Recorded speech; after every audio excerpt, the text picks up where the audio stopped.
Alright, we got our friends. Hello, Sasquatch friend. Alright, so this time he's not like yelling at us. Maybe it's because we have the skull of one of his ancestors nearby. Like on our person. Because if you recall, we would like walk up to a Sasquatch and they would be like, whoa! They would get all, you know, unhappy with us. Not mad, but they were clearly not a fan. Sasquatch tree. War of the Totems. Oh, he is a quest giver now. That's cool. Now, yeah, how does a Sasquatch give quests when they cannot speak the language? But yeah, the Sasquatch overall are deeply connected with Gaia. I'll admit I'm not 100% sure on what Gaia is necessarily. I think it's like the life force that sustains Agartha, or it's like I think Gaia might be like the hollow earth or the life tree that's mentioned whenever there's lore surrounding Agartha. So I think that's like the life force that permeates there. But anyway, yeah. So we need to help with like keeping these guys like in tune with Gaia. Oh, and we don't even get a cutscene, dude. From the Sasquatch, or yeah, what was it, Sasquatch or something? The lore, yeah, dude. Like I remember, yeah, I didn't know about it. I think I learned about it first as a kid. And ooh, we can't see the pretty lights. Yeah, because like I remember, I think my mom told me about it one time because like we were riding in the car. And like, you know, she was driving somewhere and I think the song came up on the radio. Follow the trail. Well, I see there's like a little wispy friend here. Is there another wispy friend somewhere else? Oh, there is. But yeah, I think it came up on the radio and yeah, she kind of told me about it. And I remember looking it up later on and like reading all the details. And yeah, it's real fucking tragic stuff. I think he has performed it in some tours in more recent years, but yeah, like it took like a decade for him to be like, yeah, that song just, you know, fucks me up, and who can blame him, honestly. So we go through the broods, like the Akab areas here, not surprising, but that isn't in itself inherently bad. So is this a forking path? Well, fork me sideways. It is a forking path. Okay, well, I guess we have to investigate a few of these threads. And of course, when possible, I try to, just kill them. Oh, they're corrupting the totem. Hey man, would you guys like not, maybe not?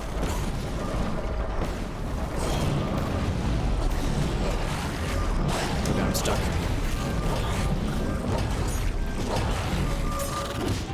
Let's do this. There we go.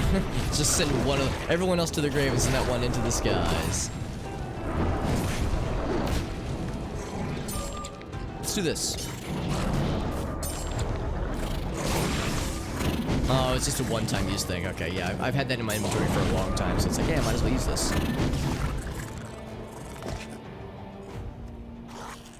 Nope, hold on, we got this friend as well. Oh, I thought it said brood dealer, like a drug dealer. No, brood defiler. Hey man, you want some brood? It sounds like it would be an illegal drug that you would sell to like high schoolers and pretend it's really good, but it's like, ooh, this brood will fuck you up, and it's like cough syrup, like non-alcoholic cough syrup, the boring shit. Also, I never unlocked these. Let's crack them open. Alright, cool. Now, why does it separate? Oh, it's got the different tick marks. I was like, why is it separating some of them out? That's kind of weird. Periodic healing from the Gaian boon. Oh, it's because of the totem that we just rescued. Totem's a good boy. Continue deeper into the infested areas and take a dump in their swimming pool. It doesn't say that, but it's implied. The yellow totem. Oh, this one. This is a totem and it's yellow. Boom, motherfucker! Then we do this. Let's do everything to piss them off all at once. Because that's what you do. Oh, and then they make me stuck. I don't like that. Could you not just like get me stuck like that? Oh, cool, bro. Way to be the anti-bro, which is to say the opposite of a bro. Oh, they even killed a Sasquatch too. These guys are mean. Killing my Sasquatch friends. How dare they? Cough syrup from the. Oh yeah, the shit that just fucking like knocks your ass out, or just like straight up kills you. Cause it's got like all the worst shit. Yeah, you can't suffer from the illness if you're just like unconscious for 12 hours or dead. Yeah, old school cough syrup, old school Coca-Cola had like alcohol and cocaine in it. It's like, dude, people from like the 1800s were fucking lit, man. Like how, I remember like Grace and I watching Mad Men for the first time, and like there'd be like scenes where, like, you know, Don Draper walks into the office, goes to, oh god, what's his name? The silver-haired lad, Roger, goes to Roger's office, and they like start, and it's like, good morning, it's like 11 a.m. You know, they first walk into the office, it's 11 a.m. They immediately start drinking. It's like, how did Western civilization survive? How did we survive the 60s, much less like other parts of you know, Western civilization, Western culture?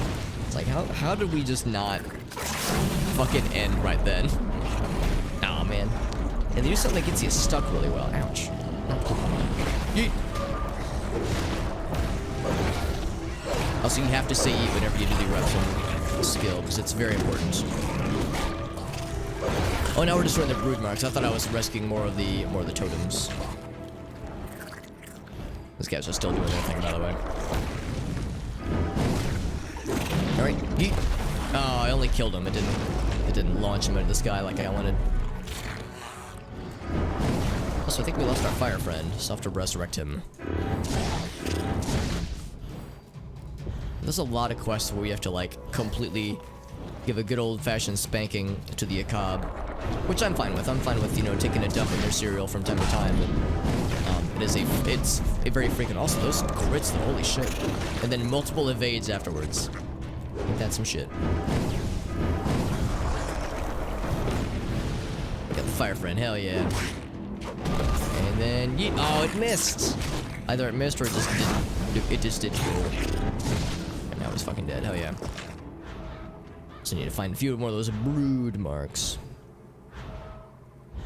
Oh, yeah, that's thank you for the update, Will. Yeah, and I remember thinking earlier I wanted to ask how things were going. So thank you for bringing that up. Yeah, not sure if it's cold. Yeah, maybe it's just weather, maybe it's just like a cold or allergies rather, because I know for anything like me that seasonal allergies are very much a regular thing.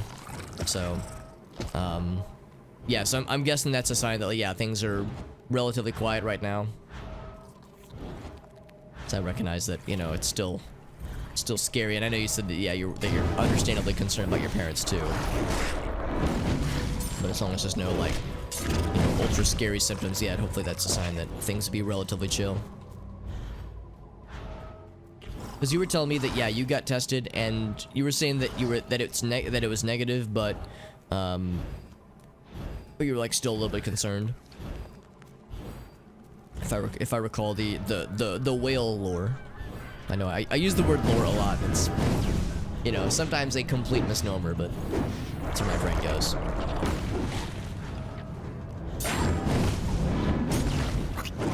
Sometimes whenever I see the word Akab, I read it, my brain parses it as ACAB, and it's like, call me ACAB, you know, like a fucking Moby Dick guy.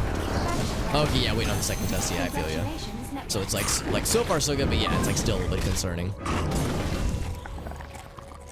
Advancement time, apparently. So we leveled up, and we got a rank up with within the Illuminati, and we killed a lot of bugs, and that's pretty cool. But no. To your point though, Will. Yeah, I mean, I've definitely heard of cases of somebody being like, they were exposed, they took a test immediately afterwards, tested negative, but then like waited a week and took another test, and then it came back positive. Because yeah, sometimes it just takes a while for it to show up, even though the incubation period has begun. It takes a while for it to show up and in the testing and such, so, which is annoying, but, because I understand that the test is a very unpleasant process. I remember at the beginning of this year, I had to take a similar test when I had it was a test for the flu specifically, but same kind of thing where they jam that thing way the fuck up there, like, you know, tickles your medulla oblongata. That thing was unpleasant, and I understand the COVID test is very similar. The more inflammatory acronym. Or an acronym. Oh, yeah, that one. That's, yeah, fair point too, yeah. That one, yeah. Yeah, these guys don't like the police. Actually, that's probably true. These guys probably don't like the police either. They just don't like any humans. Or any living thing that isn't an Akab. They just like to murder. And they do it pretty well, unfortunately. They're very effective at it. Phone call from Kirsten. Oh, someone's exceeding expectations. I'm not specifically saying it's you, so go ahead and infer whatever psychs you up more. I like how even when she has to say something positive to us, it's always like, don't read too much into this, homie. Understandably, she is hard to impress. We must destroy the burrow. Oh, we got some buddies, though. Good. Good, bring out your homies. See if I care. I don't. Whoop. Yeet. There we go. That's what I was looking. That's what I was waiting for. I was waiting for the yeets. I always enjoy the yeets whenever possible. Oh, that guy's dead. The Brood Prince. We've taken out the Brood Queen once before as well. Hey, what's up, Weight Power? You have multiple Qs. You have or one big Q. You're looking for a Q, or you have a Q and you need an A.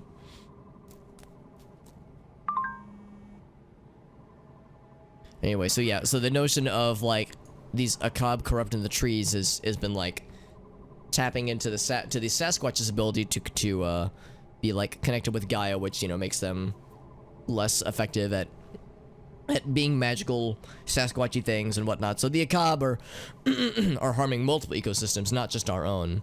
Would I ever do a Cubivore stream? Now, I'll admit I don't think I've heard of Cubivore, but I'd be happy to look it up at some point. Is it on Steam? Also, Arctic, what's up, buddy? Had a portal to the oh boy. Ugh. So it was like all at once. Because I mean, there's been a lot said about like proper burrito or taco construction, where like a proper taco or burrito smith will recognize that, like, you know, you got to spread out the ingredients so it's a nice mix. But like what some employees do, just because they haven't, maybe they just don't care or they just hate humanity, is that they'll like, yeah, put things all at once. Here's all the sour cream. Here's all the cheese. Here's all the lettuce. Here's all the meat. Like, it's like just all in like one big chunk. So yeah, you just fucking take one big gob, one big bite, and it's like, my mouth is 99% sour cream, and I am the sad. Oh, it was a weird GameCube game. Interesting. Cubivore. Let me look this up real quick. Hopefully I spelled it right. There we go. Cubivore. I've never heard of this before. It looks interesting, though. I would say, like, I'd be willing to take a look at it. Was it Japanese only? Published. Oh, no, Atlas did localize it. Okay, so yeah, it came out and, okay, yeah, interesting. So it did come out, but I've never heard of it before. Interesting, yeah. No, I'd be happy to look into it at some point. Weed Power. Of course, I probably wouldn't be able to play it physically, just because tracking down a physical copy would probably be pretty tricky. But I'm not opposed to emulators necessarily. I try to avoid them if possible, but you know, I do recognize sometimes you don't really have much of a choice for certain cases. But yeah, I'll look into it though. Weed Power. Of course, I can't make any guarantees, but I am always down for recommendations. They usually do it pretty well. The little gun. Yeah, I remember those guns. I had to use them at McDonald's back in the day. And they are best described as caulk guns, honestly. That's pretty much what they are, really.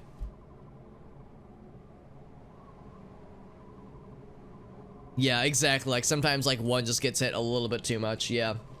I've seen it plenty of times. Back when I worked at McDonald's, yeah, there were certain people, certain coworkers I had that, like, were lauded because they were really good at making the sandwiches. But what it really came down to is that they were really fast.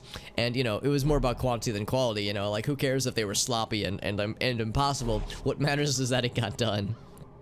In fact, I remember at one point, like, there was one day in particular where, like, a few of the dudes, like, made it a challenge, and they wouldn't actually, like, they wouldn't actually like serve orders this way, but it became almost a meme, like, how sloppily fast can somebody like assemble a hamburger, or like grab the button. It's almost like the extreme rice video where you like slam shit around. It's very silly and overblown, almost to that degree, but like going so fast where it's like you put the bun on the table, you like grab the ketchup gun, squirt the ketchup somewhere in the vicinity of the bun, maybe it hits the bun, maybe it doesn't, throw some onion, like throw a handful of onions, slap a pickle on the table somewhere, and then like just grab the whole mess in a wrapper and just fling it like overhead and fling it at the like the little delivery space for it. And as you can imagine, yeah, this only happened late at night, and it only happened when there were no orders coming in. It was just to fuck around, and unfortunately we didn't get to do that very often because it was pretty funny. But yeah, that was the kind of thing that had to be done in you know, very sparse occurrences, and you know, without the watchful eye of our bosses. You do have a physical. I was gonna say it's probably like super like expensive and like a collector's item for sure, because I'd never even heard of it before. Yeah, table. Yeah, it's like like just get it as fast as possible. Just again, not like any customers who ever served it, but it was just a fun dumb thing. It was the kind of thing that in my head I always thought to myself like, oh man, I want to try that, but the one time I tried, I'm gonna get caught. So because you had to be sneaky about it. That was the thing. Oh man, the good old days, man, of me being a high schooler working at McDonald's, and life was simpler and more frustrating because McDonald's was, you know, not great, but you know, simpler for sure. Oh Jesus! Oh gee, that's awesome. Yeah. Just a mountain of sandwiches. Yeah, it's like, dude, why not go buck wild? See, this is why they need that the asterisk or the fine print, because it's like, well, you didn't specify. You almost wonder if that was one of those like a third party affiliate had like come up with that advertising campaign or something like that, and Burger King like didn't pay much attention to it or something like that, and they were just like, sure, whatever. And yeah, this is why these things get scrutinized, because that is annoying. Well, it's annoying for them. Great for the customer, because that's fucking dope. Like yeah, exactly. Like, or yeah, that's a good point too. If it's a franchised company, then yeah, it might have just been a local franchise who was like, this is probably fine, you know, we don't have to worry about any more details. And then a savvy consumer was like, hoo, burgers for days. Although, I mean, I don't know, man. I'm not one to like shit on any like one fast food restaurant, especially when it comes to burgers, because I just don't really eat fast food burgers usually. Very rarely will I eat like a legit fast food burger. But I've heard that Burger King's burgers, you have to be careful about like what you order from the menu, because for certain people at least, it like really wrecks their stomachs. So I don't know, man, 50 or like 100 like dollar menu Burger King burgers, it's like, you know, those won't keep well, obviously. Like you can store them in the fridge, and I mean, you can try it, but it probably won't go well. It's like at that point you're just like, you know, you're like knocking on doors like, yo, you want a burger? Here you go. It's like just fucking making it rain burgers, man. Yeah. Oh, I remember that happened to us a few times, actually. Hey, Service Messenger. How you doing, friend? That's one of my St. Louis streamer friends. How you doing, Service Messenger? Thank you very much for that raid, my friend. I hope you're doing well. Oh, do I have a sneeze coming on? Excuse me. Oh, God, I just got overwhelmed by Service Messenger's generosity. My nose couldn't handle it. Sorry, let me blow my nose real quick. Sorry. I tried to, usually I try to hit the mute button, but I couldn't fucking get it, dude. I think it's allergies, man. I think my allergies are getting weird. The bun attack. Yeah, the bun attack. They went right for my nose, man. Right for the nosy. Thank you very much, Saris. How are you doing, friend? Saris is another Twitch St. Louis streamer friend. What are we streaming on this fine evening? A chalupa ad. Oh, boy. We were just talking about Taco Bell and other fast food isms. But then I sneezed, and then I was gross. Those two things happened. But thank you very much, Saris. How was your stream, and what were you streaming on this fine day? Oh, and also, yeah, to complete Arctic's, to kind of piggyback off what Arctic was saying, yeah, I remember that would happen a couple times, because there were times, especially like in the late shifts, when like somebody would come through and order like 200 cheeseburgers or 200 like dollar menu hamburgers or something like that, and most of the time it was like the people who were running the drive-thru just like pulling a prank, you know, they would actually like not mean it, or like it was like just them fucking with us. So whenever we would see something like that come through, we would go, is that real? And usually the answer would be followed by laughter, but every once in a while, the answer would be like, yeah, unfortunately, it's like a bus, or it's like, you know, somebody who, like, some kind of, like, a situation where a caterer fell through for a wedding and people were improvising. And, yeah, I can think of a few instances where, yeah, we had to make, like, 200 hamburgers or 200 cheeseburgers. And it was weird. It was weird because it was kind of an all hands on deck situation, because he still had to make it fast, obviously. But, you know, thankfully people were pretty understanding with, you know, having to be patient. But yeah, it did happen from time to time, and it was kind of nuts. It's like you would think you'd call that order in, right? But like people would come through the drive-through for stuff like that. I think usually what they would do is they would be like, all right, we'll do it, but like we're gonna ask you to like pull around so you can park, somewhere else, and like until other customers can come through. Sucks for the other people behind them though, because there's a motherfucker with like triple-digit hamburger order who just, big dick swinging here with the wallet, man. Here comes somebody with like a crazy huge order, and then the people behind them have to wait for that to happen because it's kind of a. Well, actually, I think, come to think of it, I think we might have had a process where it's like we told them it'll be a while, so we would like make 10 or 20 or 30 burgers, and then do the next order, then do another 20 burgers, then do the next order. So it's like we were making progress on one, but there was also progress happening on the stuff behind them, so they weren't like completely miserable. So anyway, yeah, I know, I remember that shit. And it's like, it's all coming back to me all at once. We're talking fast food and like previous work experience and all the fun that came with it. Night in the Woods. That's awesome. I've heard that game is really, really good. So I'm sure you're enjoying it, Sares. It was fun. Yeah, that's great to hear. Third to last stream. Right, yeah, I know a lot of people also take breaks from things around the holidays, which is understandable for sure. 9 large pieces in a bunch of weight. Yeah, it's weird how chaotic that can get. Because part of the issue is like keeping track of how many you've made. Because like you don't want to make too many or too few. You want to make sure that you're getting them what they paid for. But yeah, it's like there's all kinds of logistical challenges with that. Because usually when it comes to fast food or the service industry, it's more for like small batches. So yeah, you would think that going through a catering company is the better way for that. But no, not in this case. It was a number of times. Yeah. Yeah, the shit post image. Yeah, it probably mostly got wasted. Yeah, you're probably right, Arctic, because there's no way it was gonna keep very well without calling first. Yeah, I think I don't think I remember it happening a number of times. I would say probably in the 2 years that I worked at McDonald's, we probably saw that happen like 5 or 6 times over the course of me working there, and it happened, of course, more times than when I wasn't there. I'm sure. But yeah, I don't remember any instances of somebody being like a dick about it. Usually they like felt bad. I think like it was like of course I wasn't working the drive-through or the front counter, but I got the impression just like based on like how I observed those interactions go that people were very thankful and like very gracious. So thankfully it wasn't like an unrealistic order with like unrealistic expectations, which is good. Hit it right before it closes. Yeah, because like a lot of times they'll be like getting ready to toss stuff because they think you're like, oh, nobody's gonna order one of these, so let's toss what we have. And then somebody walks in and it's like, oh shit, okay, we gotta make one fresh, which is fine as long as you're okay with waiting for it, obviously. Offered cookies. Oh, that's nice. Yeah, they were like, here's a free cookie just because it's going in the garbage anyway, right? Yeah, because I can tell you, like, a lot of those places, like, they're not allowed to, like, give out free food.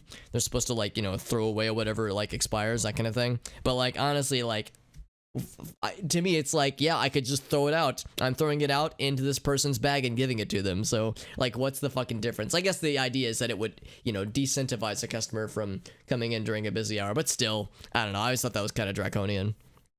The idea of wasting food always makes me sad. Full screen of order. Yeah, for like 3 hours. Oh, Jesus. Yeah, so just complete bullshit forever. Oh, man. And the wings and the dessert. Yeah, it's like, that's the thing, too. It's like when you got a crazy huge order like that, it's not like everything else gets put on hold. There's still other normal customers with, their expectations, too. God, it gets messy, for sure. Yeah. Here, my mouth will be the trash can. The garbage can.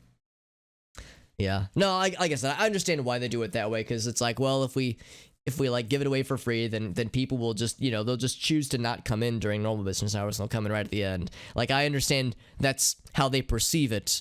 I don't think that's correct at all. I don't think that would actually cut into their bottom line at all, and it would, like, do a lot of good, I think, for, like, improving their people's opinions of them. But this is why they don't put me in charge. This is why I didn't ascend to the ranks of John McDonald, CEO and president of McWorld Industries.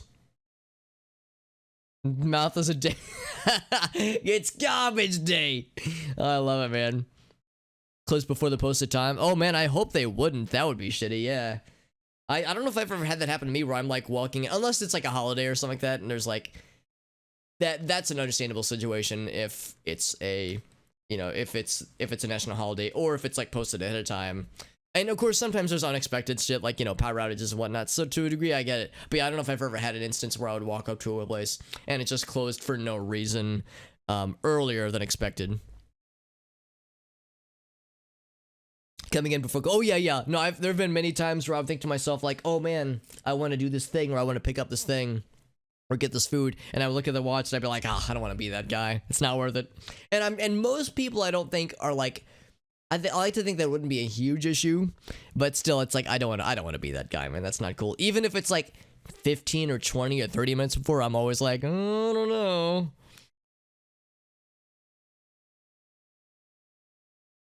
They wouldn't close, but they just wouldn't answer. Oh man, there's people in there, but they just wouldn't take the order.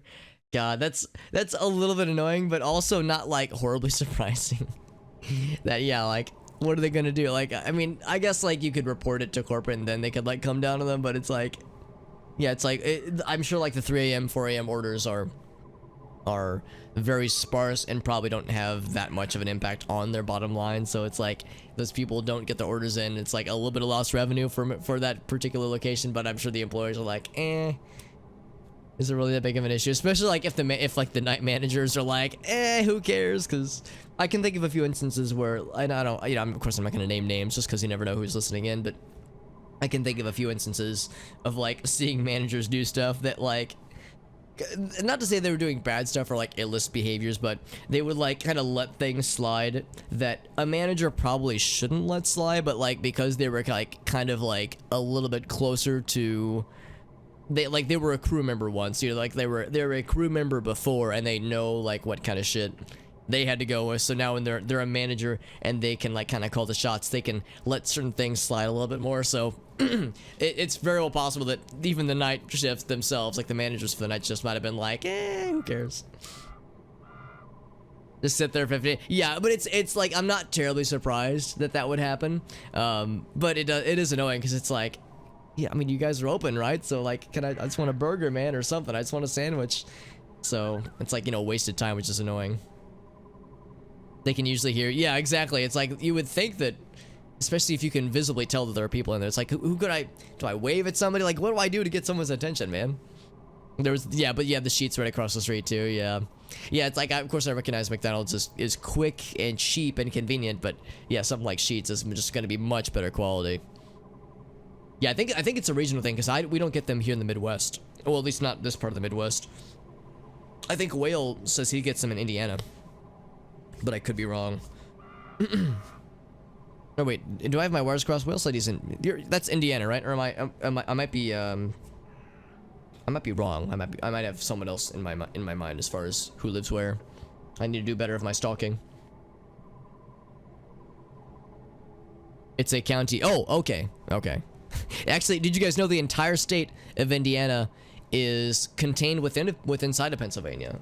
It's like a subterranean, it's like a conspiracy theory. It's like a subterranean, like, secret society. Ohio, okay. Why did I think you were Indiana? Maybe I got you and Wheat Power confused. Ohio, which of course is further west, or further east, which makes more sense. So yeah, they would be in Indiana then, never mind. In my brain, yeah, because that's right, because you and Arctic aren't that far away from each other. Yeah, that makes more sense. Yeah, in my head, I was like, this doesn't sound right, the things I'm saying out loud. These words I'm saying. Oh yeah, I've heard Wawa is pretty good. I've never been, and we don't have them here in St. Louis, unfortunately, but yeah, I've heard Wawa is like a big one. Gas station that's like pretty good food. The closest thing we have here in the Midwest, or in St. Louis at least, is QT, which is, or Quick Trip, which is okay. They like advertise like how good their food is, but I'm not convinced it's that great. It's not bad, but it's not made to order, and it's just, I don't know. It's convenient, I guess, and like they do provide a lot of stuff, but it's all like made in batch, like in the morning, so it's definitely not made to order. But it's there. It's the exact same thing. We have Noble Romans here. Noble Romans is okay. That's a pizza place, right? The wrong side of Pennsylvania. Oh, the incorrect side. An official store. Yeah, no, I've never actually seen. I've only seen a Noble Romans, like a standalone Noble Romans. I've never been to or seen a like one with a gas station attached. or a gas station with a Noble Romans attached. Because yeah, it's like I understand the quality isn't like considered the best. I think I've been to a Noble Romans exactly once, and it was all right. But like yeah, I recognize that people don't go there for like high quality. Never been to the proper one. Yeah, there was one in the there was one when I lived in Illinois, not terribly far. I think it was actually in Edwardsville now I think about it. But I think it might not have lasted terribly. I don't think it's still there actually. It's a topic. I was gonna say, yeah, I understand that these kinds of conversations about which one's better, I understand they're very similar, but yeah, I would not be surprised that arguing over which one's better can get a little bit spicy. They're gonna build a Chick-fil-A near you. I know I mean, of course, Chick-fil-A is always really popular. There's a few kinda, well, none really close to me. There's a few that are around St. Louis, but none that are particularly close. Although I don't know, Chick-fil-A is just kind of okay, and you know, there's a lot that's been said about, you know, supporting the company that, and I don't want to get it. I mean, I don't want to like, you know, try to shame anybody for enjoying their food when there's, you know, there's other things that have been said about Chick-fil-A, but I will acknowledge, yeah, I think the food's like, you know, pretty good. I don't love it, but it's all right.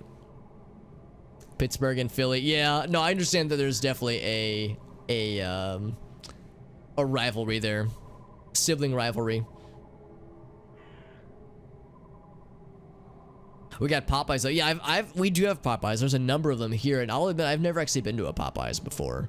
And I've heard it's quite an experience. I've heard that chicken sandwich, spicy chicken sandwich, is quite the experience. But I'm such a small dude, and I fill up pretty easily. So like, I don't know. I don't know if that chicken sandwich is a good idea for me at least. But I've heard it's quite the experience.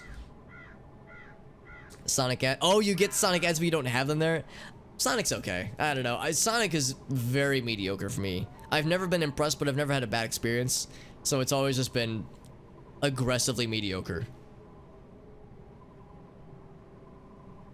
But yeah, so you get Popeyes and Chick-fil-A ads, and you have you get the ads for them, but you don't get the actual experiences. Yeah, not a huge fan. I've never been, and I want to try it. I've heard I'm sure it's not amazing, but I don't know. It's such a meme at this point. Or at least it was for a little bit there. The sandwich was such a big thing. You know, people standing in line for long periods of time, and it's selling out a whole bunch. KFC or local, yeah. I don't really like KFC, but very rarely do you hear anything positive about KFC nowadays. Went to Sonic's once. I don't know. Like I don't really go to places like that for their desserts, or for like, you know, ice cream, or for their like sundaes, or for like other sweet things, like their sweet drinks and like cool desserty styled things, like sugary things. Usually if I go to a fast food place, I'm going there for like a meal. And I've heard a lot of people say, no, nobody goes to Sonic for their food. You go there for like the ice cream stuff, or for like the desserts, which I'm sure is fine, but that's just not what brings me to those places. In fact, I really try to, you know, avoid sugar if I can help it. But as a result, I've never experienced the, you know, only legit part of Sonic's menu. Although their like commercials are very heavily like geared towards their savory options. But yeah, it's like, I don't know anybody that likes their food. Everyone just likes the desserts. The slushies, yeah, the slushies and shakes, exactly. Well, yeah. Milkshake, left the cup in the car. Oh man, it never melted. That's a little bit sus, dude. Oh Jesus. Fucking plastic whipped cream, man. Five Guys is good. I consider Five Guys as like a different style, or a different like category of fast food. That's like, I guess the term is fast casual. Same with like Chipotle or Qdoba versus Taco Bell. It's like, it's kind of hard to compare the two because it's fast, and like sometimes they'll even have a drive-through, but it's kind of a different like grade of experience, and also a different pay grade because you pay a little bit more for something like Five Guys. I mean, Five Guys and Hardee's, I mean, yeah, the price points could not possibly be further more disparate, just because like Hardee's is very cheap and Five Guys is kind of overpriced, to be honest, but quality is so good. Arby's Mocha Shake, I've heard the Mocha Shake's good, and you know what, there is an Arby's down the road. Maybe like one of these weekend streams, instead of drinking my usual coffee beverage, I could bust out the Mocha Shake and have that be my caffeinated source for a stream or something like that. But of course it's ice cream, so you know, I have to be careful about that, but I do want to try it though. An Andy's Mint Shake. Is there a place that would do like an Andy's Mint styled shake? Because yeah, I remember you telling me about the Andy's Mint. Well, because I didn't know what it was, but yeah, you like, I think you sent me a picture. It's like the little green wrapper mints you can buy from the grocery store. They're really heavy though. Yeah, it's like maybe that wouldn't be a good idea. But for me at least. But I do want to try it. Like maybe like I could go somewhere. Maybe like Grace could get it and I could like take a sip, just because I do want to see what it's like. Yeah, yeah. I didn't use that term, or rather, I didn't invent that term. But yeah, it's a term I've heard other people describe, where it's like a tier of quality up from fast food. An orange cream shake. That sounds good too, man. They got the malt though. Yeah. You don't think Five Guys fits in with fast? I don't know. It's like I don't know what to call them though, because I wouldn't call them fast food. Is there another term that we could use for Five Guys? But the burger messed up. Yeah, no, that's exactly it. Like I'm worried about fast food burgers just because it's not that they're like horrible, but I just don't think my tiny flabby body can handle them particularly well, unfortunately. It's super heavy. Yeah, so it's like I couldn't drink the whole thing myself because it would really fuck me up.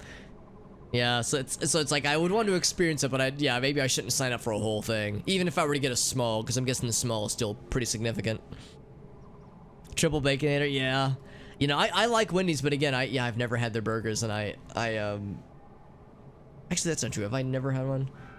No, yeah, I don't think I've ever had their burgers. Yeah, because there's a number of fast food places where I don't know. You work at McDonald's for 2 years, and it just kind of turns you off from the burger stuff, but the other stuff I can get down for, but yeah, the burgers, I don't know. Just can't really get into it. Breakfast sandwich is fine. It's like it's not the meat stuff that I'm bothered by, obviously. But yeah, it's just kind of ruined it for me. Less of a quality term, more of a design language. That's an interesting point too. Yeah, Panera I would say is kind of fast casual. Yeah, because I mean, yeah, there are dine-in options. I mean, yeah, there's tables and whatnot at Five Guys, but yeah, that's not exactly geared around that. Whereas Panera and Chipotle are absolutely more geared around towards like dining in. So yeah, it's almost like we need a different term. Kind of the first example. They're definitely like the proto example, or like the really. I mean, I'm sure there are places that did it before them, but they were the ones that like did it really well with how they take orders and how they like, how they give you. Of course, they got the little buzzers and whatnot, and how they definitely have a space that's designed for people to come in and even not even order things, just but use their Wi-Fi and maybe order coffee, but like. Not like to sit down to eat their meal, but just to sit down and chill for a bit. So yeah, I would 100% agree that that Panera is a good example of that. But I just don't know another way to call Five Guys, because I wouldn't call them fast food. I would say they're closer to fast casual in the sense that it's like more of a less like fast quantity, and more like more quality and more expensive and more I guess more long form. DQ food. I haven't had DQ food in a long. Actually, I just haven't been to a DQ in a long time. For me, DQ food was very similar to Sonic in that it was. I never had any bad experiences. I just was never impressed by it. So to me, DQ and Sonic were about samesies, where they're just kind of okay for me at least. The flamethrower burger and the chickens. Yeah, I haven't been there in a long time. Of course, I don't really do much. I don't really do ice cream nowadays. And like I said, since the food never really grabbed me, I just haven't been to one in a long time. But there is one very close to me. There's an Arby's close to me. There's a DQ close to me. There's a McDonald's close. What else do I have nearby? There's a Five Guys like 5 or so miles away from me, so like 10 or so minutes away, which is pretty good, pretty convenient. There's a number of them, honestly. Their fries are pretty good, because I always liked Burger King's fries for sure. Maybe like the same manufacturer. Yeah, go for the cream, dude. We were talking about cream at the beginning of the stream, Will, and it all came back around. Yeah, that's exactly it, Arctic. Like if I'm going for the ice cream, yeah, I would definitely go for like something smaller, like small scale. Like there's a Cold Stone Creamery not too far away, and they're a corporation, so that's something I wouldn't necessarily go for, but yeah, if I wanted an ice cream situation, there's a few places near me that have much better options. Well, I shouldn't say much better, but just more like smaller scale options, which are nice to support. And what it really comes down to is that the DQ that is very close to me, right across from it is a really big grocery store. And honestly, if we're gonna do ice cream, might as well just DIY it, because the money you spend at DQ, you could put that same amount towards like a carton of ice cream. Carton, why did I say carton? Like, I don't know, just like a container of ice cream. I guess carton's a fair term. a store-bought quantity of ice cream, and yeah, just do the DIY situation, and you spend the same amount of money, but you get like much more quantity, and with, I would say, probably comparable quality at least. So I don't know, that's the thing, like store or what's the word, yeah, like not store bought, restaurant bought ice cream is, you know, sometimes a little bit up there. The dirt and worm sundaes, yeah. I've never had a dirt and worm sundaes, the ones with little gummy worms and like Oreo crumbles to make it look like dirt. It sounds cool. I don't know if I've ever had one, but it does sound nice though. 11 p.m. during the winter. Wow, that's impressive. All year round, yeah. Yeah, there's a few places I can think of that are very much a seasonal thing. I grew up in Illinois, and there was a place. There were a few places that came to mind. There was a place called Annie's that I think did. It's kind of a weird thing here in the Midwest. We have a term. I don't know if people have heard of this. Have you guys heard of concretes? Concretes I think, are like just really thick frozen custard. I don't think it's ice cream. I think it's really thick frozen custard, and it's like super thick. Like we're talking like 12 C's. And the idea is that like it's so thick, it's like concrete. That's like why they call it that. And Annie's was a place in Illinois. I think it's still around actually. And like they always had like a big draw during the summer and the spring and even during the fall, but yeah, they would always close during the winter. There's a few other places. Bobby's I think was another place that was big that, yeah, they're always seasonal.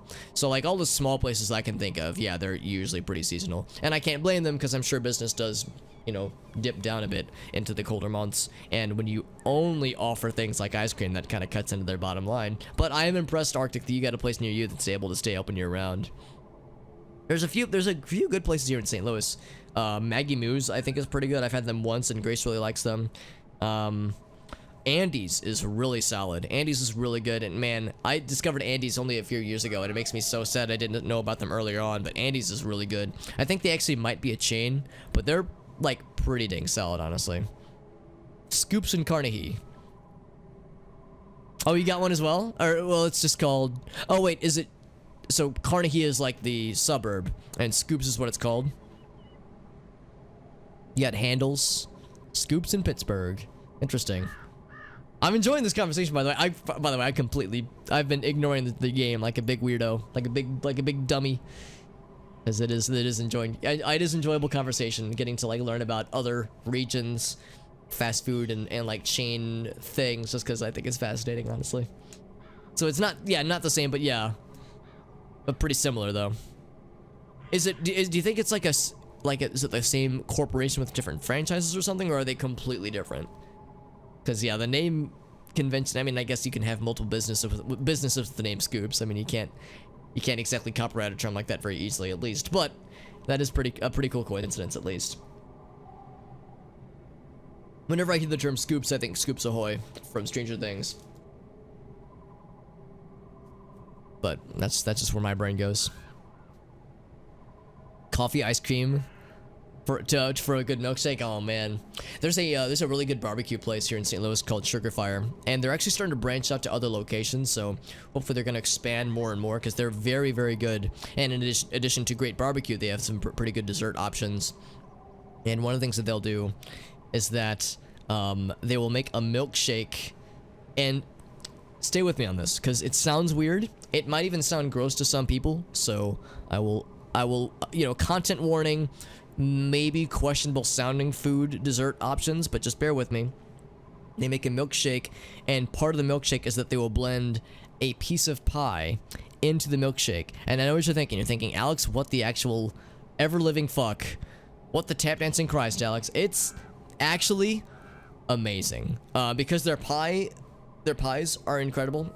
They just take they'll do it in front of you. They just like, all right, here's a slice. They just grab one of the slices of their pies, like in like a little container, put in the blender with like the other milkshake ingredients, and make it happen. Of course, I didn't order this myself. Grace and I went splitsies on it, and it was heavenly. It was really, really good. Classic soda float. Oh man, I haven't had a soda float in fucking decades. But that sounds incredible. Back when I worked at Borders, the little cafe in the back would do like handcrafted sodas, which I always thought were kind of cool, with like sparkling water, like the, you know, like the fruity syrups, and then like just a dash, like a teensy little bit of half and half to make it kind of like a cream soda. I always thought that was pretty good. It sounds good. See, I thought it sounded weird, but I was like, all right, we'll see where we're going with this. And yeah, it was fucking incredible. I think you even got to choose what kind of pie you wanted, like what kind of pie and what kind of ice cream. I think we just went with double chocolate ice cream and chocolate pie. Holy shit, it was incredible. And it was probably like, you know, that me taking like, I probably drank about like maybe a third, probably closer to a half. We probably were closer to half and halfsies for that beverage, and me drinking half of a small of those was probably 150% of my daily allotment in calories. I mean, I'm sure that was probably the most unhealthy thing I've ever tasted in my life, but it was pretty delicious, honestly. Talking fast food. I love it, man. No, I love hearing this kind of stuff, man. It's fun. The old-fashioned fountains. Yeah, I've never been to like an old-fashioned soda fountain. Cause yeah, that's like how it used to go, man. Like soda fountains, like sodas used to be like a medicinal thing, considered a medicinal thing, because we liked the mouth vibrations, right? But yeah, no, it'd be cool to like see a legit soda fountain. The closest thing I've been to is that there's a place here in St. Louis, and there's a few of them, but there's a place called Rocket Fizz that has like thousands, and I'm not exaggerating. I really mean like thousands of variants of bottled sodas you can just peruse. I think I've showed the website before and how they got like a bunch of weird shit. Yeah, Arctic knows about Rocket Fizz. It's quite the sight to see. I've never seen it in person, but yeah, we have one in St. Louis. I think it's part of a chain, and it was incredible just going through it. I'd like to go there again, obviously, once quarantine has ended, because it's on the loop for those who are in St. Louis, or it was at least. I hope it still is. Because yeah, that was pretty sweet though. Hey, what's up, Panda? Yeah, not shepherd's pie, not chicken pot pie, but yeah, any kind of like sweet pie with a milkshake. Yeah, it was fucking incredible. If anybody's in St. Louis or the St. Louis metro area, Sugar Fire, they do good stuff, man. I'm not sponsored, I'm just a fan. Love that shit.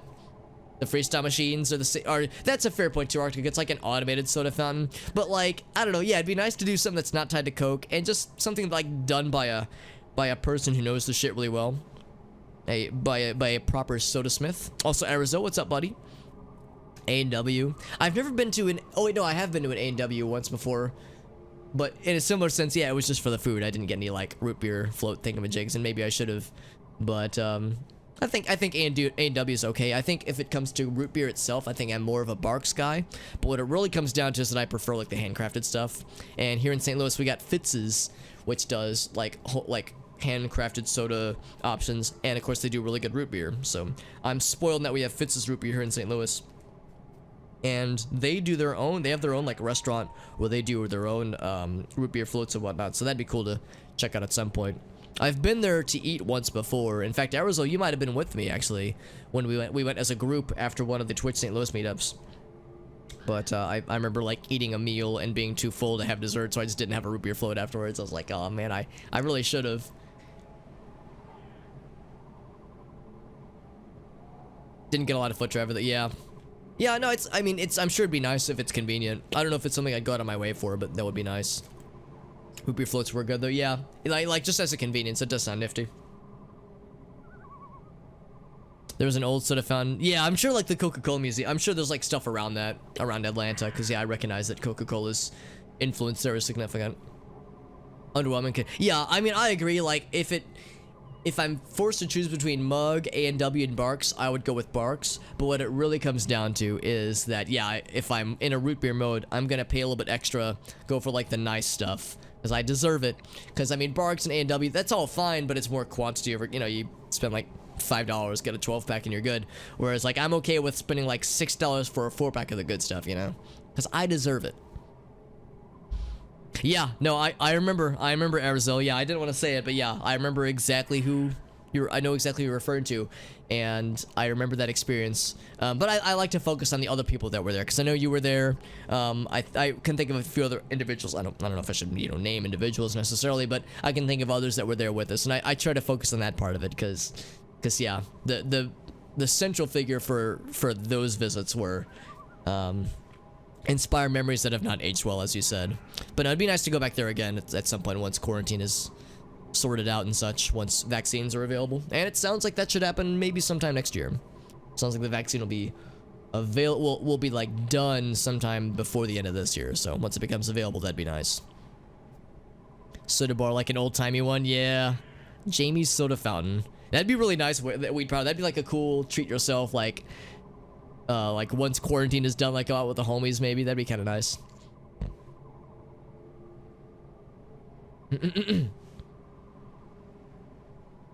You'd rather have A&W between the two of them? Yeah, that's fair. Yeah, that's a fair point. Because yeah, the vanilla flavoring does kind of add a little something something. It's certainly more prevalent than Barks, personally. Or not personally, it's just an objective fact. But yeah, I think I might still prefer Barks myself. But they're both like okay. Mug's just kind of okay too. Like yeah, I don't know, they're all right. The aftertaste is like a Pepto-Bismol. Well, definitely for some of the cheap stuff for sure. Kind of forgot about most of it, yeah. No, well, in all fairness, Arizona, this was like several years ago, right? This was 2 or 3 or 4 years ago. Well, maybe not that long, but yeah, probably about 2 or 3 years ago. In fact, I'm probably still tagged in that, well, actually, since the person who posted it deleted his Twitter, that photo probably does not exist anymore, at least on Twitter. But I remember, like, you know, us taking like a group photo with it. 2017, yeah, probably. It would have been around the time when like the Twitch meetups were really starting to kick in. Twitch St. Louis meetups. Really kind of have the Pepto taste. Yeah, I don't know. Like, I mean, the aftertaste is significant for sure. I wouldn't describe it as Pepto-Bismol personally, but yeah, there is a significant, or a not significant, but a noticeable aftertaste for sure. Still waiting for the one, yeah. I would say the best one that I've had is Fitz's here in St. Louis, but again, I'm spoiled because it's, you know, just here. It's just it's readily available, whereas it's very much a regional thing. Oh yeah, I forgot about IBC. That's exactly it. Yeah, it's like, I guess it is kind of like, maybe not quite. It's definitely a step up from Barks and those others. Yeah, I agree. But yeah, it's still not great though. So I don't usually get IBC. Usually if I'm paying that kind of money, I just go for the good stuff.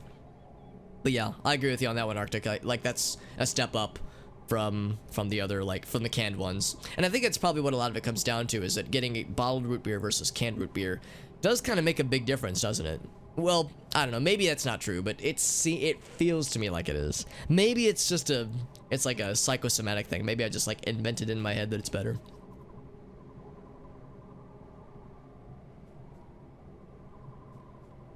Man, it's a little bit, makes me a little bit sad because, you know, we're talking root beer, we're talking all these great things, and like I haven't drinking a soda in a long time, which is good, you know, it's a good thing, but it's like, it's nice to indulge. So I don't know, maybe this conversation will convert me into actually buying a 4-pack of Fitz's root beer or something like that the next time I go to the grocery store. We'll see how my willpower holds out. Not the flavor, but it does affect the taste. Yeah, I would say that's accurate, because yeah, I mean, the flavor profile wouldn't be impacted, but just yeah, the overall experience and the overall like texture, I would say, is kind of how I would describe is what's impacted. Because yeah, I would agree, like the flavor, I mean, you can taste the difference, but yeah, the overall flavor wouldn't change. It's not like it impacts the ingredients or anything like that, right? Maybe one would like the carbonation be affected differently. Like, you know, there's definitely a science to bottled versus canned. If you go from canned to glass, it's gonna taste the same. Yeah, I agree with your statement that yeah, taste is more than flavor though. It's like there's other nuances to it, and it's pretty subtle. So it's like most of the time, if you drink a canned thing, it's not gonna be like, oh, this is impossible. But yeah, I would say it's a more pleasurable experience when it's in a bottle. Oh man, maybe I should play the game. By the way, I'm just you know, I'm enjoying this conversation, of course, but also maybe I'll see if I can, you know, try to do both, try to dual wield conversation and video games. They all have kind of different tastes. Yeah, I would agree. Yeah, if you get it on tap, so to speak, or from a fountain, versus in a can, versus in a like a 2-liter bottle versus a glass bottle. Yeah, I would 100% agree. But so the mission we just did, by the way, that was for the Sasquatches. There was we received an indication that the Sasquatches influence was being weakened. Their connection to Gaia, the life force that sustains Agartha and several other creatures, was being corrupted by the Akab. Not surprising, because the Akab corrupt everything. And we like took out one of the nests, and of course it respawned because it's an MMO, and you destroy a bad thing, but it's just gonna repop back up so other players can do it. But in the game's lore, we've destroyed it.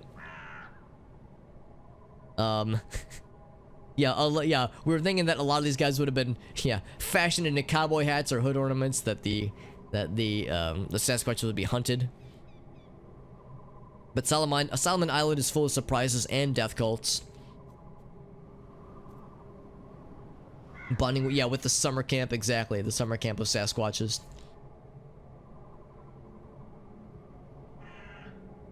And she says the Sasquatches are planned obsolescence in action. The information age is their ice age. Big feet have a totally depressing lack of guile.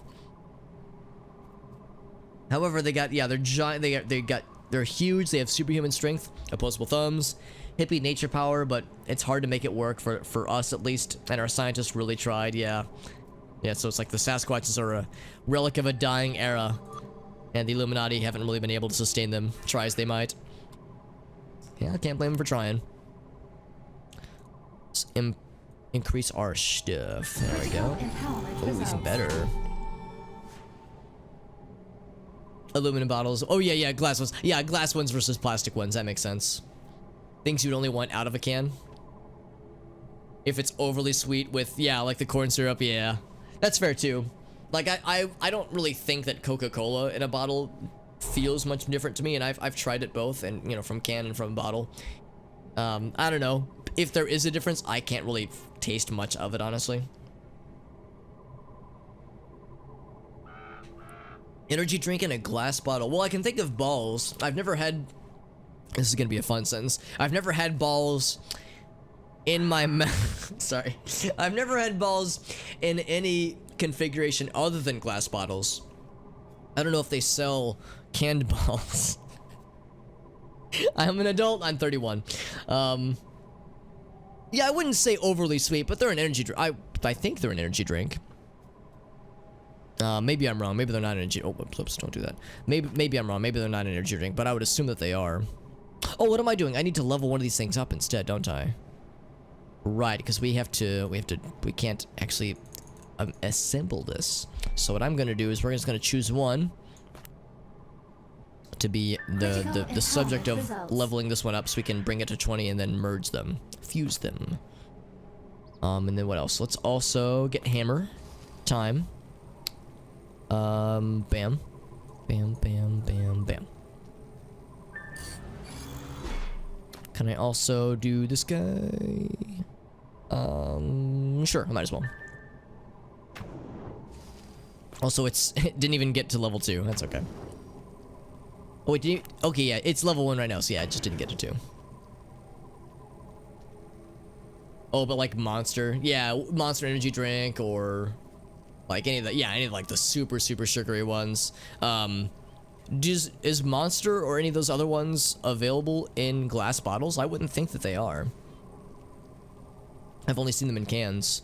I do see at the grocery store they have, you're gonna laugh at this, there's Monster like coffee beverages that they sell, like iced coffee beverages that they sell in glass bottles, and I've never tried them because they sound scary with like the caffeine content, but I've seen them there, like in the grocery store. Bang, I've seen Bang at grocery stores. I've never tried it, and I don't know anybody who's tried it. I don't know anybody personally who has tried it necessarily, but yeah, I do see them on a pretty regular basis. I'm guessing they must be popular. Wouldn't want one in a glass bottle. Yeah, it's the epitome of syrup. It really is. Yeah, it's super sugar, well, super sweet at least, and yeah, very processed, very just not particularly pleasant, for pretty obvious reasons. Reach into the Sasquatch Chief's hidden stump. I don't know how I feel about reaching into the Chief's hidden stump, but okay. The Sasquatch Chief's hidden stump.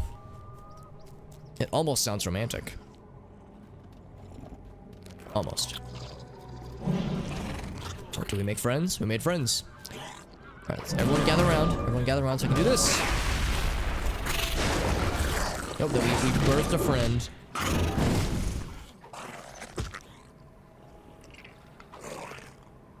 Monster. Oh, and Red Bull. Yeah, I forgot about Red Bull. Yeah, it's another example of like... I know it's pretty popular. I've never actually drank a Red Bull. I've tasted it once before.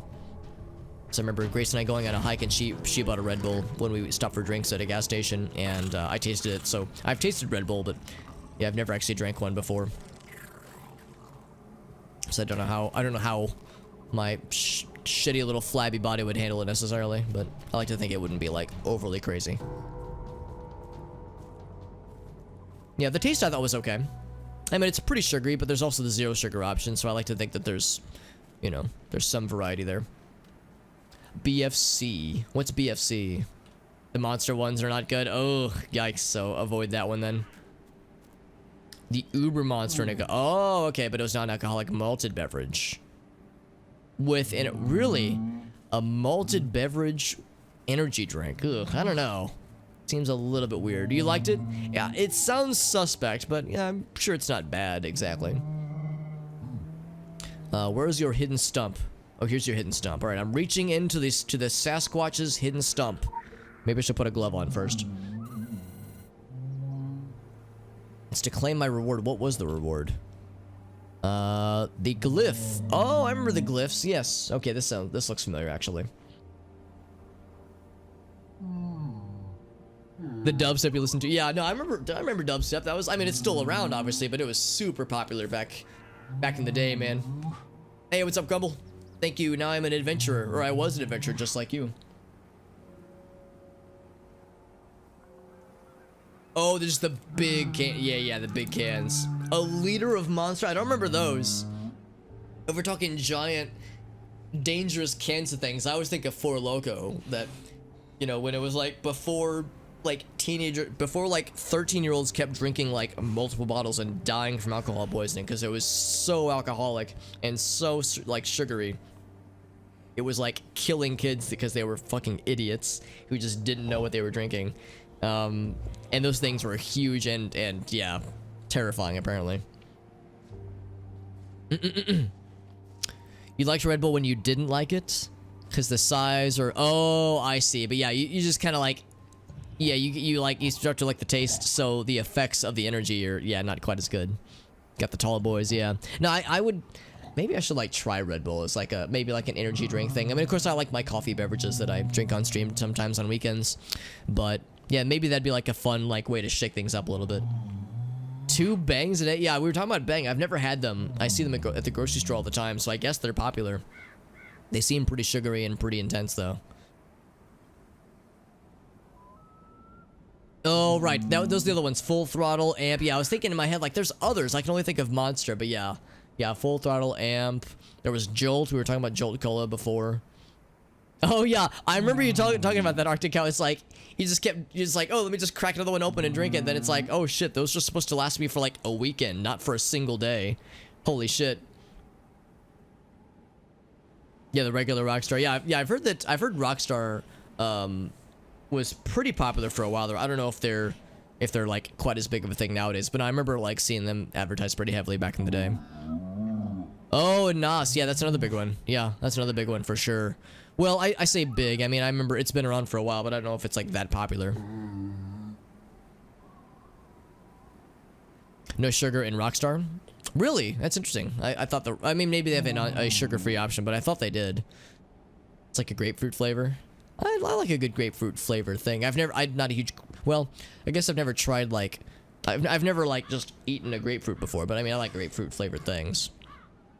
Oh, that's right, Squirt Soda. Yeah, I remember Squirt Soda as well. It's still around, obviously. That's just a regular soda, but it's pretty good though. No sugar in Bang or Rockstar? Oh, you're saying there's no sugar in Bang. Right, I see what you're saying, yeah. Yeah, so it's sugar-free, which is nice. I mean, of course, there's other sweeteners and whatnot, but yeah. Yeah, like Whale pointed out, yeah, usually I just do my little bottled iced coffee beverages. But I don't know, I enjoy like hearing about like the energy drink things. I recognize that energy drinks are frequently not the most healthy thing ever, so, you know, maybe I would do best to not like go out of my way for them, but I don't know, it always sounds kind of cool to like see what's out there. Install the Sasquatch treasure into your weapon or talisman. Well, let's see. Critical rating. I think that's like... We want that, right? Oh, it's the fusion tab. Do we have a spot for a glyph? We do. In fact, I think most of them have glyph slots. Maybe I shouldn't put this in my weapon, though. Does it really matter, though? It probably doesn't matter that much. Yes, I could always take it out, too. There we go. So now we have like a slightly better critical rating on this thing, too. I think there are ways to remove glyphs, but I can't remember. Oh, yeah, you can destroy or recover it. That's kind of nice. So you're not like, you know, you're not committed to it forever. Not for life.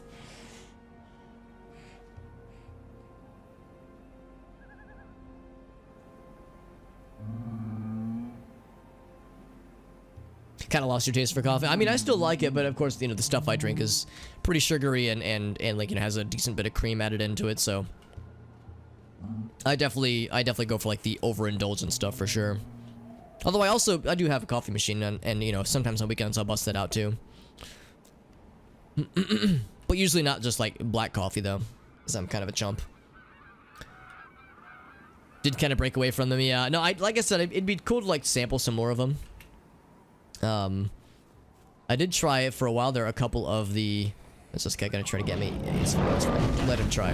For a while there, I was trying the Starbucks coffee energy drinks, which were just kind of okay. Oddly enough, they didn't have like crazy huge effects on me. They were just kind of so-so, but they tasted pretty good. The problem is that they're kind of expensive though, so it's kind of hard to justify. But I thought those were okay without being like overly like... I was worried they would like make me jittery, but they really didn't, honestly. Coffee makes you fall asleep. Really? Interesting. I've definitely never heard of that. Because, I mean, coffee definitely awakens me for sure. Not, like, overly so, but, I mean, I can usually tell the difference for sure. Also, how far away are we going? Oh, we're going to the mine. Let's just warp. It's just easier that way. Hey, what's up, Dave? Good to see you, buddy.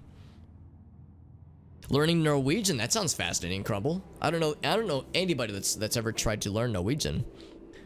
I'd imagine it's probably not an easy language to learn. Drip coffee's not a huge one. Yeah, other form is... Yeah, that's exactly. It can be a pain in the ass to make. It can be expensive. It sometimes doesn't keep well. But yeah, drip coffee, I think drip coffee is nice. For me, at least, I have to, you know, add sugar. Ooh, look at that guy jittering around.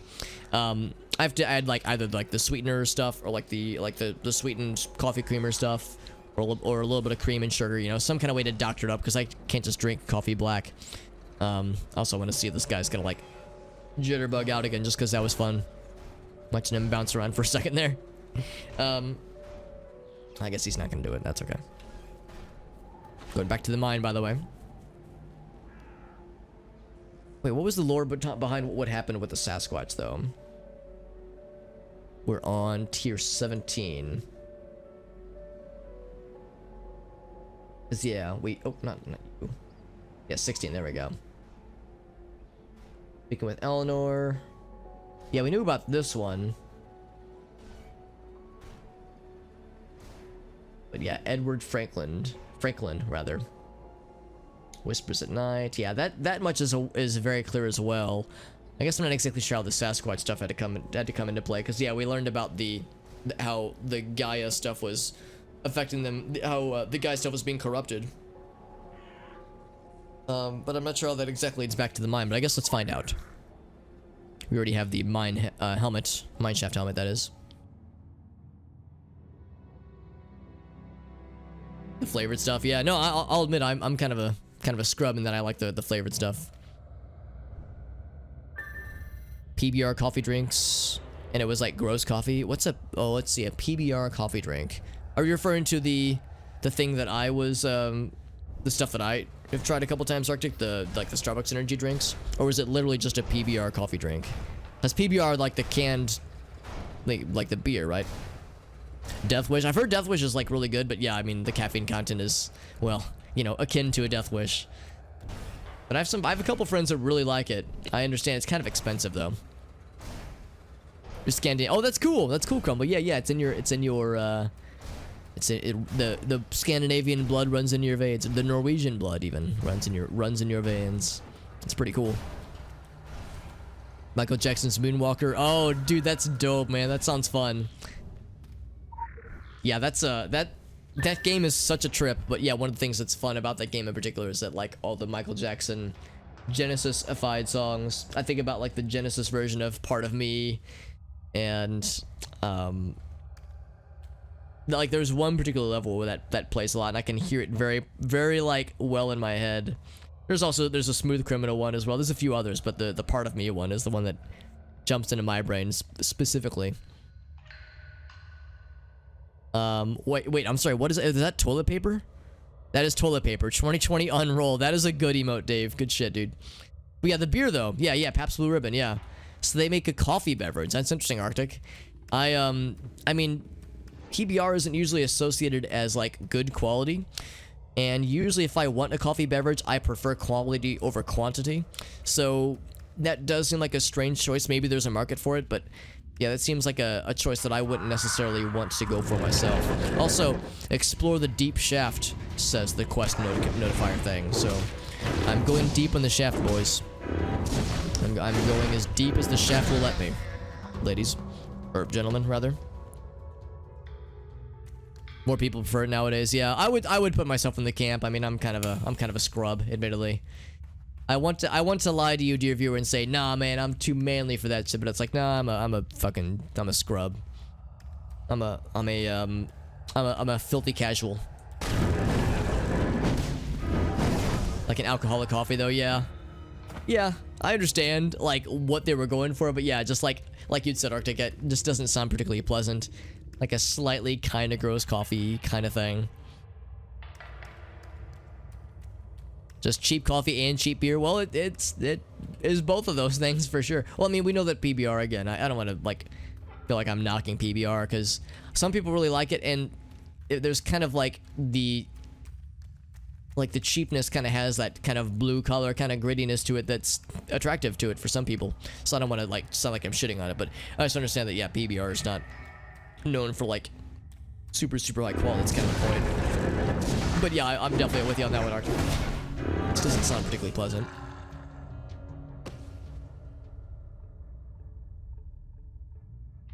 Oh gosh, oh that sounds awful, Weed Power. I'm sorry to hear that, man. Yeah, I mean, I certainly don't blame you for wanting to kind of ease off from that kind of stuff for a while, just because yeah, that sounds like a very negative experience. Hopefully it wasn't anything too severe with injuries and whatnot, because yeah, broken glass can of course be very dangerous. But yeah, also I'm looking around to see if there's any other places to go, but I think this is a dead end. An end that is dead. Also, me having a mining helmet and holding a hammer in my hands seems very on the nose when it comes to being in a mine shaft right now.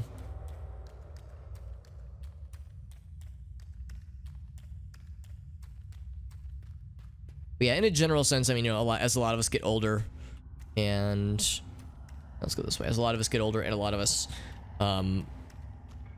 recognize that our bodies, aren't like as easy to recover from things like binge drinking as much as we used to. I have a number of friends who have definitely like significantly cut down on drinking. Some people have, at least for the time being, just like stopped drinking entirely, just as a way to like lose weight and just be a little bit healthier. And this is not to say that alcohol bad, obviously, and this is coming from a teetotaler myself, so it's easy for me to say this, but yeah, I know that a number of folks have started to like kind of, as we get into our 30s, a number of people that are kind of cutting down on their consumption and whatnot. Still having a beer, from time to time, of course, is obviously fine, but I recognize that too much of a good thing can certainly cause problems. All right, I guess we're jumping down then into the deep shaft. All right, so I don't know why I would ask. I guess it doesn't. Yeah, I guess it's if you don't have a mining helmet at this point. Stella Artois, maybe. Some cider. Oh, nice, Arctic. Oh, by the way, Arctic, did you do your cooking simulator stream yesterday? The get drunk and do cooking simulator and get weird stream? Because that does sound funsies.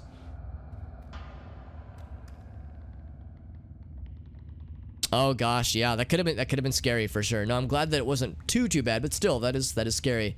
I don't blame you for kind of wanting to like, yeah, maybe chill a little bit on the stuff, just because, yeah, obviously too much of a good thing can certainly cause problems. Just, you know, all things in moderation, including moderation, obviously. It's fine to indulge. This is not me trying to be like, you know, having fun bad, obviously. Well, hopefully it's obvious. But I recognize, you know, when we're all in our 20s, it was easy to, like, just rebound from stuff like that. But yeah, it's like I have some friends where it's like they like, you know, cut down on drinking significantly, and like they immediately started losing weight, and they like started feeling better. So it's like, man, I should have done this years ago.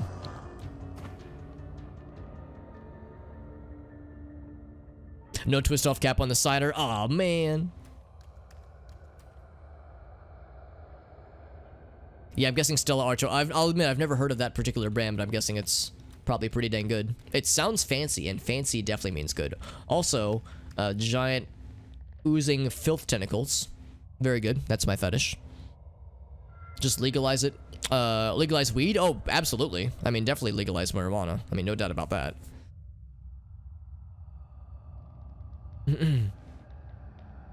Yeah, getting high is a crime, but yeah, to me, it's like alcohol and marijuana are like, you know, pretty damn similar. And well, obviously they accomplish different things and they do so differently. Their means of consumption are different, but yeah, it seems kind of dumb to me that one is like kind of a, it's not even that it's legal, but like drinking alcohol is kind of an expectation for a lot of people. It's like, oh, you don't drink? Like, what's wrong with you? So it's like a cultural expectation, whereas like marijuana, I think we're better about it now, but to at least some degree, there's still that sense of being like, ooh, that's illegal, ooh. So there are still people that definitely see it as a like a very negative thing, or it has a stigma attached to it. But it's getting better though, for sure. Started 2, but the game crashed. Oh, okay, I gotcha, yeah. So maybe we'll see a part 2 at some point, Arctic. Asking for a friend. I'm the friend, by the way. Very selfishly.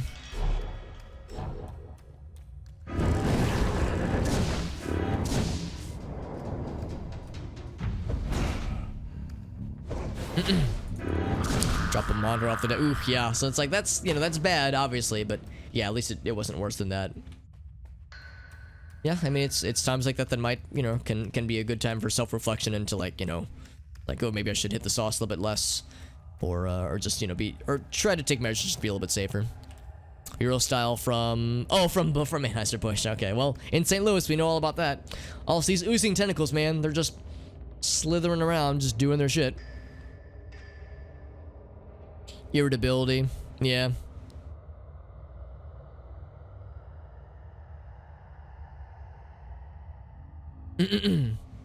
Yeah, I mean, it can cause different effects to different people. That's just how it goes sometimes. And it, you know, the existing frame of mind can be a part of it too, as I understand it, at least. Oh, Gosta, what's up, buddy? Good to see you, dude. Let's see. So we can go that way. So we're in this mine shaft, and we're explorificating. And all we know is that we're just exploring. We don't exactly know where it's gonna lead. Oh, there's a dude who... Oh, that was a sneaky hiding spot for this guy.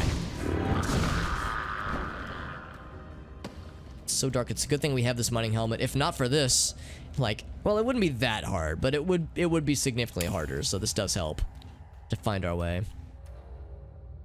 I think we just did one big circle, right? Because this is where we first landed. Oh, never mind. That guy's got a gun. I thought that was the mine helmet.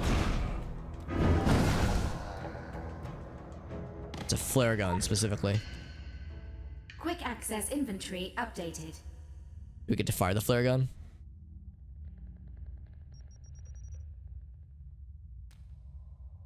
Kind of. It beeped for a second, but then it just fizzled out. Don't mind the oozing tentacles, by the way. It's fine. Nothing we haven't seen before. Although, we haven't seen anything quite this big, or girthy, or, veiny, ladies, or gentlemen, quite up close at least. These things are significant. Let's see, I think was this the way we came? There was another path that looked interesting, and I thought I was picking the path less traveled. But it's possible I inadvertently took the path more traveled. I think this is the way we went. I also want to explore this way. Oh, it's a large thing. And it leads into this room. There's a large thing that I just saw. Just caught a glimpse of it. It's a lot of blood though, yikes. Not bad. Not quite as, just a bottle of liquid apple. May buy again, but not, but pretty good. Pretty good out of 10 is what you would rate it, Arctic. Oh, these are sad tentacles. These are like our happy tentacles, because look how big and like happy they are. These guys are sad though, because this one's just sitting here. Also, I can't move past it. There we go. These are large. I don't even think they're tentacles. They're just like veins that are pumping the filth around.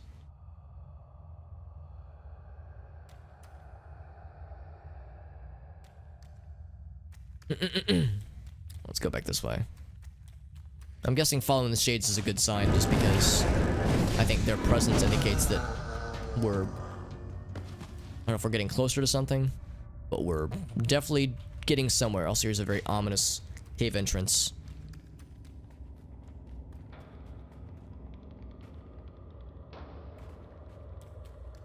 Are you secretly a vampire? Ooh. Elgaso asking the hard-hitting questions. This place is enormous, by the way. So we could be here for a minute just exploring all these side paths.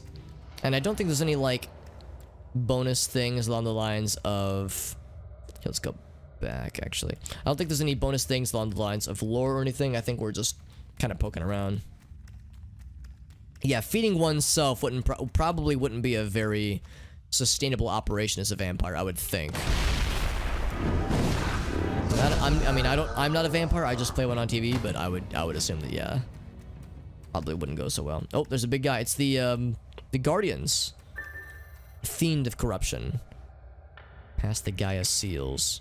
How do I do that? Do I just kill him? What's this? Okay, so we're fighting. I was thinking maybe like I would do some kind of interactions with them, but instead we're just gonna murder each other. And by that I mean I will win. Interesting that whenever you kill the Guardians, they just kind of like shake until they just go away. The Gaia Seals.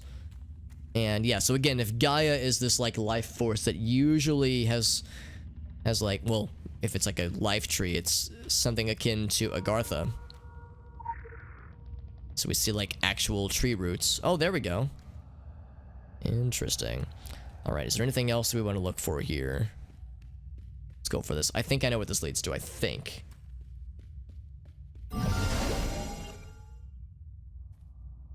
The lesser lich. That's right. Yeah, you want to turn to a lich, right? The betrayal fight. That's exciting. Oh, thanks for letting me in. I couldn't have done it without you. Yeah, we broke the really seal. Couldn't. Please, I fought gods. Even in your deepest, wettest dreams, you are no god. You know nothing of my deep, wet dreams, you bastard. I hope you appreciate the twist. I spent some time orchestrating it. I mean, it's what I'm known for. My long cons. They've written sagas about it. Maybe they'll write another one about this. But, you know, probably not. Oh, I have my hammer. Your kind is always looking for villains. So much better to have someone to fight than face the reality of it. That what you're fighting isn't physical, it isn't even metaphysical. It's an idea made real. You can't shoot fireballs at an idea. Fuck you, I would if I could. Ideas are like viruses, invisible, all-pervasive, invincible. I was a convenient villain because I questioned their authority, questioned the very foundation of our society. They banished me because they feared me, feared my ideas. They feared what I could become, an end to their rule, a new beginning. But they made a terrible mistake by sending me away. God and I've been anime? spreading the virus for a long, long time. And now spreading viruses, I know, dude. Is complete. A little on the nose, right? What is it they say? Dark days are coming, but no, they're right here. This, my silent friend, is an engine. Lovely, isn't it? It's not often you get to see one up close, or at all. The gods themselves would love to get their hands on one of these pretty things. They keep the world turning. Quite literally. But they also do other things. You'll see what I mean.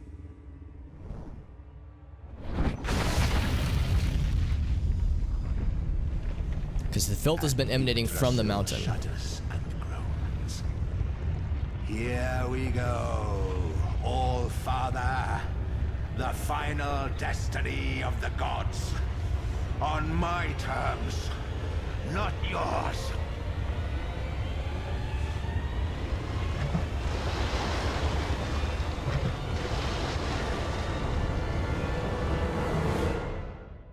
Bum bum bum. Yggdrasil in a cave? Yeah, probably not, yeah. This guy loves to speak in, like, twisted metaphors. We got all filthy sons. Hell yeah.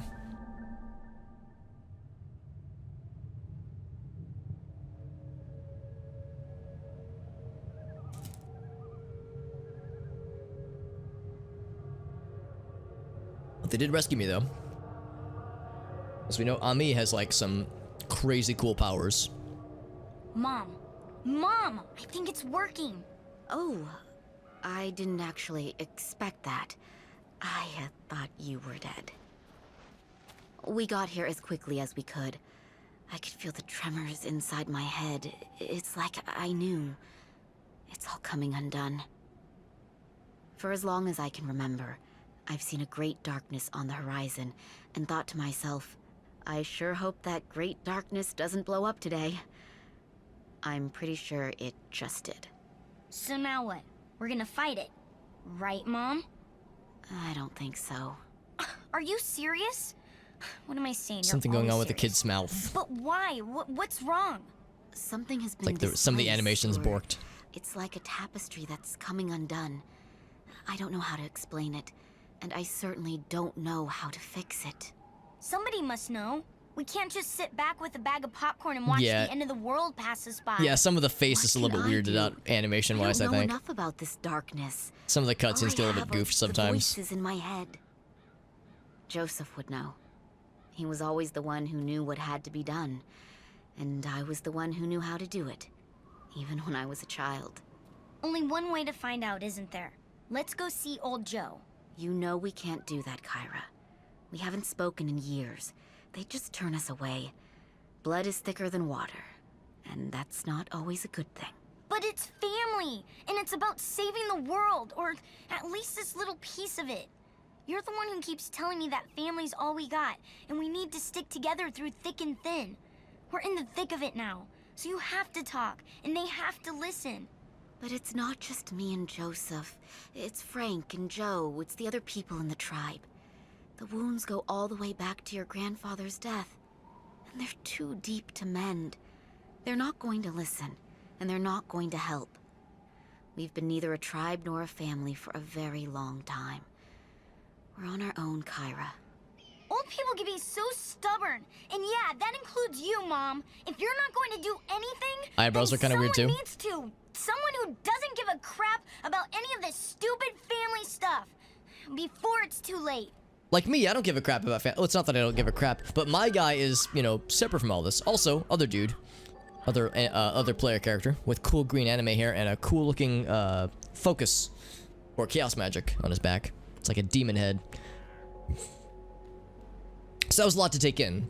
So yeah, we encountered Beaumont, and it sounds like because he couldn't get past the Gaia Seal, but us as a secret worlder, and we are touched by Gaia, we were able to get past the Gaia Seal, and we let him right in to the heart of the mountain. The basic lore behind this mountain, and I think it was pretty much touched on decently well, but the basic notion here is that the filth, or at least some part of it, like, I shouldn't say that the filth is coming from the mountain, because that's not 100% true. Not all of it, at least. But the filth that has been plaguing the mountain, that has been plaguing Solomon Island, originated from Blue Mountain. That's like, and the natives knew it. They tried to stop people from mining into it, and they can only do so much. So that's what's unearthed a lot of this. And being that Beaumont with the sword, with the key, being able to access the heart of the mountain means that he's able to tap into the power of the filth and all kinds of awful things. So pretty much the worst thing has happened. However, we're not done because there's still more story stuff. But that cutscene, yeah, there was some cutscene stuff that was going on a little bit weird there. They mentioned how the family, the two like family sides are kind of opposing forces because there was a schism that occurred years ago. Originally, there was a desire from several people, owners of the Blue Ridge mine and some wealthy families to mine into the Blue Mountain, just because in addition to it being a sacred holy site, it also has a lot of ore that would be very valuable, would make people a lot of money. But the Wabanaki tribe opposed it because they feared what was inside the mountain. Being a holy site, they were worried that there was something inside the mountain that could be, you know, highly destructive. And for the most part, it was ignored, but after like a number of, you know, bad things that happened, eventually people did back off. But like a generation or two later, people kind of forgot about why, like people kind of lost the significance of the mountain. And the younger generation of the Wabanaki agreed to sell off part of the mountain so they could build a casino on it, which they're building right now over there. You can kind of see in the distance. So like the older generation is like pissed off because, you know, the younger kids like sold them out, kind of, so to speak. And they don't understand the significance of the mountain and the evil that lays within. And the younger generation realizes they fucked up, but like there's this schism that can't be reached apparently. Also, a cool outfit on that guy. I feel terrible. The power of filth, yeah. Happened to her family, to our entire tribe. I don't blame her for not trusting us anymore. It wasn't like that when Ami was born. We were a tribe. And Ami is the key with all this, with a lot. Was killed. Did you know that? He stood up for our beliefs. He tried to stop the miners from digging too deep. That was where it began. He's the one that got shot. Some of the tribe, some of us, thought he was being unreasonable, that he was asking for trouble when he confronted the company, that blood would be shed. Him and his brother Red, they wouldn't listen. Said it was now or never, that the miners had to be stopped. Foreman put a bullet in his head, emptied his gun with the rest of us. Wow. He was screaming like a man possessed, like something had him, was inside him. It wasn't just that he killed one guy. His eyes were burning. His shadow. So he went kind of mad. His shadow was twisted. We didn't know that detail. There were riots, senseless violence, arrests. Then came the storms. This island was ravaged for weeks. After it all quieted down, the rift in the tribe was too great. Some, too many, left.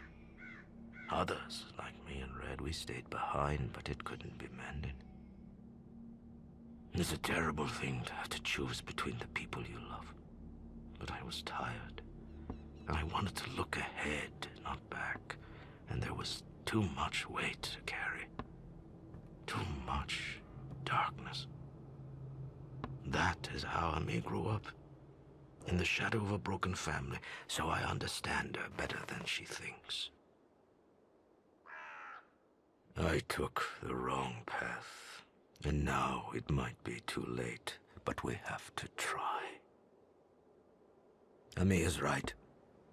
We must trust her instinct. Something in the land has been displaced. Something has been broken, an oath. If we had kept to our word, if we had maintained the wards that protect the mountain, this would not have happened. The wards were built by our forefathers and the visitors who helped fight the darkness the last time it fell upon us. Together, the two tribes created a seal that has protected us for generations. It has kept the darkness out, and it has kept the greater darkness locked in. We were chosen to protect and maintain it. 1,000 years the wards have lasted. Until now. We have failed. And now we have to mend what is broken. And like our forefathers, we cannot do it alone. Right, because the Vikings. Oh, cool, cool. Anime hair and gas mask. But yeah, the Vikings were the ones who originally brought that sword, the one we saw, that was used to seal the darkness up. So, in a similar sense, there's also now an outsider who's helping them out. That's us, the player character. I made this, smiley face. So, we need to go back to Kingsmith Town. Also, turn in this quest. I really fucking hate this Beaumont guy. Yeah, same. I mean, he's a cool villain. He's a cool villain you love to hate. Oh, we got multiple people with cool gas masks. Oh, I want a cool gas mask. I think they might be playing together because they got like matchy-match masks. In fact, everyone, they got cool outfits. My outfit is boring. I have a leather jacket and black pants. I'm boring cool guy. But yeah, Beaumont is too powerful. Old Joseph seems to know his stuff. And learn more about the engine. Well, he called it the engine. There was also the notion of him looking for the lock. Well, he has the key, but where's the lock? I think the heart of the mountain is the lock he was looking for. So I think that's like what that was kind of getting at ultimately. Bing. So we have one more inventory slot, and I think we get that once we complete this quest. This main story quest, that is. But yeah, I think like Beaumont pretty has what he wants now. It's just a matter of time of him like powering his stuff up to you know, to accomplish his evil deed. And what exactly does he want to do? Well, he definitely wants to harness the power of the filth to become, you know, ultimate powerful blah blah blah. You know, corrupt Gaia to do his bidding, just to become, you know, ultimate powerful badass. And he talked about how he had ideas that were like, you know, uncomfortable and whatnot.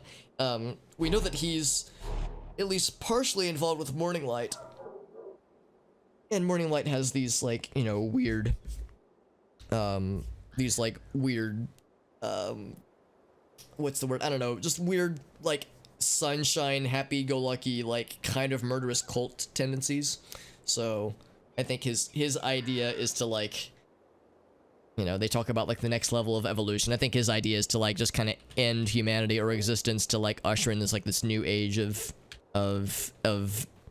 humans or of existence. It's all kind of flowery right now and kind of uncertain on exactly what he wants necessarily, but yeah, it gets weird for sure.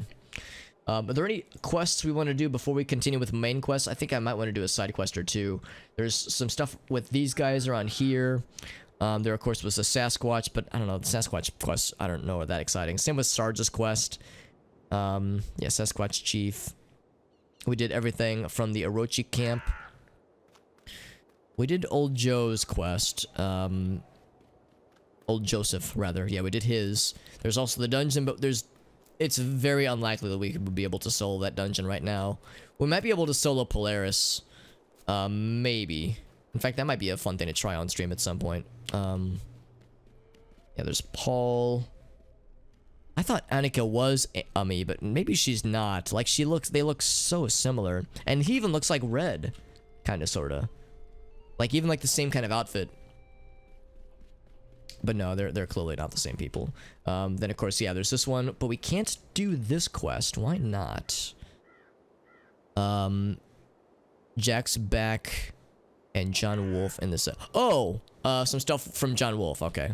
That's a good point too. There's several quests we haven't done from the Savage Coast. Savage Coast has a lot of quests, in all fairness. I mean, I feel like it's almost like too much. Like too many quests.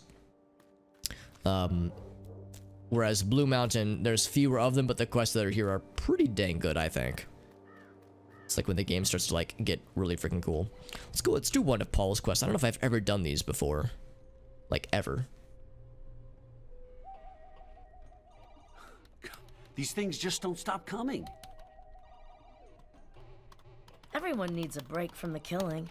There's no sports in it. Actually, yeah, now that I see them close up, they look significantly different. Never We had a mind. good little business going here, me and Paul. We were doing all right. But I guess They when you look and bleed sound the completely land, different. The land eventually bleeds you back. That wave 10 is some bullshit. It started a couple years back. Whitetail season had taken a dip. Hard to make ends meet. Then I picked up the trail of something else out there. Stranger game. Older game. It came like some weird providence. All the old stories come to life. It didn't cross my mind anyone would pay to bag themselves a Wendigo or Sasquatch, but I'm not the brains of this outfit. Turns out a lot of folks would, when you ask in the right places. Folks from out of state. Business is a bit slow, so if you're staying around, it's open season on whatever's got no right to walk or crawl here. Yeah, just don't get bit by anything. I hate to have to put you down. You got a quarter, Annie? My turn, isn't it? Hunting Wendigo is one thing, but hunting Sasquatch, it's like, dude, Sasquatch are our bros, dude. We hunting our buddies. Even though they are kind of a part of a dying breed. Gotta kill some zombies in 10 minutes. Alright, 10 minutes then. Odd to see a timed quest in this day and age from this game. Usually they're just like, you know, yeah, whatever. Usually it's kind of like, just do the things and who cares really, but yeah. Dearly departed. 13 of them too, but that's 10 minutes, so we have plenty of time.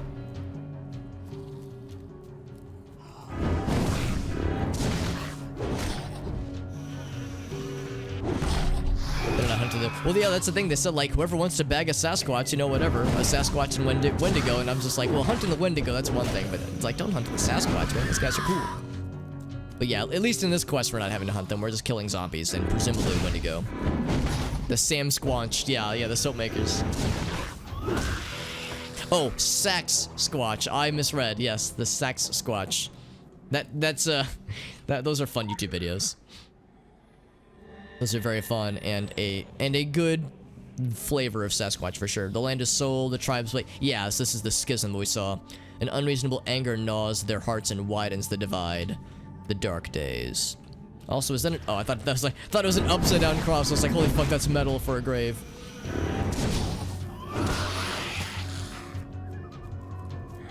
So I wonder if zombies were the game at one point.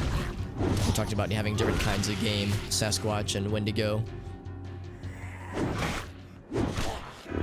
Oh, it's, you know, Dr. Squatch. Look at, we got a buddy, by the way. Check out this mutated corpse. Looking flesh golem lad. Yeet!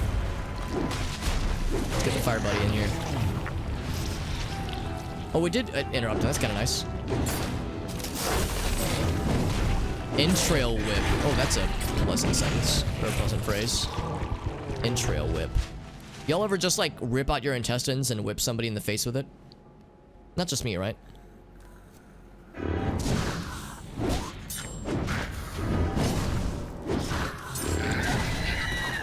Eight out of 13. Yeet. Oh, I didn't eat him. Graveyard caretaker. He might not be considered a zombie, but he looks pretty zombie-like. Okay, he did count. Okay. Oh, we got multiple friends. What's up, multiple friends? There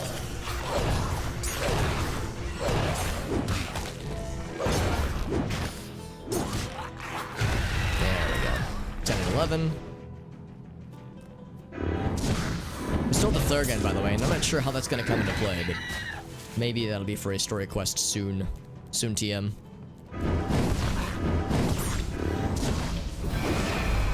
Nice little bonus level, too. 31, baby. Whoa. The authentic Wabanaki village, which I think is where the Wendigo have taken over. However, we don't have a time limit this time, so we can just kind of do whatevskis.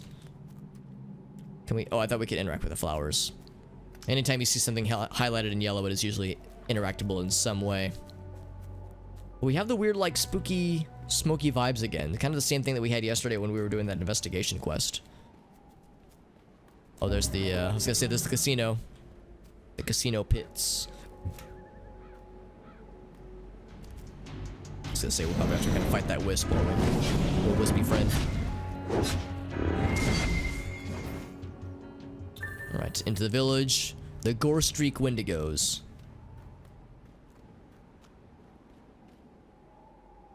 Aw, sad bongos. Aww.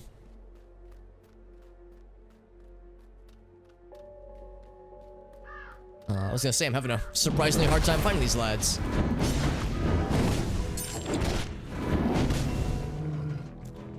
And there's no time limit for this one. I don't know why there was a time limit for the zombies and not the Wendigo. But it's not like these guys are going anywhere. Nice little blood trail, by the way, leading into this fella.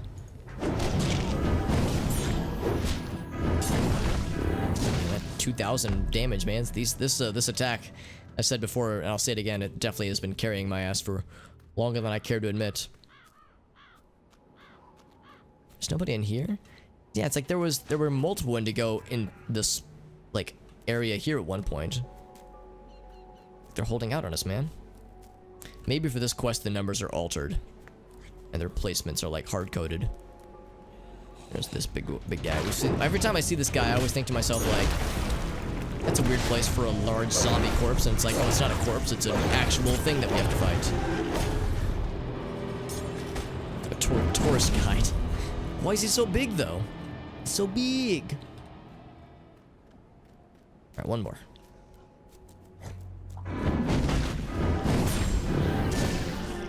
Alright, now we're gonna fight some macabre as well. So yeah, it's just we're just open season murdering things.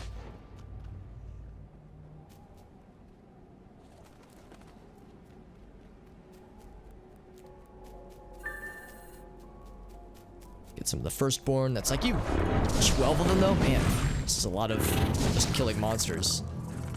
Hoping that this would, of course, would be a little bit more involved than that necessarily. Some chicken would be nice, yeah? Yeah, can't say I blame you. What's that structure in the distance?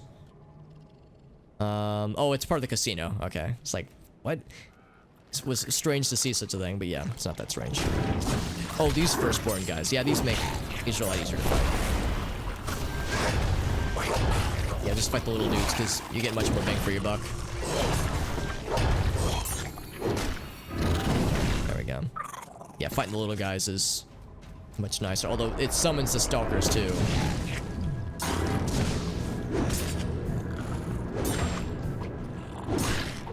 There we go.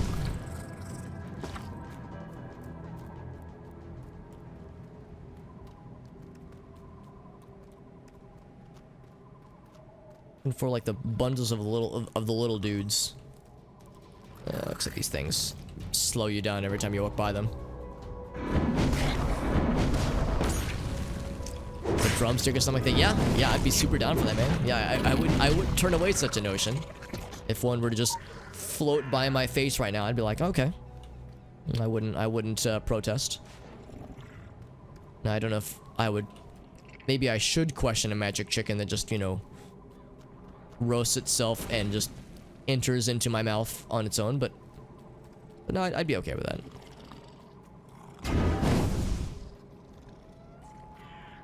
Yeah, there's more player characters fighting the dudes, which is always nice to see. Here we go, here's some of the little guys.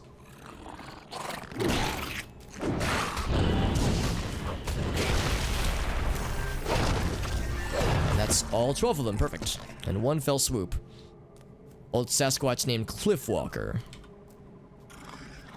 Clifford Walker. Let me guess, he saw us? He saw us, that's fine. I think it's him by himself. And he's fucking dead. It's a little bit awkward. Actually, no, I think if we warp there, that should be fine. Some turkey leg. Oh, that's right, from leftovers. Leftovers from last week. I know for a lot of people, they still, even with, of course, truncated family gatherings with fewer numbers than there would normally be, I still know of a number of people that still did the full turkey dinner thing, which means a lot of leftovers for a much smaller number of people, which is not a bad thing at all, obviously, but yeah, it means it's like, oh shit, we have a lot to go through, so it's like that those leftovers will last for quite some time, which is not a bad thing at all. Cliffwalker, well, he's probably by the cliffs. In fact, I think we saw him at one point as we were doing other questies. There he is. That way. Let's go get him. Brydox.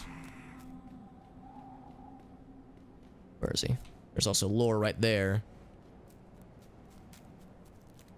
Oh, you're big guy, big dude. Why are you not like trying to attack me? Because I'm definitely gonna attack you, homie. sounds very unhappy. I guess giant monsters don't like when you kill them.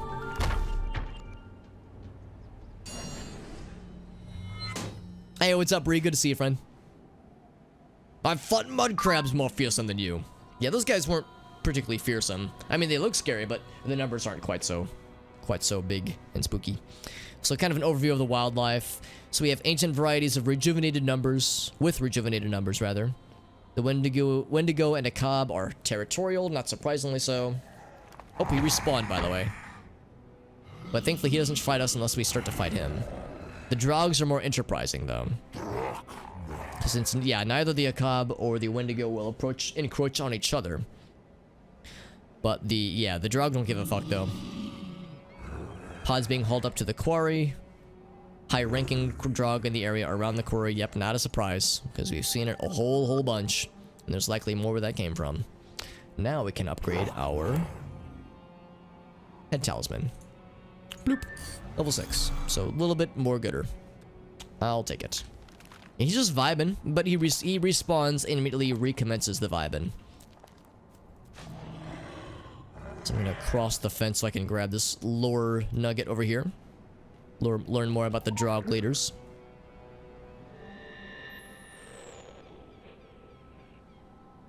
Yeah, let's learn more about this. Stress and Bree, is it the more stuff with exams or with finals specifically? Because now that we're in December, it occurs to me that's coming up pretty quick, probably. Oh, speaking of coming up in December, I've got I have some medicine I need to give Dexter. Some once a month medicine for finals. Yeah, I know you're saying that you have one final. There's one day in particular where you have multiple finals, which is, you know, always stressful. Is there like one class in particular that you're worried about?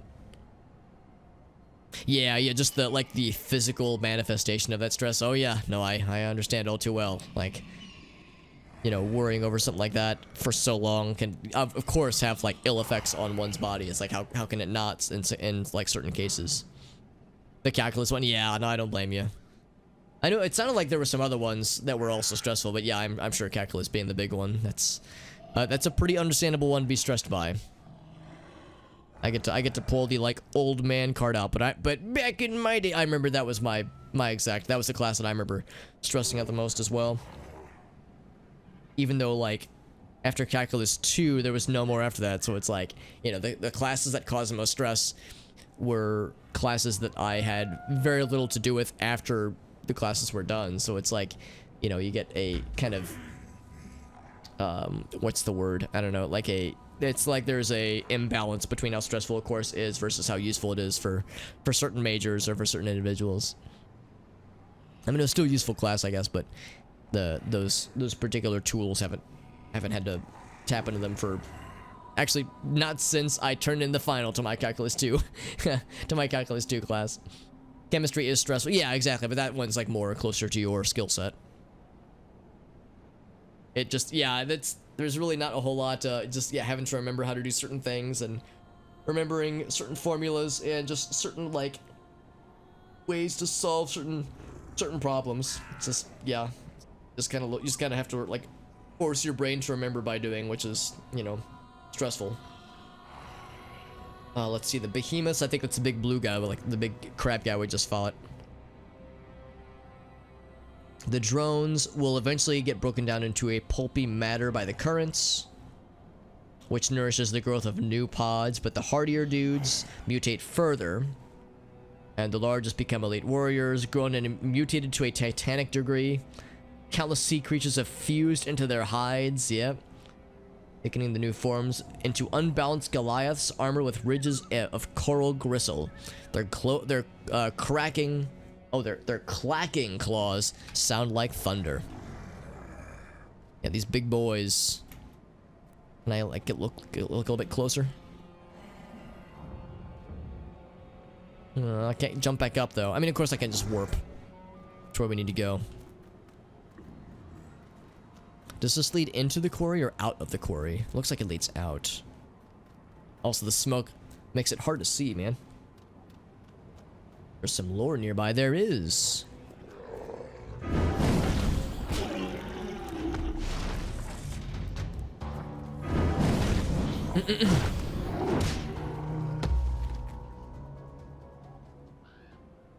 Told you what it is. It is what it is, but in front. Oh, like said the saying. That's very helpful. It sounds like your professor has been kind of a piece of work, honestly. And that he's like he or she has not been particularly helpful, unfortunately. Like, I'm sure they're not horrible, but still, it's like some professors definitely like kind of have like that sense where they kind of feel a little bit checked out when it comes to class lectures and interactions with students, where it's just like just kind of that notion where it's like, they don't pay me to interact with students, so I'm not gonna bother with it.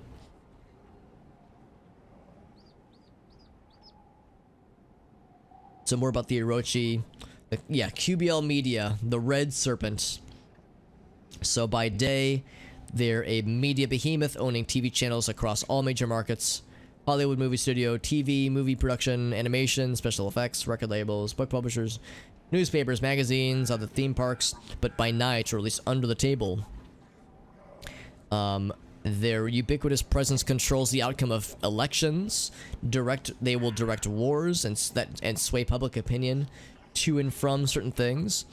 In a digital mass grave of killed data, the story of a certain Faust Capital executive's suicide lies buried.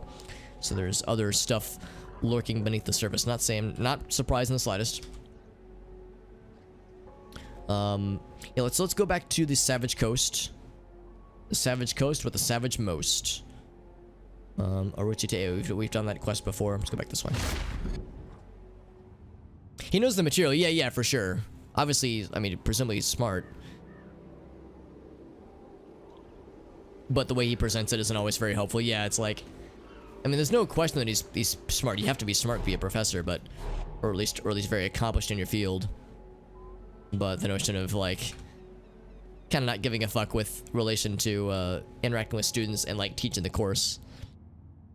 A take-home test you can use to replace a grade. Gonna make it hard and tedious on purpose.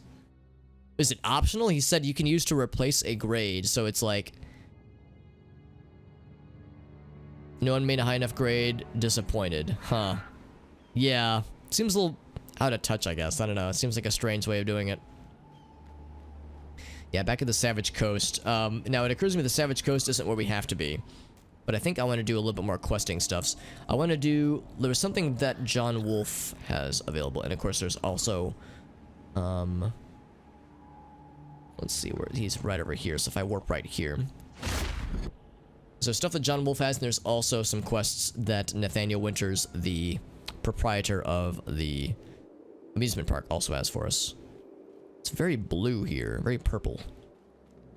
And there's lots of lore scattered around this house, but I don't know if we have a way to actually go in that house properly. Strange candle.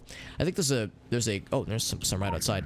I think there's a quest where you get to like go throughout the house and like explore it for realsies. Because the Black House is a fascinating tale. And what happened to it, the woman that lived here and how she was ostracized, and a tragedy was like, she was blamed for a tragedy that she had nothing to do with, just as a scapegoat. Fire is a powerful tool. It was amongst humanity's first technology. Meetings in darkened rooms, and it only takes a spark. Yeah, rumors are manufactured and planted in small town ears, and the fire spreads. Bad influence on the children, bad will and bad mouthing. And yeah, Carrie Killian. She offered her services to the hypocrites who asked to help with one face and spoke ill of her with another. And the fire got out of control. Before the flames were literally lit, they were metaphorically lit for sure. Also, kill the undead dudes. All right, undead dudes. You want to get killed? Bam. Oh, the one shot.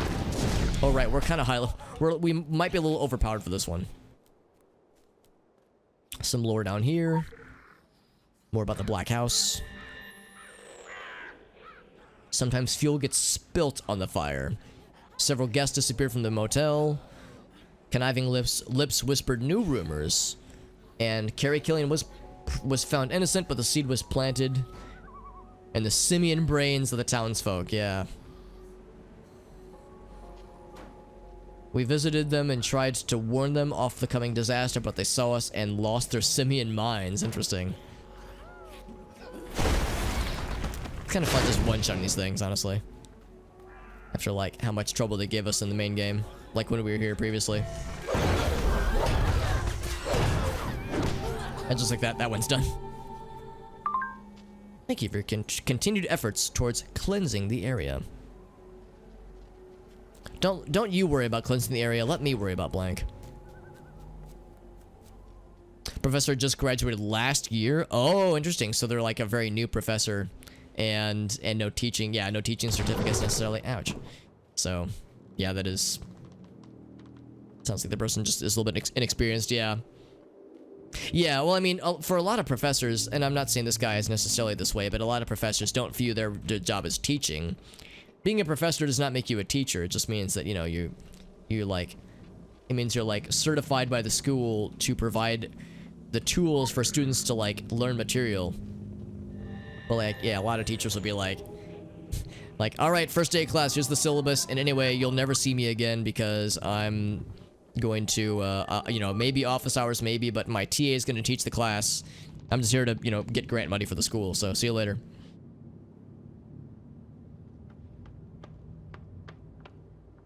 A teaching assistant, yeah. Well, I mean, that doesn't stop some professors, though, from being like, all right, the teaching assistant's going to do all, like, the grunt work, all, like, the dirty work. I'll just, you know, be doing the grant research. And I mean, grant research is important and it's good, obviously, but like, you know, they don't see teaching the students as a priority. It's like it's beneath them for certain individuals. And again, I don't want to say like that's definitely what this guy's got going on, but yeah, I've interacted with teachers or with professors, and thankfully didn't have any of them myself directly for classes, but I definitely had some interactions that kind of gave that vibe. Also, Physics Cat, what's up, buddy? Physics Cat, it's good to see you, my friend. We're doing some Secret World Legends. Physics Cat, good to see you, man. I know you were doing some Doom 2 the other night. Do this shout out for our man here. Physics. Help us find out how to. Oh, Elgas beat me to it. You're too quick for me, man. How did it go, by the way? Oh, Physics Cat, I know when we were there yesterday, or the day before, or something like that, you were doing, was it Sunlust, I think? And it was super crazy. You did beat it. That's awesome, man. I remember you saying that it was like, you were like, this is gonna drive me nuts. I mean, it definitely looked intense and beyond intimidating. As you know, we did a little bit of Doom 2 earlier this year. We did Golden Souls 2, which is not overly difficult. It's just just an adventure, just a creative, like, fun megawad.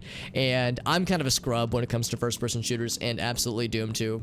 So I have zero ambition when it comes to the dank-ass, like, hard, challenging shit, but I can absolutely appreciate it, and your persistence is impressive. For anybody in the chat, by the way, who's not already following Physics Cat, and you think to yourself, man, I like Doom 2, I like cool shooters, and I like people that stream those cool games, especially if the streamer is cool, well, Physics Cat does all those things. And he's cool, and he plays cool games, and I don't have a third cool thing, but he's awesome. So, yeah, make sure you give him a follow, especially if you like the Doom 2 stuff. He does other stuff, too. He's done, what's the, of course, Battle Brothers. There was the other game you do. Not Satisfactory. Factorio, there we go. Factorio. So yeah, lots of good stuff. Physics Cat's a good dude. He's a good dude. He streams cool games. Like, what more do you need, man? That's like all you need to know when to follow somebody. Dude, I'm just spitting the facts, man. We're playing some Secret World Legends, by the way. This is that weird game I was telling you about last time where it's kind of an MMO. It's very story-based. It's mostly a single-player game. You can do the single-player quests with others, but the game is balanced in such a way where it doesn't really expect you to. So it's kind of an anomaly. There are raids. There are, like, multi-person dungeons that you can do, but it's all optional. Like, but for the main stuff, and especially like the main story, it's all single player. And one fun thing about this game is that there's, well, it might not be fun for a lot of people, but I enjoy it. There's lots of little, I refer to them as like little pieces of lore or little lore nuggets scattered around. There's a few around this house.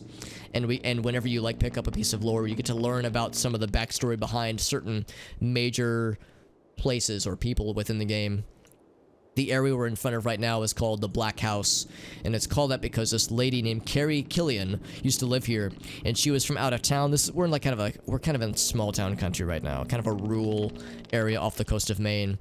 Very much small town mentality, and she was an out of towner who was a medium, a psychic, and she offered her services to the town, but people didn't really trust her, and there was a bunch of tragedies around, like kind of near where she lived, and people immediately assumed it was her, and eventually in like a mob mentality kind of thing, they burnt her house down and killed her.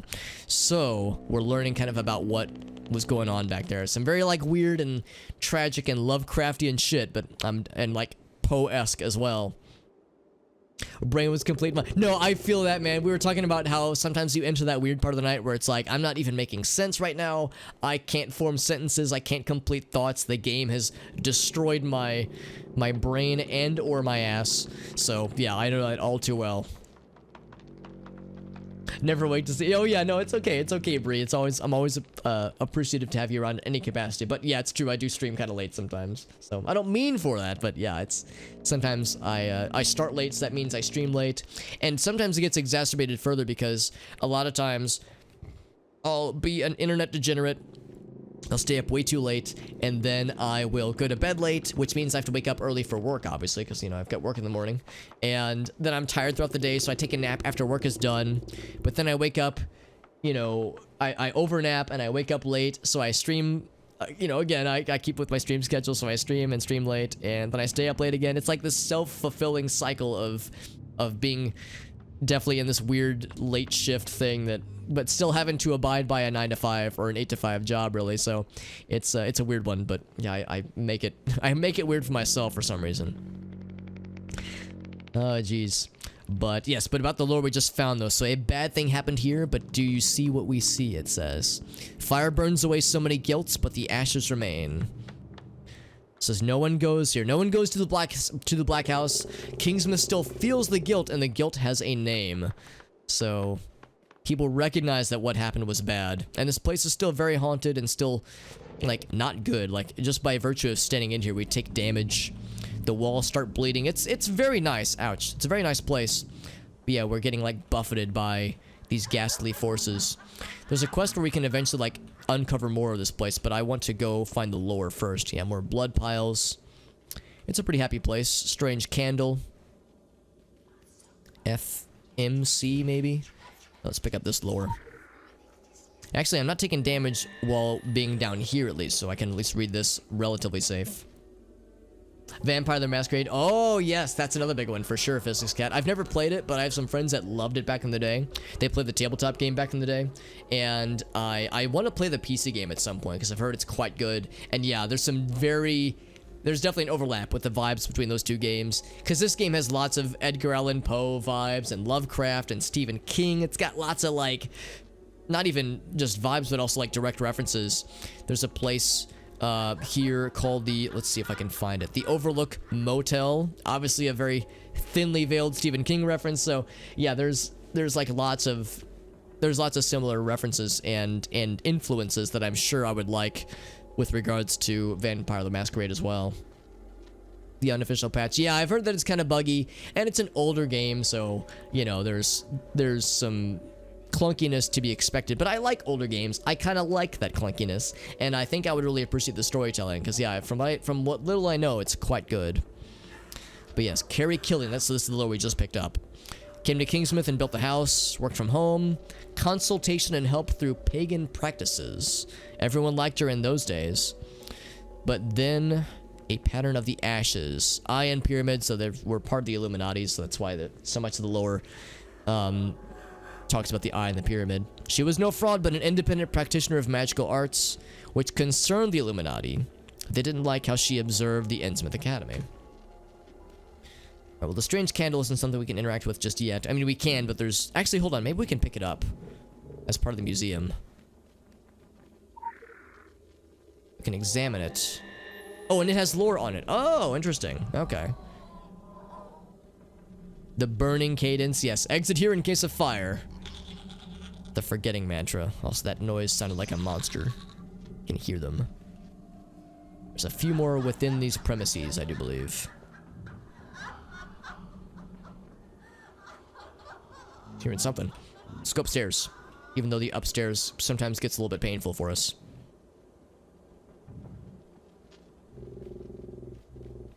Yeah, I want to do the quest where we get to, like, explore this place and interact with the spirits within here, because it's pretty cool, but I can't remember how to access that quest. I guess we've got all the lore, because now the lore finder thing isn't telling me anything.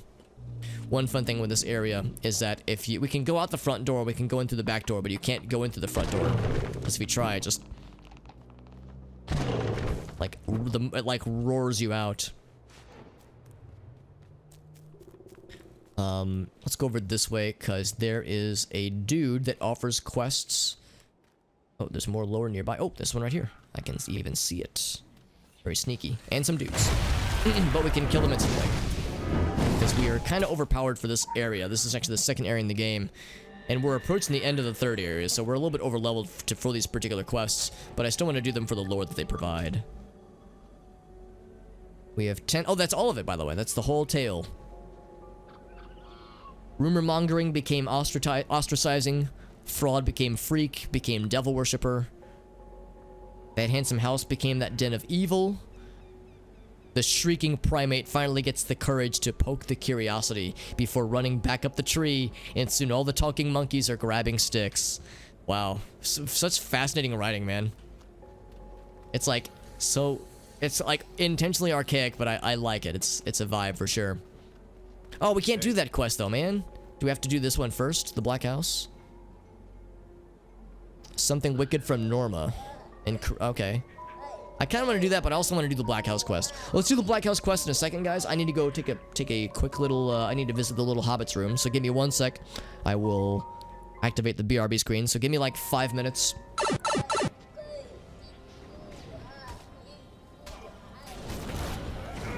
What am I hearing? Oh, I think this bird speaks to you sometimes. I think like ravens are known to do something like that. Also, it's cool the dog was gonna like help with fighting things. That's kind of cool. This guy's got like all kinds of cool aesthetic things. He's got the little glowy effect on his shoes. He's got the glowy effect around him. Oh, I wish I had cool glowy effects. I never get anything. All right, guys, let's do the Black House. Let's investigate this awful, accursed place where tragedy struck. Spook easy. I've spent nights in houses so filled with spirits I had to perform exorcisms to take a dump. But that burned house up there, the Black House, that place got me breaking out in goosebumps. Not spooked, not that, but affected. In a bad way. It's a cold place. Funny thing with that house, it wasn't haunted before the locals made it so. They were so afraid of witchcraft. They never gave a single thought to what witchcraft does and doesn't do.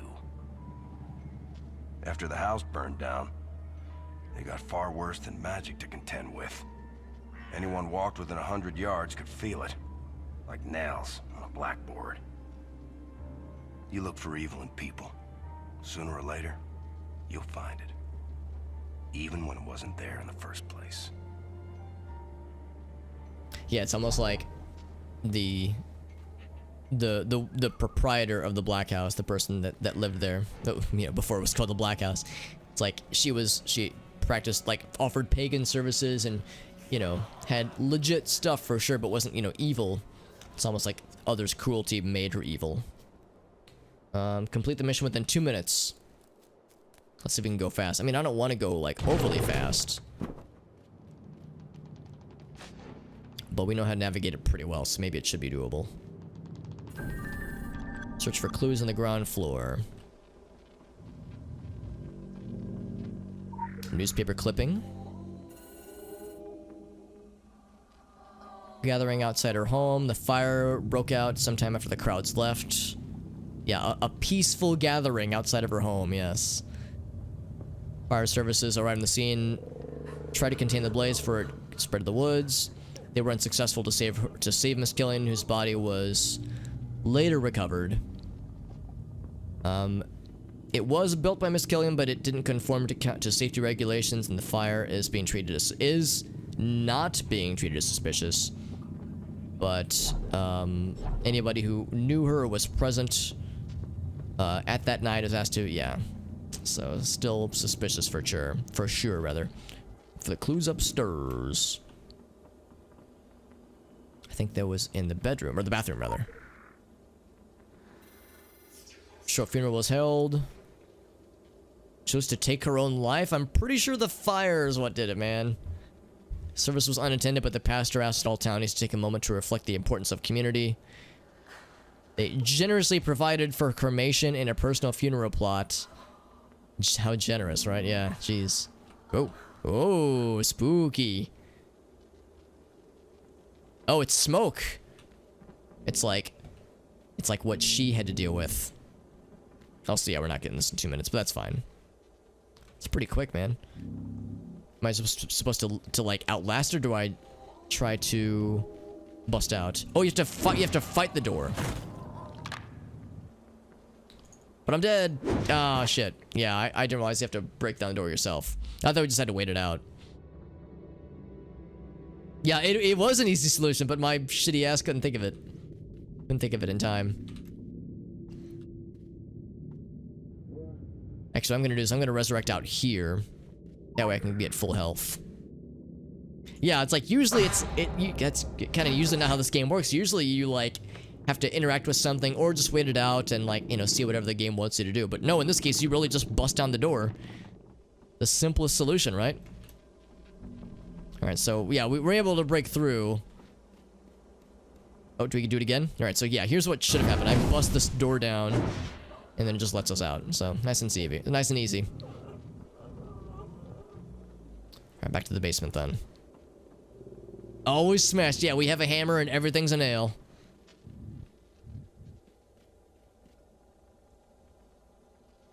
Interesting that, oh, this is, well, I guess like a squatter's den, maybe. Carrie's will. Last will and testament. Resident of Solomon Island, state of Maine.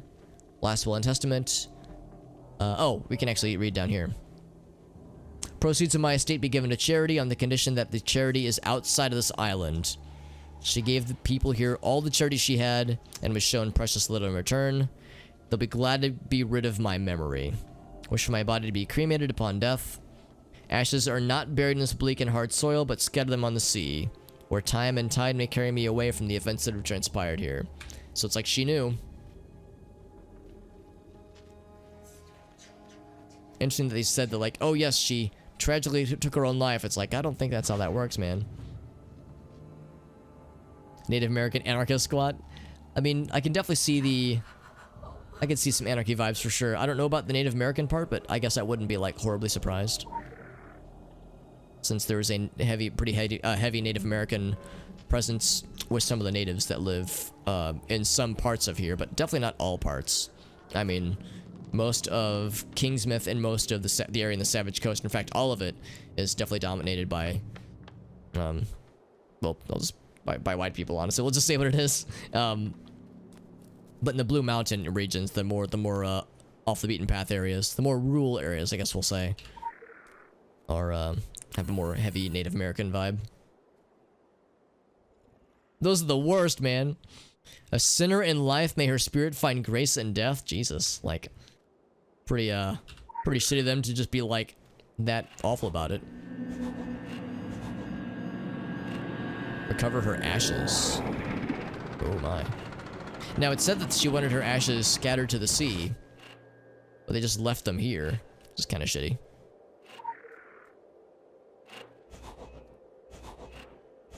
So it stuns me for a couple seconds. Recover her ashes.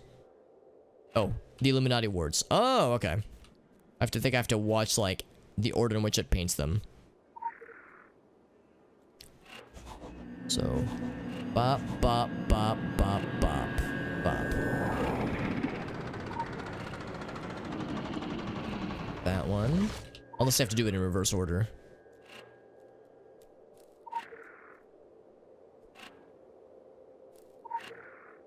Yeah, just take it to the sea, right? Sounds pretty simple to me.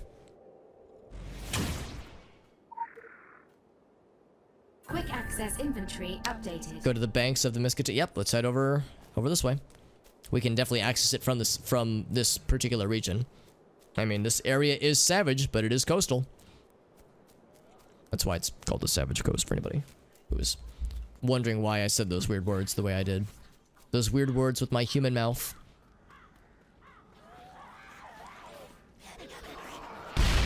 Oh, what? It missed all of them. Fuck that. do it that way. It's so much easier to do it that way. I figured I was gonna get their rage anyway, so it's like I might as well murder them proactively. Proactively, defensively.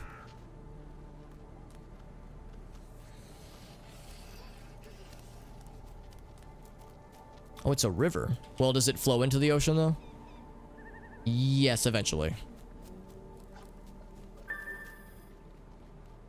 Scatter the ashes. Scatter the asses. Nice and simple. Doing door-to-door exorcisms.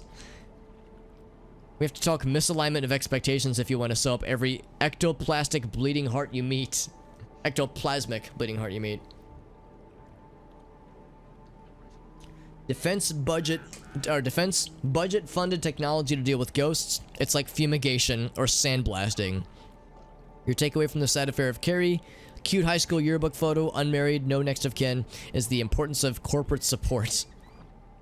She had a power we could have used, though, or even protected. She would have grown up in the 80s, should have grown up in the 80s in a Manhattan penthouse, but she flew solo and died alone on this rock. QED. Oh. Kirsten always has a such a positive and humble way of looking at things, doesn't she? Level that up. Anything else we want to level up for now? There's a number of weapons we have. 1, 2, 3, just 3. So we'll hold off for now. Alright, so we need to go back to... So if we want to do that one John Wolfe quest, we have to go back further to do the one quest from Norma. However, I kind of want to do at least one more quest from... or surrounding, rather, the amusement park. Just because it's been a while. And the amusement park has a lot of quests, and you can spend a lot of time here. And I don't necessarily want to, like, go crazy with it, but there's, I think, a little bit more that I want to see. Oh, it's the investigation quest. I'm sorry, did you Do I want to do the something? investigation quest for this one? I've done it before. Mysterious third party, that would be the Venetians, or Phoenicians, rather. Do I want to do this tonight? I'd like to think I'd be able to figure it out. I might save that for a later night, though. Just because it will probably be quite involved, but I think that's a good one. I think, yeah, it's been a long time, though. I can't quite remember it. Part of me kind of likes the idea of finishing up the main story of Solomon Island tonight, if possible. So we'll see if we can do that. But yeah, I do want to do the Norma stuff so we can get the John quest and then get the second Paul quest. So back at the Overlook, and it's a hellish, nightmarish situation. We haven't been to Kingsmouth in a long time, though. Once we hit Savage Coast, we pretty much never looked back. Actually, that's not true. We did the Danny quests. We did his investigation quest and his, whatchamacallit, his, sabotage quest.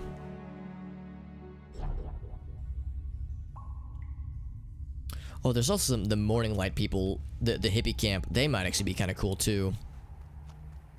Because I don't think I've actually done all those quests, and that actually does sound kind of interesting. Yes, we need to activate the wards. Are we kind of close to the hippie camp, actually? Oh, that would be up here for the Blue Mountain, right. What's closer, Norma or the hippie camp? Norma is... Where is Norma? She's over here. Let's warp to her first. And for the record, it's actually called the hippie camp. I mean, or maybe Morning Light hippie camp, but it is a very deliberate label that the game attributes. So it's not just me being a doof. Oh, we did her main quest. We didn't do this one, though. So it's an investigation quest. Ew. Multiple murders. So that is an investigation. I want to do that. How's about this? Let's, it is midnight, so if I start this quest, this will likely be the only thing we do tonight. Maybe I should just go ahead and do it, man. I think I've done this before. I would say there's a good chance I'll be able to remember, hopefully a decent bit of it, but we'll see. Recommended level 9. Hopefully this will be, like, not a super crazy one. Pressure building. The kind that comes before a storm when it builds and builds, but just won't break. Yeah, the ravens, they feel it too. Last time I saw them like this, when the trees were more birds than branches, there were murders. Yeah, that was back in 2002. Tail end of a long and wicked hot summer. By August, the whole town smelled rotten, and we hadn't seen a drop of rain since June. When the storm finally broke and the ravens flew, the killing stopped. Never believed what the paper wrote about that vagrant, neither did Helen, despite those boys in city council leaning on her. Well, she took a beating. Could have hurt her career, but she was right. Wasn't human hands cut those girls open. Probably a revenant. Kindness of ravens, isn't that what they call it? My idea of reading is the TV guide, not anything that could charitably be called literature. But even I know signs and portents when I see them. Something to do with the ravens, then. And there's a lot of ravens scattered throughout this this area. So let's find more information. So maybe check out some newspapers then. Yeah, we could head. There's a few places to look at. The town hall would be a big one for sure. Probably just waltz our way over there, unless there's a newspaper stand somewhere, but I don't think that there are necessarily. Also, one thing that's nice is that being that we're super high level means that we can just kind of like power through any encounters that try to come our way, which is kind of nice. They showed this this sign here in the cutscene, but I don't see any like newspaper stands out here exactly. Wait, is that what this is? Well, they're empty, so that wouldn't be it. Of course, here's a phone book. Yeah, my bet would probably be this is the museum. It wouldn't be in the museum. Nah, not here. It's a town hall this way. Here we go. Yeah, I was gonna say she actually. That's a recurring theme with several characters in this game. They talk about like, oh, you know, we're just simple folk. We don't deal with these kinds of things all that often. But yeah, like sometimes the way they speak is actually like man, you talk very like very intelligently with like interesting references to things. It's like, is that what they call it? Sisyphean or Sisyphean? You know, referring to Sisyphus, it's like, well, they pretend like they're not very smart or not very like well educated, but it's like they know all about all these other things. Now, if I had to guess, we'll probably have to come here anyway because it was 2002, right? It wouldn't surprise me if we were to have to go through one of the stuff in here. And maybe that'll be like a place to start. But I feel like we need to find newspapers first. Oh, but the newspapers would be historical. Yeah, let's start going through here first, actually. She said it was the summer of 2002. So we can check quarter one. That probably won't do it. Door is empty. So here's quarter three. Okay, here we go. So yeah, there was a vagrant worker, she said, that got blamed for the murders of some girls. Women, or girls, I don't know. Larry Chekon. The murders of Kingsmith girls, 3 of them. Townies who had been holding an all-night vigil on Elm gave an emotional response to the announcement. End of a summer of horror. For 3 months, and a state and police manhunt making mainland news. Sheriff Bannerman would not make further comment, but she has asked that counties remain calm while justice works its course. At the Chronicle, we know many of our readers have questioned the efficiency of the Solomon County Sheriff's Office, but there will be time for those questions in the months following. Yeah, more information about the murder case then.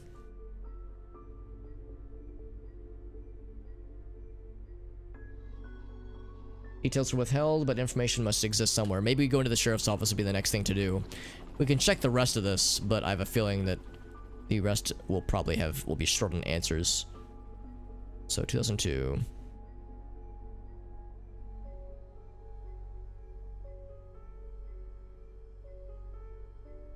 Order 4. Because presumably that's when the trial would have happened, right? Would have happened later on. There's no quarter 2, I just noticed, of 2002. Or, yeah, it's like the door's been pulled out. Okay, well, that's fine. Yeah, I was thinking the same thing. I was like, it'd be nice. Here, let's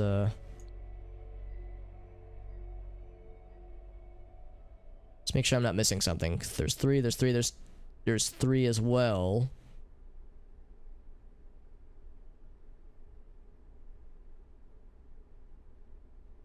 Oh wait. Can I see it? That's OSQ1, okay. Yeah, so it's like some data is missing, it seems. Yeah, I think they're stacked by year. So yeah, some data is missing, unfortunately. Let's go to the sheriff's office. That would probably be a pretty good place to start. Oh, not to start, but to continue. Just warp over. We have plenty of the anima shards, the fun monies, or warping around like a boss.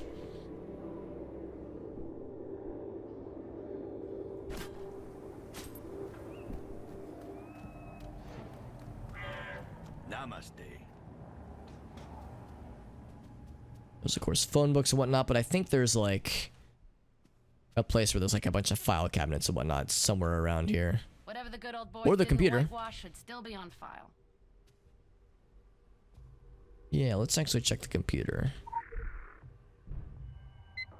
I hope she doesn't mind that I'm just like hacking, quote unquote, into her stuff while she's standing right there looking right at us. Suspect database, that sounds interesting. Larry Checkham, that's the guy. Death of suspect and he died in custody, okay. Alone with suspect at 1 a.m. Went over his written confession for something, multiple inconsistencies with his story and events, including blank. You ask my ghost for the truth, Sheriff, he says, and he took his own life in his cell sometime between 4 and 5 a.m.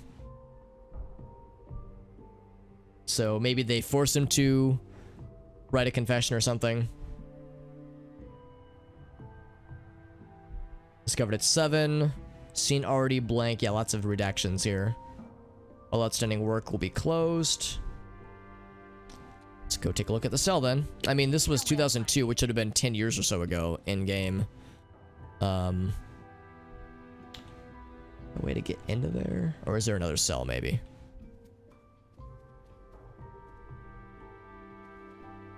Seems to be the only one.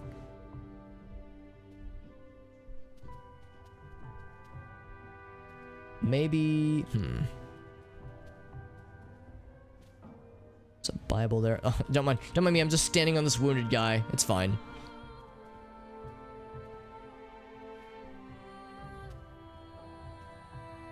Maybe. Here, let me type on the keyboard on the computer from like the other direction, so I'm like reaching my hands around the monitor. This like giant CRT monitor. Security system. Status online. Okay, that's fine.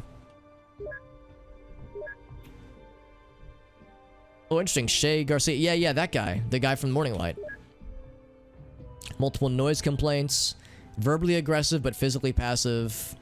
Wasn't impressed by the small-mindedness of local residents, but agreed to bow to the man. Okay. Kind of curious, actually, about the other ones. Ooh, that's not good, yeah. Harassment eyewitness reports led to apprehension of a minor. Oh, gosh. Sent Deputy Gardner home for the evening. Concerned for safety of the prisoner if I leave him alone with Andy. Wow.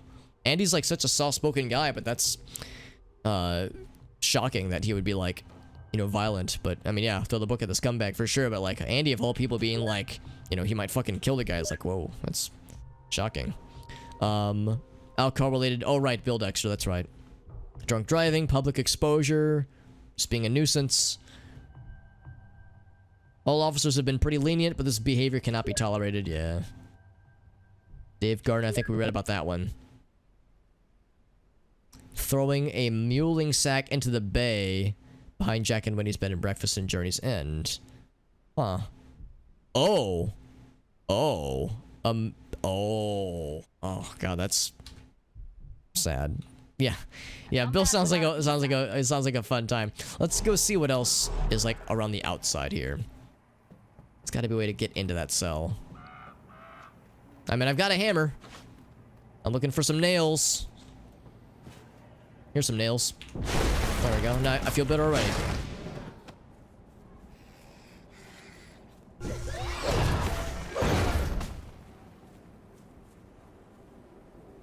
like crack in from this side maybe. There's a way to like open the wall out or something like that. I don't know, some kind of way to get into that cell. Here, let me like get arrested for something. Let me like, I don't know, whip my dick out in public or get a DUI or something. I don't know. Deputy Andy. Because I think this is the only cell, right? Unless there's a cell in Town Hall, but that wouldn't make sense.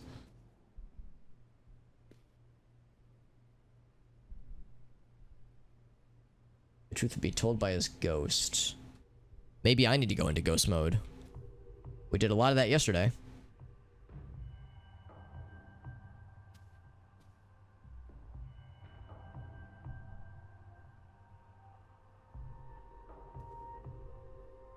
Kiss my ass. Bannerman can suck it.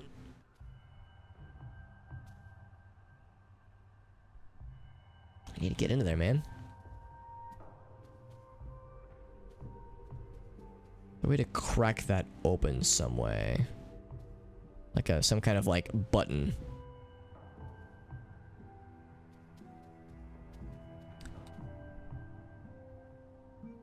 Yeah, nothing. I was thinking maybe she would like talk about the options on the premises. Would there be other cells anywhere in this area? I don't think that there would be. Well, one thing to try is the whole, you know, ghost thing. Actually, hold on. Let me do this over here. Hello, my friend. But just fall over. I like the little skull like death effect being like, you're dead. The effect is you're dead.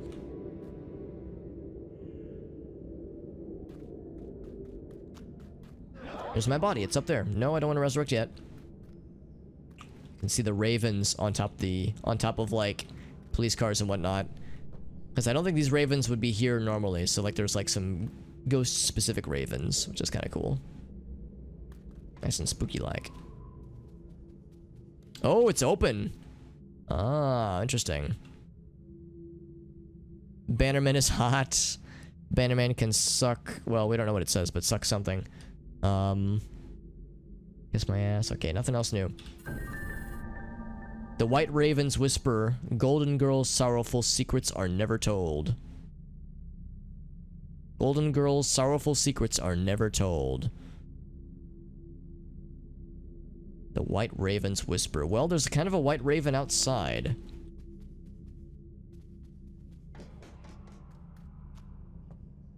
We follow him. Oh, there's another one.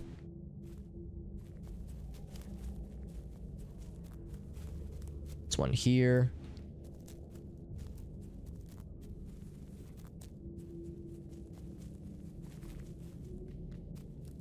Set in for a secret, never to be told. I'm sorry, what? One for sorrow. They're saying part of the message. 6 for gold. 4 for a boy. 3 for a girl. 2 for joy. 5 for silver. Alright, so I activated one of them. 3 for a girl. 4 for a boy. 6 for gold. 1 for sorrow. So I guess you have to activate them in order, right? I'll go and activate them now, but I've definitely goofed it. They're counting. 4 for a boy. Yeah, so we didn't do it. Hopefully they'll land back so I can try it again. Let me give them some space. We were just talking about white ravens a week or so ago, because Arctic brought them up, how like they have like a not like albinism, but like just ravens that are just happen to be white. So 6. 4 for a boy. 4. 2 for joy. 2. 3 for a girl. 3. 5 for silver. There's no 1 though. 3 for a girl. 2 for joy. 4 for a boy. 6 for gold. 1 for sorrow. Oh, there's a 1. 7 for a secret, never to be told. 1 for sorrow. You know, I'm just gonna go out on a limb and suggest I might need to write these, because knowing this game, there were probably also I have these things to turn in. There's probably gonna come a time where it's gonna be like, here are some numbers, and map them in some way to the things you heard earlier, and I'll be like, oh shit, I didn't write those down, and now I'm sad. So I want to get in front of me forgetting these things, or not writing them down, and write them down now. But also, these people did their quests. Good job. And nobody died. I think nobody died. So good job on not dying, fam. Whoops, wrong button. It's good I can direct these things while I'm dead.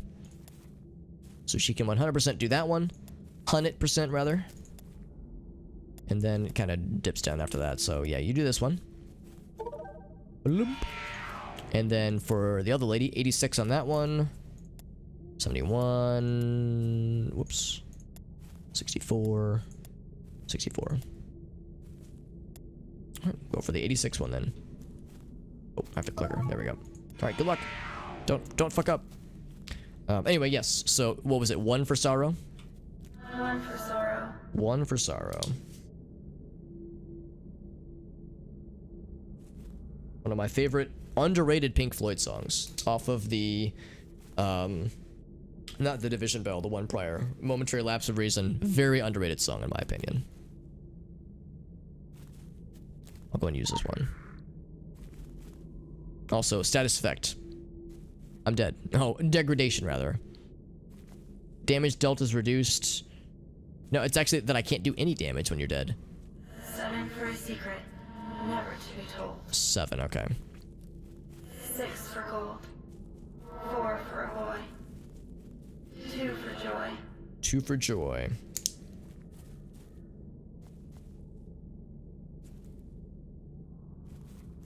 Two for 3 for a girl. 3 for a girl. And I think 4 is for a lad. 5 for silver. 3 for a girl. 2 for joy. 4 for a boy. 4 for a boy. Did I hear 5 for silver, 6 for gold? 2 for joy. Oh, I should probably use this too. This is 2 for joy, right? 2 for joy. Yeah. 3 for a girl. 5 for silver. 5 silver. Yeah, I think I figured it out now. So 5 silver. 6 gold. And then 7 is for something never to be told. Secrets never to be told. Hey, Jamie, what's up, buddy? Thank you so much for that raid, my friend. We're doing some secret role. We're doing the investigation quest, actually. 3 for a girl. In fact, I should go ahead and use this one. Thank you, Jimmy, for that raid. How you doing, man? How'd your stream go, and what were you streaming? Was it more Secret World Legends? I know you did some last night. 4 for a boy. I'm gonna use that one. I'm sure you probably remember this particular investigation quest. Oh, thank you, Elgaso, for the shortcut. Or shortcut, the shout out. Sorry. Where did the other ones go? Oh, I might have done it in the wrong order then. But yeah, 7 is for secrets never to be told. So it's not about counting up in order. There's a particular sequence. 4 for a boy. But thank you, Elgaso, again, for the shout out. That makes my job easier. Also, we have a masterpiece to do. Oh, hell yeah. Some Wolfenstein New Order. Nice, man. On Nightmare. That's awesome, dude. Yeah, I've heard all the new Wolfensteins are incredibly good. That's so freaking awesome, man. I'm glad you liked it. It said you finished it in a Nightmare difficulty. I really want to get into those games. I remember playing Return to Castle Wolfenstein for the first time ever. I would say like 7 or 8 years or so ago, and that was my first introduction to the series. But yeah, I definitely want to try the newer ones for sure. Thank you for that raid, by the way. We're playing Secret World Legends, a game I know you, Jimmy, are very familiar with. We're doing an investigation quest. Also, Arctic, 2 things. 1, I will do your MSP Masterpiece shortly. However, you were telling us about white ravens. Well, we have some ravens here that are very much white, and I'm very much in like spooky mode right now. The white ravens whisper, "Golden girls, sorrowful secrets are never told." Okay, so that's gonna be the strat then. So we're gonna want to go for golden girls. So first is gold, which is gonna be 6. 3 for a girl. 6 for gold. 6 for gold, perfect. So golden girls. 2 for joy. 1 for sorrow. That's not it. 3 for a girl. Alright, golden girls. And then sorrowful secrets never told. Sorrowful secrets never told. So sorrow. 4 for a boy. 5 for silver. 7 for a secret, never to be told. 5 for silver. 4 for a boy. One of these is sorrow then. 2 for joy. 1 for sorrow. There we go. And then secrets never to be told, which I think will just be the one at the end here, right? 5 for silver. 7 for a secret, never to be told. There we go. Looking for Jack the lad? You found him. Jack. Who are you? Oh. Oh, I'm back to life. Okay. Jack O'Lantern. Oh god, level 50? He's gonna fuck me up, won't he? I can try to fight this, but I have a feeling I'm like not gonna do so well. Alright, we'll bring all the stops, man. I'm doing so little damage. 37,000 health, by the way. So we found him, but what can we do about that? That's where there's more. That's where there's more questings to be done with this guy. Interesting. The shareware demo. Oh yeah, so you're talking the OG. I've never played the OG game before. Like the original, like Wolfenstein 3D. Yeah, I only played Return to Castle Wolfenstein, and I've like watched some people on stream on Twitch rather play some of the newer ones. But yeah, I've yet to play it myself, and I absolutely want to. But yeah, but you're an OG, which I mean I appreciate it, man. You're an OG when it comes to that game series, which is pretty dope. That quest was pretty good, and I'm pretty sure I've done that quest before. So that was part of why that was kind of on easy mode. But yeah, that was kind of nice though. I also want to do the Nathaniel Winter one, but I think that one might be a little bit tougher. But I can't honestly remember what it entails. And we get a little Raven friend. You had Zern right there, the doctor buddy.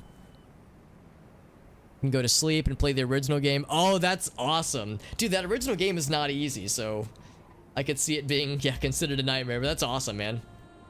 That's so cool. Yeah, I really want to play those games because I've heard they are, like, very cool and inventive first-person shooters.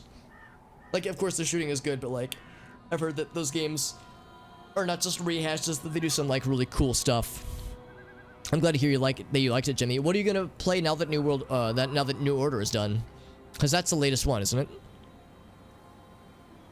it? By the way, Kirsten reminded Zern, our doctor, that we're expendable, but he's good to have our back, which is nice. Redeploying someone at this stage would be a bitch. Yeah, probably. So there are numbers that point to Jack's unique psychognomy. Oh, physiognomy. Physiognomy, yeah, okay. So, a boy flees famine, works at a mage's farm. The mage's daughter dies and tears into boy in pumpkin patch. Oh god, that's brutal. Kingsmith is not a good place to die, so try not to. Noted, duly noted. So we got a few weapons and whatnot. We got a raven friend, the pale raven friend. So now, Arctic, since I know you were telling us about pale ravens, or white ravens, now we have one of our own. And of course, again, the pets don't actually do anything physically, but they look cool. And that's what matters. And then we also got a monocle. A monocle? Are you kidding me? Am I gonna wear the monocle? No, I'm not gonna be that weirdo, but that is kind of cool though. We also get 3D glasses that we have to buy with actual stuff, but yeah. It looks like so fucking weird and out of place with that monocle. There we go. Oh, new Colossus. Okay, think you'll play the new one then? That's the next one then. Nice, man. That's exciting. I'll try to pop in because that does sound fun.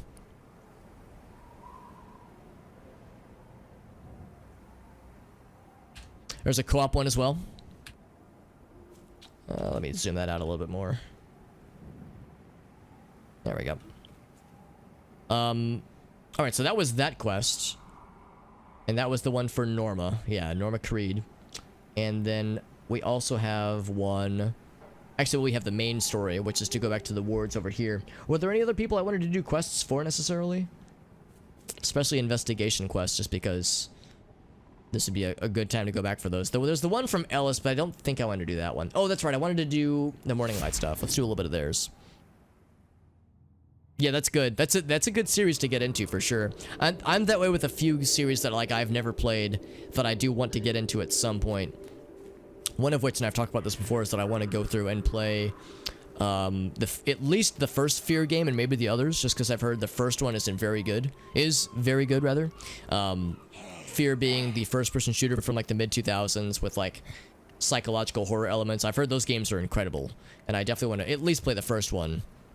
Yeah, I know the first one is a classic for a lot of people. I've heard the second and third are not quite as good, but I still want to play them all. Well, at least the first. I want to get back into the Stalker series. I want to play Splinter Cell. Like there's a lot of series that I've kind of let fall by the wayside that I want to get back to for sure. So I respect, Jimmy, that you're kind of like, you kind of have a series that you're kind of powering through, because like you'd said, if you missed out on them, there's no better time than the present to get back to it. Just skip 3 entirely. I would be curious, but yeah, maybe I wouldn't commit to a full playthrough. Got green hair, by the way. Hero. Pretty impressive stunt you pulled out there. I got my good eye on you. Oh, he saw us Hey, Cassie. retrieve the package. Oh, Cassandra. This is the one. Hey there, hot stuff. This is either before or I after like your style. she left Beaumont. And your weapon. Cassandra is our resident Mary Magdalene. Don't let those doe eyes fool you. She'll eat you up. I do have a big appetite. Comes with being Southern, I guess. Not that Jesus here would notice. He's immune to my female charms. Boy's got no spunk. Anyway, Che, I need to talk to you. There's an issue with, you know. Who's doing the pickup? I am. And who else? I'm going solo. I can handle myself just as well as... Not gonna happen, babe. You could get your pretty little ass hurt bad out there. Your concern is heartwarming, Jay. I'm sure it's got nothing to do with wanting to keep an eye on me. Trust issues. Hey, feel like doing us a favor? Call it your ticket to a new Jerusalem when we finished building it. If that's the kind of company you're talking about, well then, I might be flexible. Oh god, did she like reach into our neck? She's talking about weird cutscene physics. That's what that little pause was. Oh, thank you, Shay. Her idea's subtlety. Fuck off. We could get to know each other better. I'd like to find out what lies beneath those still waters. Oh, and don't worry. It's not far. And we won't do anything you don't want to do. Okay with you, Jesus? I like how when she was like, and also your, looks down, weapon, wink. It's also worth noting that, you know, you can make a male character or a female character, and there's a number of times in the game where a NPC might be like, you know, kind of coming on to your dude or your dudette, and, you know, there are implications, of course. But 3 has just nothing to go for it. Yeah, I've heard that, like, 1 is amazing, 2 is good. Well, I've heard 1 is amazing, the expansions are good, 2 is good, but yeah, I've heard 3 isn't that good. But yeah, if it just has nothing going for it, though. Oh, the Assassin's Creed games, and there's so many of them, too, Jimmy. Can I ask what, like, did you go through, like, which ones did you go through, and which ones did you really like? Because I've heard that, like, that series kind of dips and dives a bit. Yeah, there can be hijinks for sure. I think she was like supposed to like either like delicately touch our neck or like go for our shoulders, but it looked like she was just like sticking her hand through our necks. All right, anyway, so yeah, the maintenance tunnels, right, which is an area that we were, in fact, yeah, you're probably supposed to come here before that first meeting with Beaumont. So this is kind of out of order. Also, we've got Fire Buddy still here and Raven Friend. We got lots of friends. Because yeah, we've already been through this area earlier, and it was when we like spied on Beaumont and Cassandra. So I'm curious to see how this is gonna play out. Obviously, you can do these quests in any order, but I'm curious to see how this is gonna play out. I mean, we could still make the case that this is after she's severed ties with him, but she's still involved in some way. Yeah, because we've been through here before. What the fuck happened here? Somebody's been tampering with the security. We need to be careful. Lucky thing I have you here. Maybe I'll get to see you flex your muscles. Oh, yeah, because there's this dead hippie dude just chilling here, which is, you know, a little bit fucked. Hey, Puzzle, what's up, friend? We did the we actually just did the Norma Creed's what do you call it? Her investigation quest with the ravens, and now we have a little raven friend. Oh, actually, no, we don't. Well, the raven friend is in our inventory. The little pale raven friend, which is pretty cool. I remember doing that quest, so it was pretty quick, but it was still a cool one. Yeah, that's a really cool one, and I like how it's like not overly, you know, ridiculous difficulty-wise, which I appreciate. All right, so there's the lasers, of course. I'm gonna. Oh, what was that? Was that a lighting effect, or was that like her? Okay, no, that was just lighting effect. I thought it was something weird. Let's go this way actually, because I think if we go that way, that'll lead us. Sensors. Yeah, B's paranoid. He really treasures his privacy. Yeah. Also, if we get this first try, we'll get good. I don't know. We're still degraded with the animameter to remove the effect. I'm not that worried about it, honestly. 1,000? Meh, who cares? So Black Flag, and then Rogue, Unity, Send It. Dude, that's impressive, man. So those are not short games. There's a lot of them. So I'm very impressed with your ability to have gone through so many of those. Hopefully she'll like be smart and go around the cameras, so we don't have to worry. Or we have to go through the lasers, but I'm gonna go this way first to see if there's anything cool. The cameras. So yeah, I'm quite aware. Oh, the Phoenicians. Oh, shit. No sense of fashion whatsoever. I didn't expect to see them There's here. A box over there somewhere. I've seen B use it. Controls the laser grids. If we could get that reactivated. Yep, we got, yeah, multiple Secret World friends. Fellow Secret Worlders. If it's fully broken out. Oh, okay, I do. Okay. I was thinking like, oh, I'm sure it's not that bad. I was thinking maybe it would go away on its own, but if it doesn't, then I'll go ahead and fix it myself. Okay, sounds good. Well, thanks again, man. Thanks again for being here.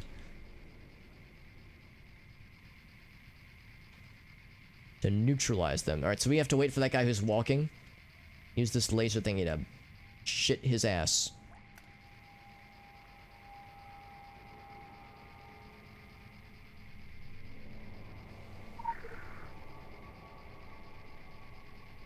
Bam! There we go. Motion sensors coming in clutch. Deactivate the security field and move on. Alright, so I guess the rest of this is fine. That was kind of satisfying, just blowing their asses up. After having to, like, deal with these motion sensor lasers so many times myself, it's kind of nice being on the business end of them.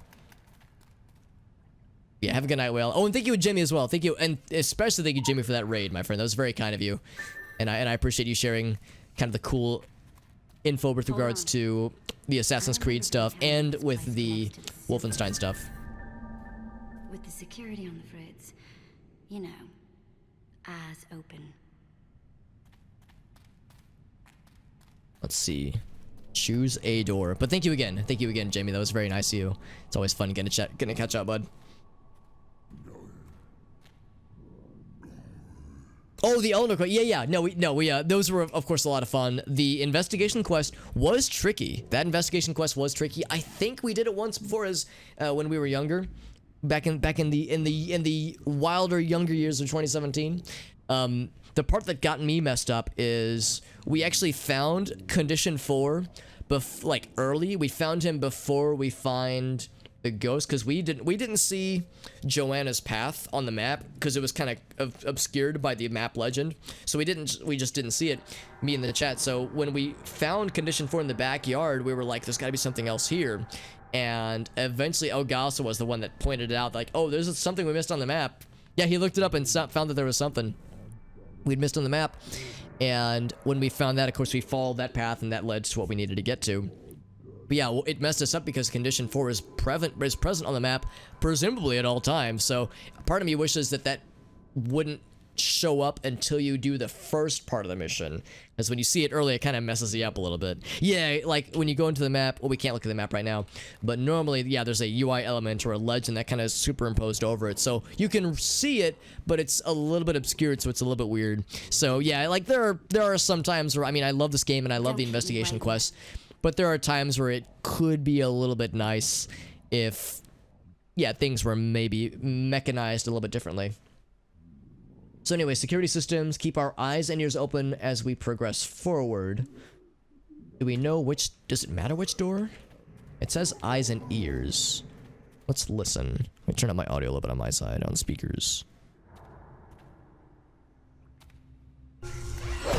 Okay, cool. Just testing the audio. I hear low grumblings.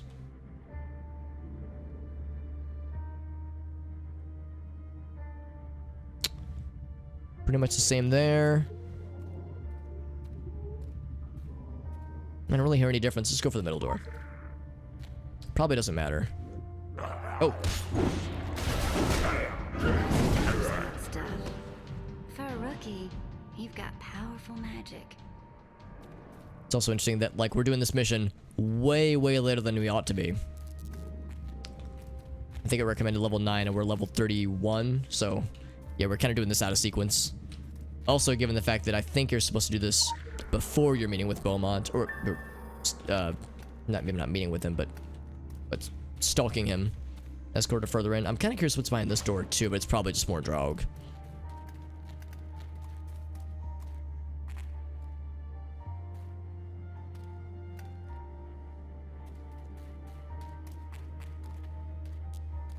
Oh, well, the Phoenician died trying to go through there. The electric grid. Well, either I just tank the damage, or there's a way to disable it. Disable it. Yeah, we did the first quest, but we didn't do the follow-up. Another one of B's little countermeasures. Keeps the Draug out. They don't like I'm thinking this might just instantly murder me. So I'm looking to see if there's any ways to disable it. There's a fuse box up there.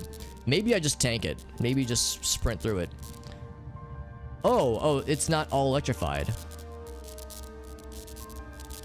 fact, I'm gonna not be running. Do our light little jogs. Yeah, the electric stuff would probably instantly murder. Oh, and she's being smart about following the path too. That's good, not just running through it like I was worried she would. You worry about NPC AI pathfinding sometimes when it comes to these kinds of escort quests, but she's handling herself decently.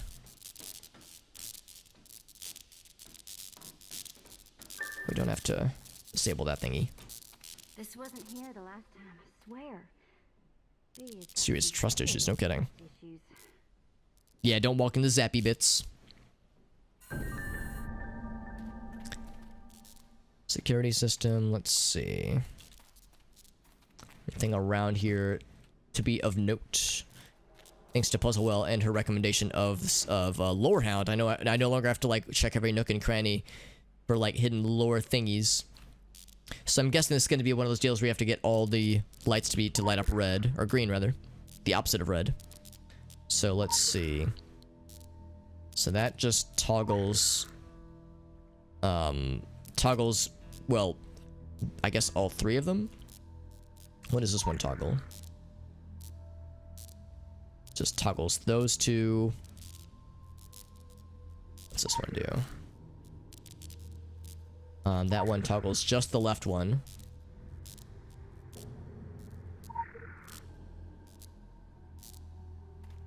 What about this one? That toggles the left and the right. So if I just do this one, would that do it? There we go. Okay, so here's the deal. I'm gonna level with you. It's better for everyone if this package doesn't end up with those fucking morning light hippies. We're a different breed, you and I. Wonder what the package is. We're better than they are. So let me take this with me and go through that door, and I will owe you a favor. A big one. Do we have a deal? Well, that is interesting. I'm sorry, honey. Oh. I have to go. Believe me, I hate this as much as you do. We'll see each other again when the both of us have grown a bit. I'd like that very much. Take care, okay? When I'm ready for you, you'll know where to find me. The Wicked Witch of the South. So there's more to Cassandra than meets the eye. We were thinking that she was just a pretty face for the morning light, but she clearly has powers herself. The Wicked Witch of the South, it said. And I get, yeah, that's kind of like as like a little indicator of what more lays beyond. Because yeah, we know, well, we don't know, but there's indication that yeah, that Cassandra is more powerful than she lets on. And that is, of course, significant from a lore perspective. Who else she might be? I think I know who she is, but I don't want to speak too much just because it's a kind of a big spoiler. But yeah, it's not going to be surprising to anybody to know that yeah, there's definitely more than meets the eye with her. Because that package, that's not the same package, because we delivered a package from Shay. Oh, maybe that was the same one. Yeah, from Shay to here. Oh, okay, right. Maybe it's a piece of the artifact. We don't know actually what that is necessarily, because he gets the sword regardless. But maybe that's a piece of the sword. Or some other part of it, yeah. Yeah, trying to be Vegas, but exactly that, because it's, yeah, obviously spoilers and whatnot. But yeah, no, that was an interesting little piece that I'd forgotten about, actually. Hey, Timmy, what's up, buddy? Thank you very much for that raid, buddy. How you doing, dude? What were you doing on this this fine day, Mr. Tim? Oh, wait, no, I saw what you were doing. You were streaming Tony Hawk, right? Tony Hawk Underground, I think? Oh, thank you for the follow. Oh gosh, I hope I don't mispronounce your name too horribly. How's Corvide, rather. Thank you for that follow. And thank you, Timmy, for that raid. Timmy is another St. Louis friend, St. Louis streamer friend. Oh, Need for Speed. For some reason, my brain went Tony Hawk's when I saw Underground. But yeah, I saw you tweet about it. Yeah, Need for Speed Underground. Because you were saying that, like, people didn't really like it back in the day. And you were gonna, like, do a deep dive to see what went wrong with the game. Which sounds fascinating. But thank you, House Corvide. I appreciate that, my friend. And we got Sassy. What's up, bud? We got all kinds of cool peeps. Thank you for being here, guys. And thank you again to Timmy with that raid. How was your stream, by the way? Because I know it was a Need for Speed Underground extravaganza, and you were kind of, like, diving into the game to see why it was bedeviled back in the day. Because, yeah, I think I remember that. Yeah, I remember, like, Need for Speed, Hot Pursuit 2. Like, that was a popular game. But the Underground series, I thought was popular, but it wouldn't surprise me if at the start it was maybe not, you know, as a welcome sight, because it was a change up for sure. It was a trip though. That's good, man. That's good. What kinds of things like stuck out to you as you played the game? Because I'm guessing you've probably played the other games in the series too. By the way, we're playing Secret World Legends. This is a MMO, kind of. It's an MMO functionally speaking, but the story, quests, and really the majority of the game is built up to be able to be played single player. So we just saw like another player character walk by us just now that she's over doing maybe the quest we just did actually. This game has a significant single-player focus, almost to a fault, but I like it because it's very single-player-y, and I'm not a huge MMO guy, so I love this stuff, but it's a weird one. But the lore and the story is very well written, and there's a lot of fascinating stuff. We just completed a quest where there's this big evil guy named Beaumont who is basically trying to, well, he's a several hundred years old sorcerer guy that looks like a normal dude, but he's the one of the leaders in this cult movement called Morning Light, which is like kind of like a creepy Heaven's Gate kind of cult situation. He's the head of that cult, but he's definitely not after like hippy dippy, like happy life altering things. He definitely has ambitions to cause evil shit to happen. So we're trying to like follow him around and seeing what he's trying to do. And by his side is this lady named Cassandra that by most means seems to be like this pretty face, but we just did a quest with her and she revealed that she has powers herself. So there's more to her than meets the eye. A runaway from Georgia. Parents reported her missing 2 years ago. She gets what she wants, but we don't know what she wants. An interest in magic and sex. I mean, you can't have one without the other, right? She oozes corporate potential. Her skill set intrigues me. Yeah, so, and also our faction is the Illuminati. So, you know, the Illuminati in this game is very much, they definitely have their own interests, so to speak. Their own business interests, but it makes it that much more fascinating, because the other factions aren't quite as interesting for me, at least. But you were using some mods, though. Driving AI was ridiculous. Oh, man. Couldn't get it to launch? Oh, I'm sorry to hear that, man. So mechanically, it's a little bit older. I mean, it's an older game, but were you playing on PC? Don't want to lose your save file, though? Yeah. The narrative was, like, super... Oh, interesting. Okay. But the game was just all over the place. What? So that's interesting. I wouldn't have expected a game like that to have, like, super big narrative story stuff. You do have the game store, yeah. So, but you're running on PC. That's fascinating. I didn't even think it was playable on PC. That's weird. That's interesting, yeah. But 2008, that was, yeah. That, I guess that kind of makes sense, because, yeah, when I first heard about it, I thought it was in high school still, but 2008 would have been when I was in college. So it's a much older game though, but it is playable for now, yeah. So long as you're able to get past the intro, because like you were saying, Timmy, that it was crashing for a little bit there. That's the unfortunate case with some older PC games, is that playing them on newer hardware can get a little bit spicy. So I understand that for sure. It was the first driving... Oh, interesting, okay. And that was why it kind of, like, turned some people off. Because there were multiple underground game, like Need for Speed Underground games, right? Or was there just the one? Because I thought I heard that there was, like, a series of them. Kind of, it's a spin-off series at least. You were 9 when it came out. Yeah, so I would have been a freshman. So I'm gonna date myself here, but I would have been a freshman in college. So I'm 31 now, so I'm an old dude. I'm an old fart. But that's awesome though. I'm glad you did get to play it though and kind of investigate it.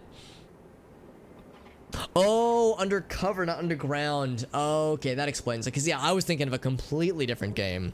Yeah, that's why I was surprised. Yeah, I mean it's still surprising though. It's still surprising. Yeah, that it was like. It took such a weird turn. So I guess there was just the one undercover game as opposed to multiple ones in a series. Yeah. Undercover. Yeah, I'm an idiot. For some reason I conflated the two. I didn't think that there was a separate series. 21 now. Yeah, I'm 31. So yeah, I was gonna say I got about 10 years on you. Oh man. But yes. Our Illuminati contact, the boss person that we have, for better or for worse, thinks that we'll see Cassie again. Don't impress upon her the advantages of going corporate with the Illuminati.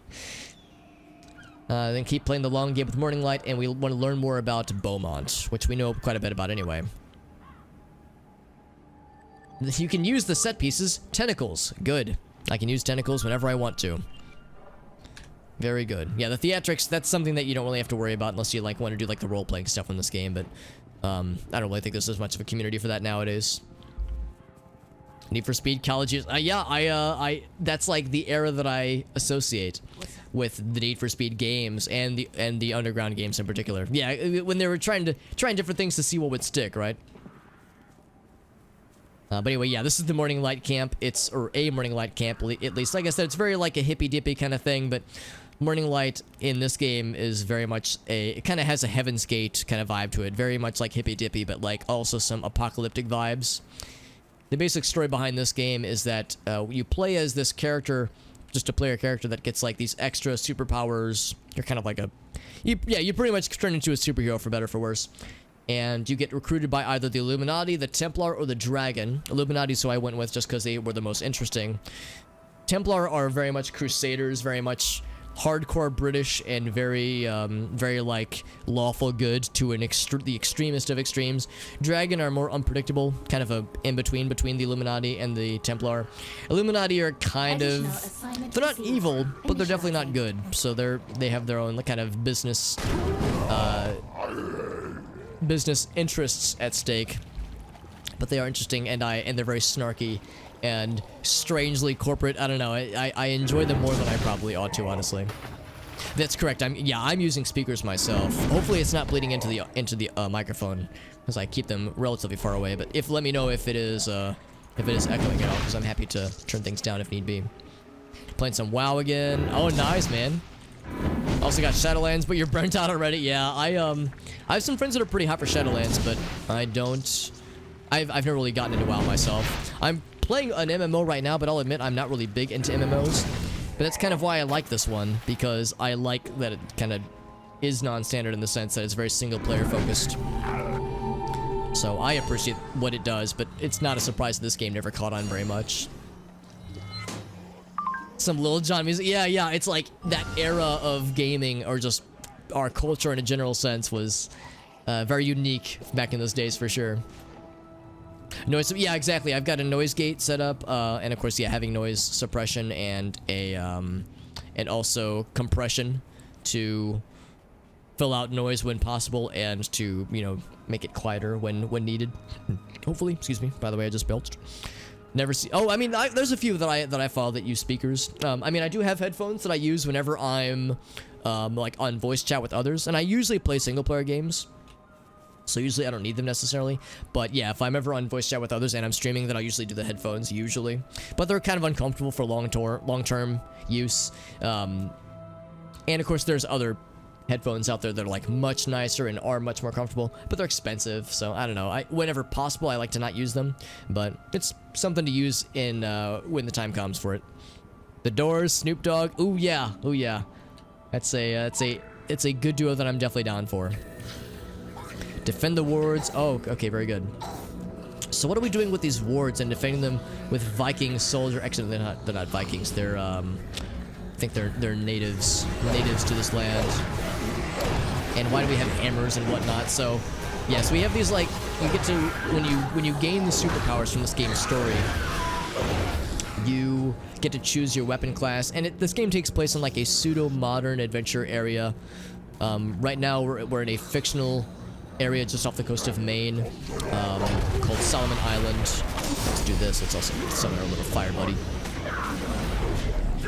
But you get to choose your weapons. There's guns. There's like melee weapons. There's magic. Lots of stuff like that.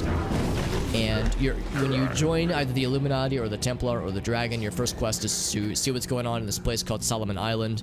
It's an island off the coast of Maine that does not exist in real life, by the way. And the basic gist is that there's this fog that has entered the area and caused a lot of bad things to happen. Like when you enter Solomon Island, there's all these zombies here. So in fact, we're seeing a lot of the zombies now, but there's a lot of zombies, a lot of monsters overrunning the area. We learn about a shipping boat called Lady Margaret.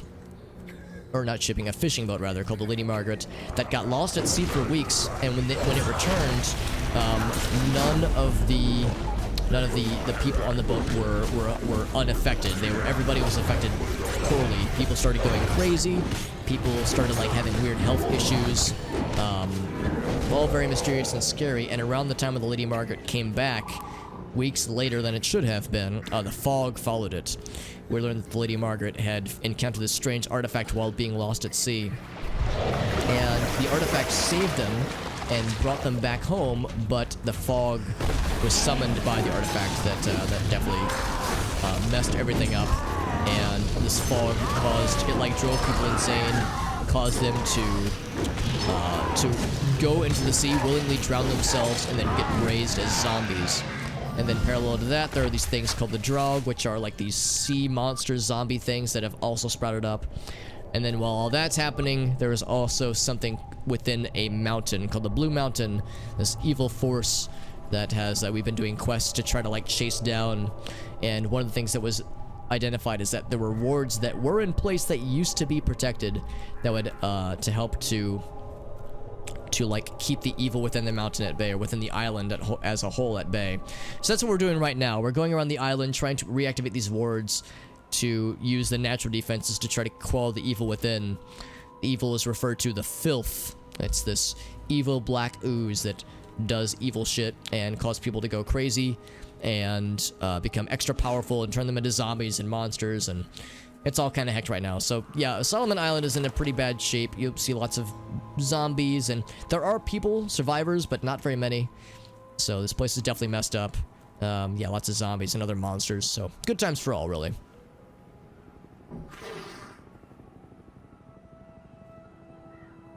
The RN noise suppression. I did see you post about it, Timmy, and it did sound useful. I would say if my configuration wasn't already sufficient for keeping audio levels down, at least I hope it's sufficient, then I would use it. But I'm using something called Voice Meter Banana that kind of manages a lot of that for me. So thankfully, I actually am in a pretty good position that I myself don't have to worry too much about noise suppression. But no, I do recognize that for anybody who doesn't already have a system in place, it would be helpful. How to stop the echo? Oh yeah, from like having like speakers with microphone. For me, the big thing is having a noise gate set up where if there are noises that come from the speakers, it won't get picked up by the microphone unless like some other noise past a certain threshold makes the noise. And I have the volume turned down pretty low on my speakers for that matter, and they're a little far away from the microphone, so I've done what I can to try to shield them from each other. Just because, again, you want to be concerned about echo. The only time it's come up is when, again, if I'm like talking to somebody on voice chat, just because I think voices kind of pierce through a little bit more when it comes to getting past noise gates and such. But other than that, it's been working pretty well, I think, for the most part. Is it a single-player MMO? So it's an MMO functionally, but it plays very much like a single-player game because so much of the game's story, which is the main focus, is balanced to be single-player. You can play that with your do a lot of the quests in this game with your friends, and you can like share quests so that people can play them in parallel. But the game is balanced in a way that it definitely it only expects single-player. It doesn't expect you to do multiplayer stuff. There are raids. There are multiplayer required dungeons. So there is content that is locked behind like requiring a squad, but yeah, the main game and really just the majority of the gameplay loop is focused around single player content, kind of like how ESO does it, kind of like Fallout 76 in a way. So it's not, I mean, this came out in 2012, so I guess it was novel at the time, but I know of other games that have MMO elements that have done something similar. I guess ESO is the most noteworthy MMO, like vanilla MMO, to kind of go down that route. I understand Fallout 76 is kind of an amalgam of squad-based MMO, persistent world kind of game. But one of the things I love about this game, of course, is, like I said, I think the story is very good. I know I kind of glossed over a lot of the story earlier, and my apologies if I didn't do a very good job of describing it. But there's a lot of story here, and it's a lot of ground to cover. I definitely kind of glossed over a lot of details there. But there's also like a lot of side stuff that's also really cool. There's a lot of very obvious Stephen King references and Edgar Allan Poe and H.P. Lovecraft. There's this place called the Overlook Motel, very much an obvious Stephen King reference to The Shining with the Overlook Hotel. If you go into the Overlook Motel, it's pretty much a hellscape, kind of literally a hellscape. You can see, like, yeah, the whole area kind of changes. There's demons that walk the grounds, I think. Oh my god, I got some dudes up here. There's a succubus up top. If we go kind of beyond the house, or the motel that is, you can see the beach is kind of overrun by demons. And curiously enough, the demons and the drug fight each other, so they're not on the same side. They're definitely vying for territory here. There's always one cool thing I always like to show off within the motel, because there was a gentleman here named Wicker who was its last resident, and this is where he stayed. And Wicker has disappeared, and in his place is an ominous door that leads directly into hell. And it actually is part of a dungeon quest that I can't do. I probably can't do now, but I could maybe do later on, because the dungeons you can do solo, but you have to make sure you're like pretty powered up for them.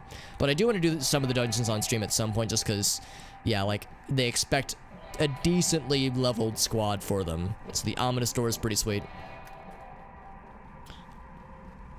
Haven't really played 76. Of course, well, when it comes to 76, a lot of people understandably had less than savory feelings about the game, but I've heard that it's a lot better now. I've heard it's like vastly improved, and that it's well, better. Not great, obviously. It's still got issues for sure, but my understanding is that, yeah, it has improved significantly, which is good to hear, because yeah, a lot has been said and written about the troubled launch, and even after the launch, like the months or even like a year afterwards, it was still problematic, but apparently it's improved.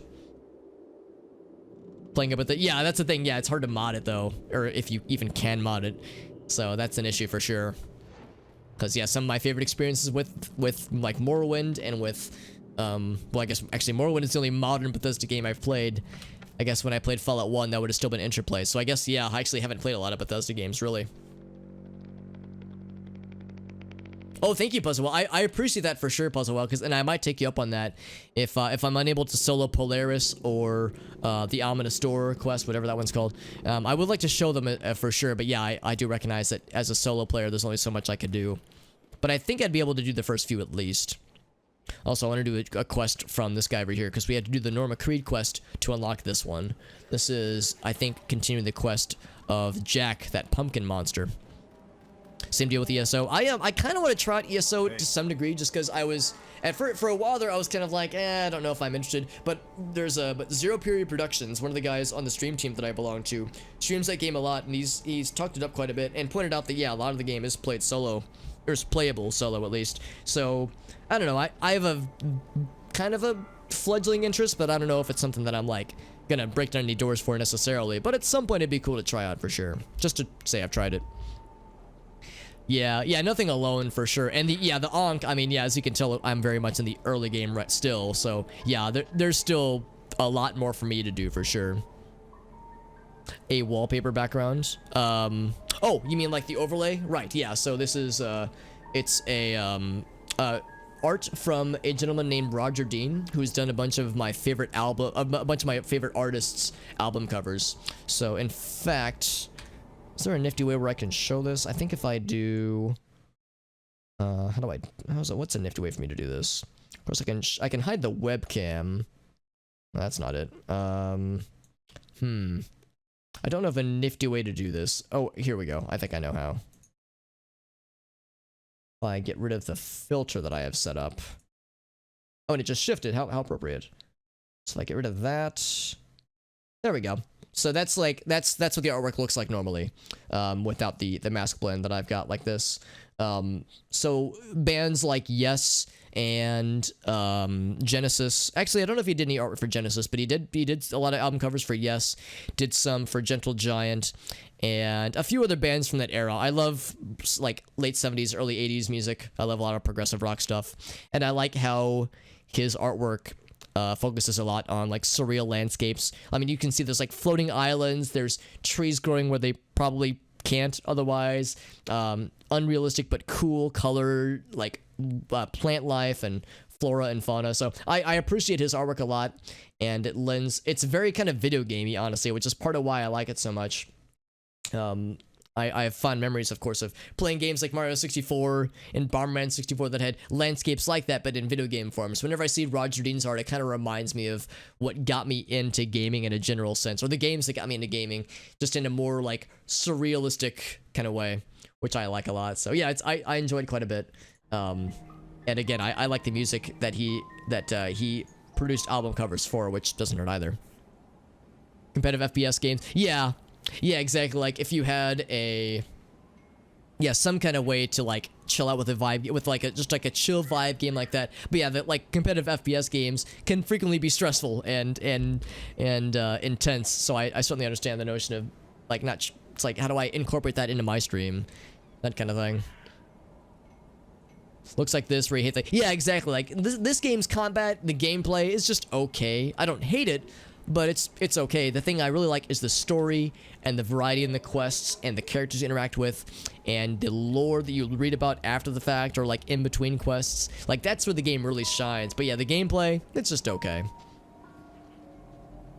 Got some DLC as well, yeah. Stream zombies, that kind of thing, yeah. Yeah, I'm guessing you mean the DLC for ESO. That is, because yeah, I think I got ESO in a Humble Bundle some time ago, and I've never tried it out. I've watched it streamed a couple times though, because like I said, I have a few friends that stream it. They seem to like it a lot. But yeah, I'm with Puzzlewell. It's like it kind of reminds me of this game in the sense that the lore would be interesting, but a lot of MMOs I'm just not a big fan of, and the grind is where it becomes problematic. Thankfully, this game is not very grindy. The original release for this game kinda was though, so I'm glad that Secret World Legends has improved the grind in a lot of ways. Anyway, I want to do this quest with this guy just because. Excuse me. If we do this quest, it unlocks one later on that I also want to do. So see what John has to say about Jack the pumpkin monster thing that we saw earlier. The key to long life is, apparently, To sit like a Oh, tortoise, sleepy doggy. walk like a pigeon, and sleep like a dog. I have trouble with the first two, but I can sleep through anything. Even here. Word travels fast in this place. And the word is you've met Jack-o'-lantern. I've seen him down near the rides, mostly at night. He's drawn to this place like the bear to the honey jar. He's got history with the farm before it got turned into an amusement park. Bad history. But I keep out of his way, and he keeps out of mine. My battle's not with Jack. He's all yours, Kimosabe. You'll, want to watch out for the will-o'-wisps. They're a good signpost you're getting close. That, and the pumpkins. After meeting the melon-headed freak face to vegetable, I lost my appetite for pumpkin pie. I just keep seeing an eye in there. Yeah, because we got our first encounter with Jack earlier. He escaped us, but he's some kind of like impossibly powerful demon pumpkin thing. I remember doing these quests years ago when the original version of this game, but I can't remember it a lot, unfortunately. Yeah, not necessarily hate it, but yeah, it's just okay. Whereas the main focus for this game is definitely the setting, the storytelling. The gameplay is almost secondary, honestly. Is World in Conflict. Now, I'll admit, I don't think I know that one, actually. Not liking pumpkin pie. Yeah, you joke. I know some friends that have very strong opinions about pumpkin pie, and their opinions are not positive. But I am a big fan. So, for every naysayer for pumpkin pie, I am a yay-sayer, and I'll gladly eat up whatever they don't want, because I love that shit. Also, we see pumpkins in the distance. However, there's not a pumpkin patch, the pumpkin patch. That's where we're headed.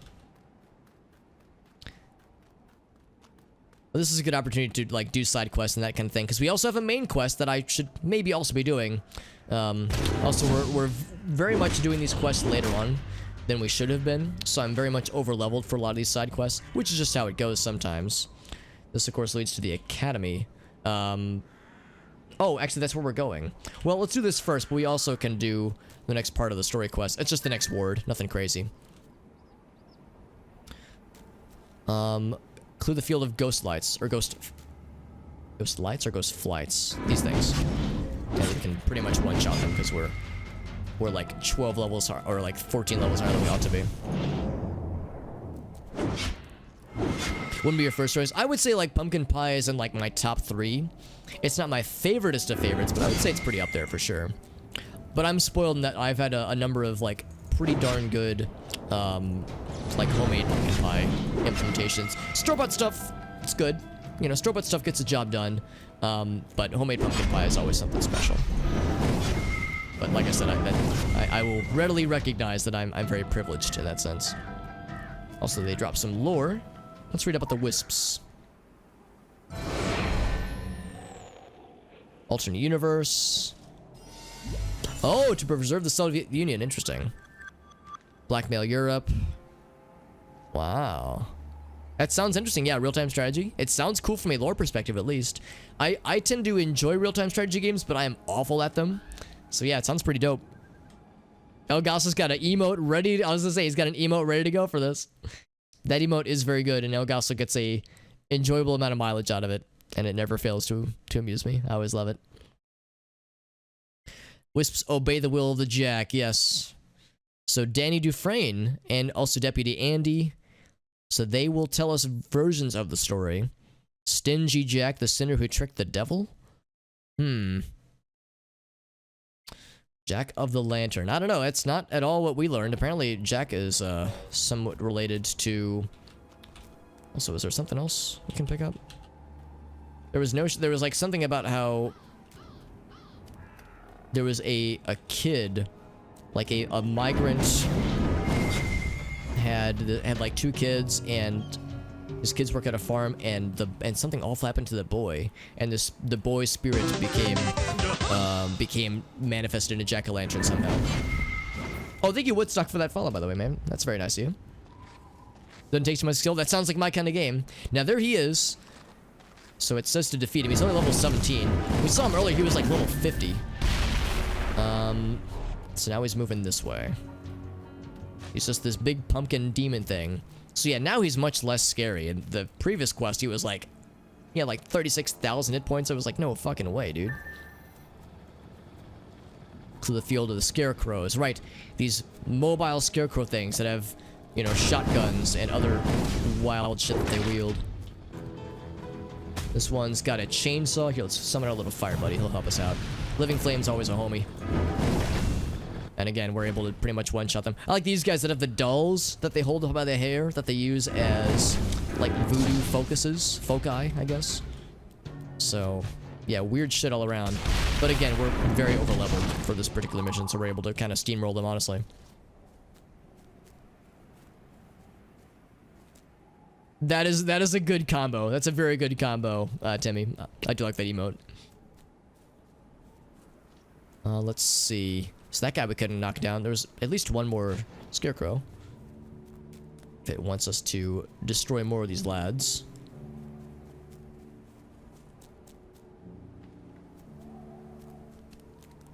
There's also this thing. More about revenants, specifically. Helen's investigation quests.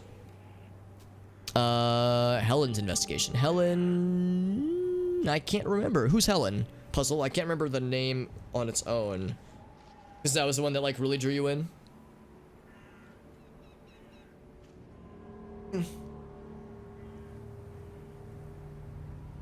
Like a box copy or something like that? Yeah. I mean, a lot of those games, like, you know, there might be illicit ways to play them if it's like a vaporware kind of game.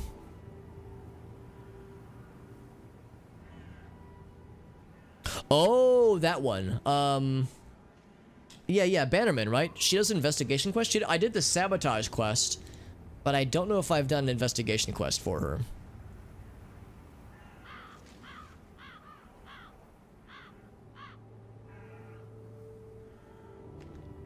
Oh, but they got rid of Uplay? Oh, that's a bummer, dude.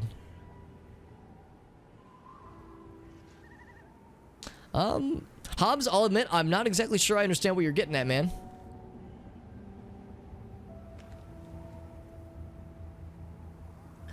Anyway, about the Revenants, we have almost all the lore for these guys.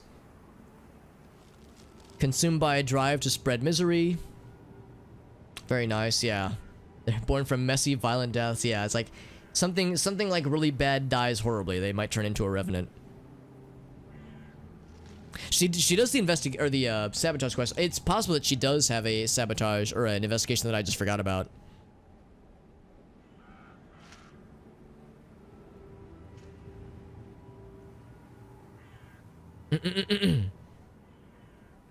Let's see. So yeah, the right mixture of these things, the Revenant could take shape. Soul saturated by bad shit. Actions they took in life that death does not claim. Very nice. Lore despawned. Oh, I think that's fine. That was one we already picked up. Yeah, we learned quite a lot about Revenants, but that's something else entirely. Woodstock, I'll admit I'm not sure what you're going for. I'm gonna ask you if maybe tone it down a little bit on on spamming the chat quite as much. If there's something you're trying to reference or something that you're getting at in relation to this game, I'll admit it's going right over my head. But yeah, I'm gonna ask you maybe tone it down a little bit just because it's, you know, a little bit much and it's just a lot of kind of spamming the chat a bit. So like, you know, I'm all for like the cool cryptic stuff, but maybe just tone it down a smidge. And here's Jack again, so we must defeat him once more. And we just one-shot him, so, but then we follow the Wisp again, so. And there are Revenants. Yes, we were just learning about them. But where are they? They're somewhere around here. It's a big old pumpkin mound thing. Oh, Norma's. Yeah, we did do that one. We did do that one earlier, and that one was very, very good. That was the one with ravens, actually. Oh, yeah, here it is. So the trick is to find the Revenant, or to find the piles of ravens, and that'll spawn the Revenant. Because, yeah, that's how we got this little friend. This little buddy. The Pale Raven. Because, yeah, that was a cool quest, and it wasn't overly complicated. It was a little bit tricky in that you had to, like, kind of piece where certain things were, find, like, certain key locations. But yeah, it was, I think, like, pretty reasonable things considered. Because some of them get really wonky.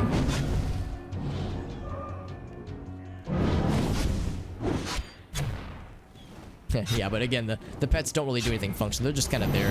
Oh, they're just vibing. Just like an aesthetic thing, really.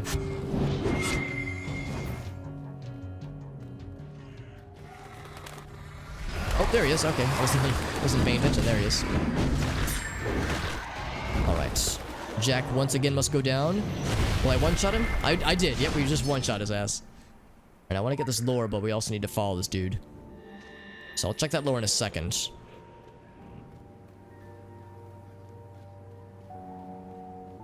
I'm running too slow. Thank you, Agasa. Yeah, I was just about to say it's like just maybe a timeout would be nice. And to be told, I'm gonna be wrapping up pretty soon anyway. Yeah, that was very much appreciated, Elgaso. You made the right call. Arcane Tome, carelessly discarded. Hold on, I want to read the thing. Wait, Jack-o'-lantern, but it's a wisp. How could a wisp be Jack-o'-lantern? Find and defeat him. Hold on, I also want to do this book thing. Let's go ahead and take it on real quick. Pick up the Arcane Tome. Yeah, maybe it was just a bot. I was thinking the same thing, actually.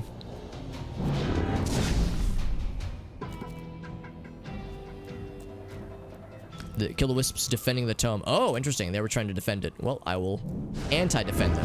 Agitated Ghost Flight. Ghost Light, rather. I think they're just spawning in the middle.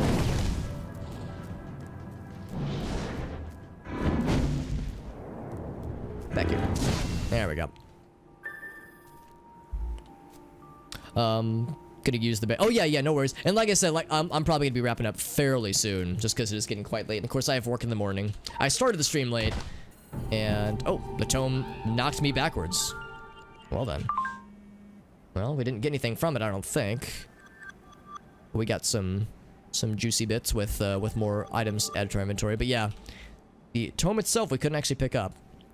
Whatever it is, and the wisp's protecting it. There he is. Except that was just like an implementation of him. It's like there's all these instances of Jack. So let's look for the pumpkins. There's one. Hysterical laughter. He has like 1 HP, and he just disappears. It's like he's not the real Jack. Oh. He's popping the pumpkins. There we go. Okay, we got him that time. It's like we weren't supposed to fight him that quickly, I guess. Or if you go into the cell. Right, yes. And you have to be dead for it, right. Which, and we actually saw that kind of thing earlier with, not Norma, what's her name? With Eleanor's investigation quest. And that might be a bit of a spoiler, I guess. But yeah, there's a part where death walks the lady's path and you have to be dead while you're walking it. It's like, that's a pretty clever trick for sure. Oh yeah, no, it is rude. It is rude for sure. So yeah, timeouts are a good call. And, you know, obviously swinging the banhammer if needed, but hopefully it doesn't come down to it. Very rarely do we get that here, which I'm grateful for. So, you know, very rarely does that become an issue. But Archie Henderson, so he's the proprietor of the farm, presumably where Jack-o'-lantern first began his murderous rampages and such. But Archie, we found him in Edinburgh in the 1860s. And how we pissed off the Templars when we recruit talent out of Britain. When we when we recruit them out of Britain. I see what they're saying. Because the Templar are based in Britain, and the Templar are very much the Illuminati's rivals. They're always, historically speaking, they're always at each other's throats. So Archie was shipped to the academy, taught him how to harness his powers, and he was beyond harnessing apparently. Jack the lad, a farmhand in the wrong pumpkin patch at the wrong time, was turned into a monster. Misdirected potential, right? Because Archie apparently was pretty powerful, but yeah, his the evils that he sustained on his farm were pretty awful. If you see him again, kill him again. It says. All right, well, we will do just that. Let's see, how many weapons do we have? We should be able to upgrade something. Let's upgrade our secondary weapon. Actually, we don't have enough to upgrade that one, but we do have enough to do this. There we go. So instead of that one, we'll do these two. Basically, I'm just using like various equipment that we're getting from quests and whatnot, using those to upgrade our equipment, our weapons, and our other stuff here, which is helpful. And there's other things we're leveling up. to like empower the equipment that we have in our inventory right now. Sometimes bots, yeah, exactly, like the follow for follow kind of bullshit. I haven't seen those in a long time, and I think Automod handles a lot of that stuff for me, thankfully. But yeah, there have been a few times where I'd be in like other people's streams, and yeah, that stuff gets really obnoxious really quickly. It's like, hey, buy viewers, like, or buy subscribers. You know, stuff that very clearly is like absolutely against Twitch's terms of service. So it's like, no, I don't want my channel freaking shadow banned, man. Yeah, let's go, man. Buy fame and fortune and wonderful things. Oh, that's a good point too. It probably depends on the games you stream, because I'll admit I mostly stream older, sometimes like weird, obscure bullshit games. So I imagine like playing more modern and popular games probably brings those more in droves. Here's the academy, by the way, an academy where there's all kinds of horrible things that have happened historically in this game, at least. And of course, monsters that spill out from the animal leaks. There's little meat puppet familiars that have busted out of the holes in the walls. The academy is an interesting place. We did a bunch of quests there last time and learned all kinds of cool shit about the happenings there.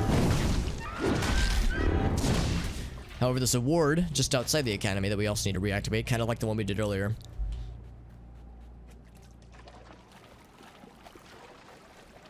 You can stream Rocksmith, but yeah, you can stream yourself playing the game, but yeah, any copyright protected music from like a major label, then, you know, Lord help you, you're gonna catch the devil for sure.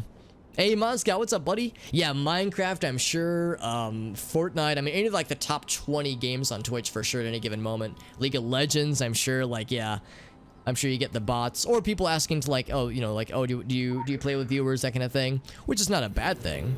But I'm sure that, yeah, there's definitely a lot more attention in that sense. Well, let's get our fire buddy in here. There we go. So I'm trying to... So same kind of thing earlier. We just have to reactivate the wards and protect the dudes. Guard from the dudes, rather. Thankfully, these guys are pretty easy to take down. But hearing them all screech in harmony like that is a little bit weird. The notion behind the familiars is fascinating. It's like it was never a living thing. It's just like a meat puppet that's been given life, kind of life, by magic sentience, and they're used to train students of the paranormal to like learn how to handle anima and how to like summon things and how to desummon something, that kind of thing.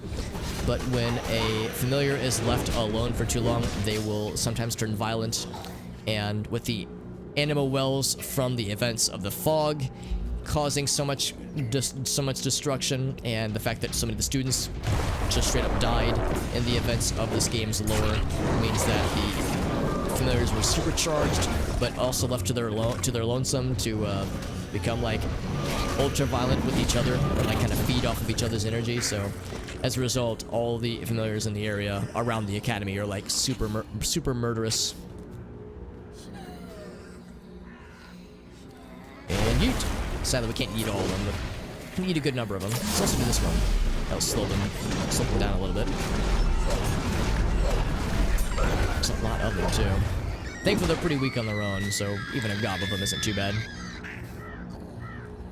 A recipe for it can be for sure. I mean, I've watched a lot of streamers that do, and some of my friends that do like games with viewers, especially things like Jackbox party games where, you know, for the most part it's not going to be bad, but yeah, it's like you worry about the people that take advantage of the situation to like go for troll answers or just straight up offensive content to just kind of ruin the fun for everybody. So yeah, you definitely worry about those kinds of situations.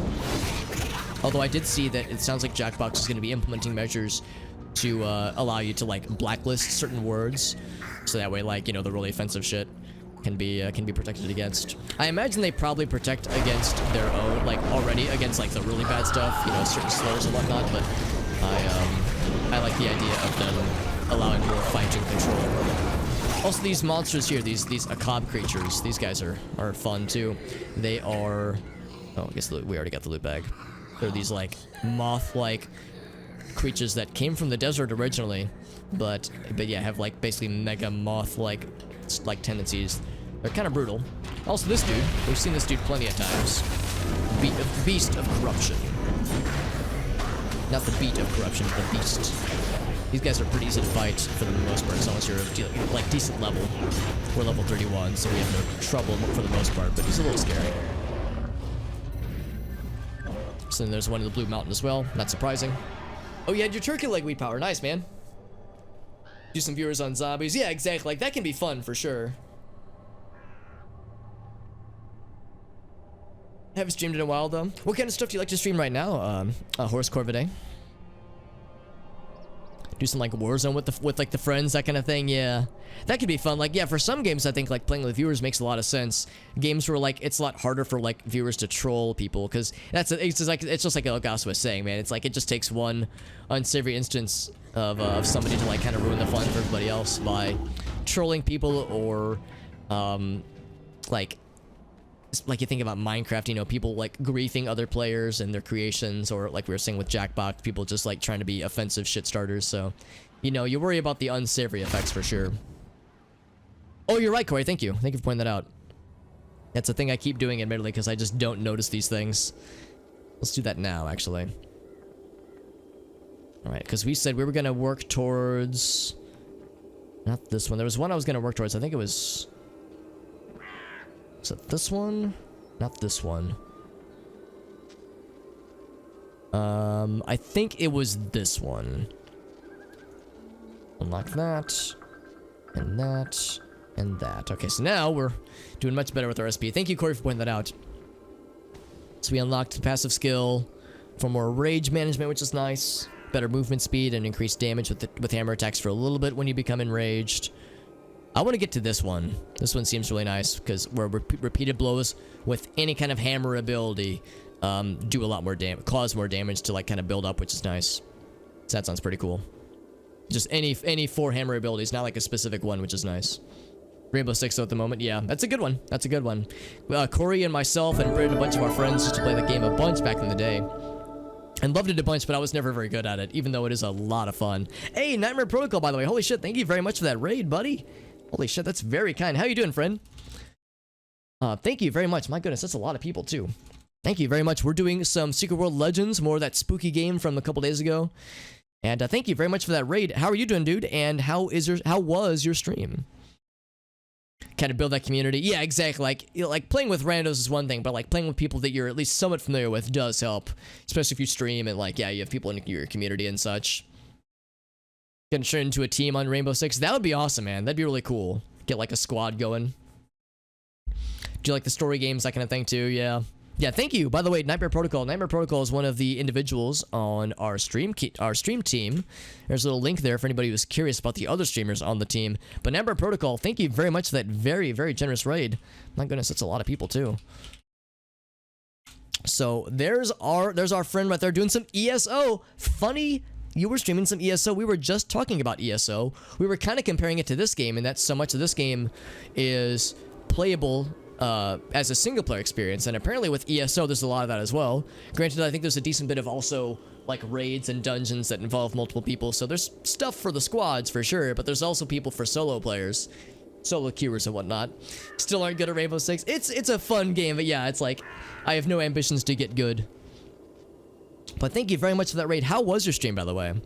Because ESO, that's a big one. That's a wealth of content in that game for sure.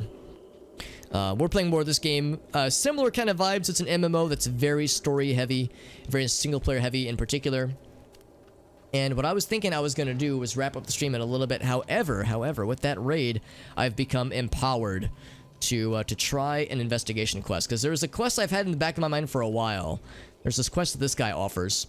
So what is this game? This is kind of a paranormal, spooky, scary type of game. Lots of Edgar Allan Poe influences, lots of Lovecraft influences, Stephen King, you name it. And one of the more noteworthy parts of the early game is this haunted amusement park where a super wealthy dude built this amusement park, and he built it over what was considered like a haunted ground. That during construction there were a lot of accidents. There were people that were killed. Mechanics would fail, like mechanical things would fail mysteriously. One of the people in a mascot costume, like a chipmunk costume, went on a murderous rampage and like killed 3 children. So lots of awful shit happened with this amusement park. It eventually got condemned, and it eventually drove the proprietor crazy. However, the proprietor's son, Nicholas, is still here and is trying to uncover the mysteries of this place. The Chipmunk dude, yes, yeah. There's actually a spin-off game called The Park that's on Steam that I don't know, but I think delves into some of the background of what happened there. So I haven't played it myself, but I've heard it's quite good. Highest week you got was gold. Man, I don't think I ever got past bronze, man. If I got past bronze, I may be tickled silver briefly, but yeah, no, I was never any good. Corey was pretty good. Yaxi, who's in the chat right now, he was pretty good back in the day. Our friend Britt, our mutual friend Britt, was always pretty good at it too. He was always good. So we had friends that would carry us, but yeah, I frequently got smoked in that game, dude. A little bit addicted to it now, Nightmare. We were just talking about it because it seems like a game that is also a pretty good amount of lore. Even though, like, the MMO gameplay loop isn't always the most fun thing for everybody. I myself don't really like MMOs most of the time, but I do like a lot of good lore and storytelling, and that's where this game shines for sure. Better start an investigation quest. I'm hoping this one won't be too long though, because maybe I'm like too confident. We did one earlier and it only took like 20 or so minutes. This one might be more spicy, but let's find out. Quick access inventory update. But thank you again, Nightmare Protocol. If you like ESO and like ESO-like streams, make sure to follow Nightmare Protocol. Nightmare Protocol, ask if there's any other things you plan on streaming pretty soon. Bad itch that can't be if there's other stuff you have on the radar. You know why I came up here? To sell it all off. The whole park. So that I wouldn't end up like my father. Stuck to this place. There's gravity here. I don't know who they are, but they have money. And ways to convince you that it would be in your best interest to sell. I didn't care. I didn't need to be blackmailed to sign a contract. What in the name of hell do I want an amusement park for? But now I couldn't imagine selling. It's got its claws in me like it had my father. It won't let me go. It owns me. It feeds on me. There's no escaping gravity. Time I've invested in you, I figured you'd come up with something. But all you've given me is grief. And now they're coming for me. For whatever dark secrets this tomb holds. They're like you. Special. Part of another world. A secret world. Ooh, name drop. Convinced they run the place. That the rest of us are just shadows. Even if I knew how to escape gravity, even if I wanted to, something tells me I shouldn't. I don't know what'll happen to this place. And the world. If I do. Interesting, yeah. It's because this dude was like hell-bent on just being like, I just want to finish the score here, man, and get rid of this place. Just wash my ends of it. But now he's like, dude, I can't get rid of it, man. It's got its claws in him, too. Yeah, the blessing to the lore, for sure. I mean, there's a lot to mine from, right? There's a lot of lore to be gained, for sure. Timmy's downloading it, too. Oh, man. It's like this. It's like between myself and Nightmare Protocol, it's like we're inadvertently... You know, obviously none of us are sponsored by Bethesda, obviously, but we're inadvertently, you know, offering commercial coverage for ESO, indirectly at least. You're doing some stuff on Friday, a holiday-themed horror game. Ooh, what holiday horror-themed game were you going for? Waiting for a few games to get released. Well, there's one in a few weeks, little indie game by CD Projekt Red that, you know, some people are excited about. I know that one's, you know, got some excitement for sure. And oh, what's going on, Dargon? Yes, that's correct. And you're not incorrect. So this was originally The Secret World, not Legends, just The Secret World. Came out in 2012, and it went through a few iterations of like having different buyer models, that kind of thing. But eventually it got relaunched in 2017 as a free-to-play game, and that's what I'm playing right now. And it's still up. It's still up, and it's still supported. There are still content patches and like balances and whatnot, and they might be working on new content, maybe.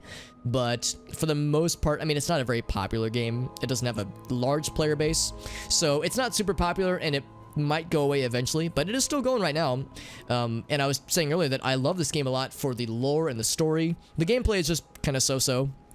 For like as an MMO, for those who like MMOs, it's probably not great. But as somebody who doesn't like MMOs myself, but likes the lore and the story and the writing, then it's great. So it's not for everybody, but I do enjoy it. You like this one, Puzzle? I might lean on you a little bit for assistance, Puzzle. I'm hoping I'll be able to remember this. But no, I recognize that this one might be a little bit involved. Just because There's a lot I don't remember, but I do know that myself, Corey, Britt, Brad, all the dudes that I played with back in the day, I do know we did this one, and I think it took us a while, but I am excited though. Krampus is Home, Irony of Nightmare, and Tattletale. Man, I haven't heard of any of those. Are they on Steam, or are they like super indie games? Because I do like learning about like the indie stuff for sure. Nathaniel Winter, his father was a heartless and calculating man. He was obsessed with the park, right? But why was it so deep for him? So let's look at his will and uncover what Nicholas was meant to see. Okay. Well, we just picked up his will. By the way, there's just a dead dude in this guy's car. We don't exactly know why. I think it's indicated that Nicholas, when they first arrived, Nicholas like wandered around the property for a bit, and this guy stayed put. And when he came back, this dude was murdered to death. So you can kind of see just blood on his shirt. So, you know, lots of good shit. They're all on Steam. Okay, cool. The DB up for it. I appreciate that puzzle. Of course, like I said, it's not required, but assistance is always appreciated, especially with the investigation quests. I'll go ahead and say that when it comes to the investigation quests, it's very much like a mystery solving kind of deal, and sometimes the game gives you very little hints to go by, and sometimes it can be very difficult. But I will say that if people have ideas, feel free to shout them out. If you know the solution, I would say hold off, but you know, if we're all flying blind equally, then it can be kind of fun to collaborate together.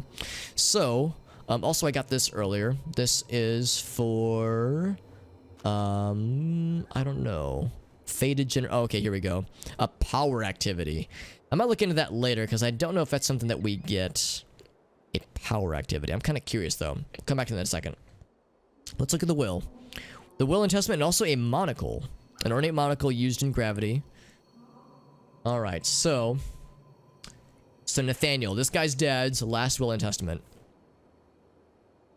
12 gigabytes. Yeah, it's not like huge. Granted, that's to download the launcher, and this is one of those kind of standard deals where like you download the launcher and then the launcher has to update. So there's a lot. There are some things that have to basically be set up for it.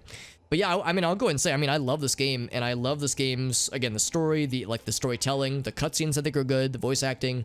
The gameplay is just kind of so-so, honestly.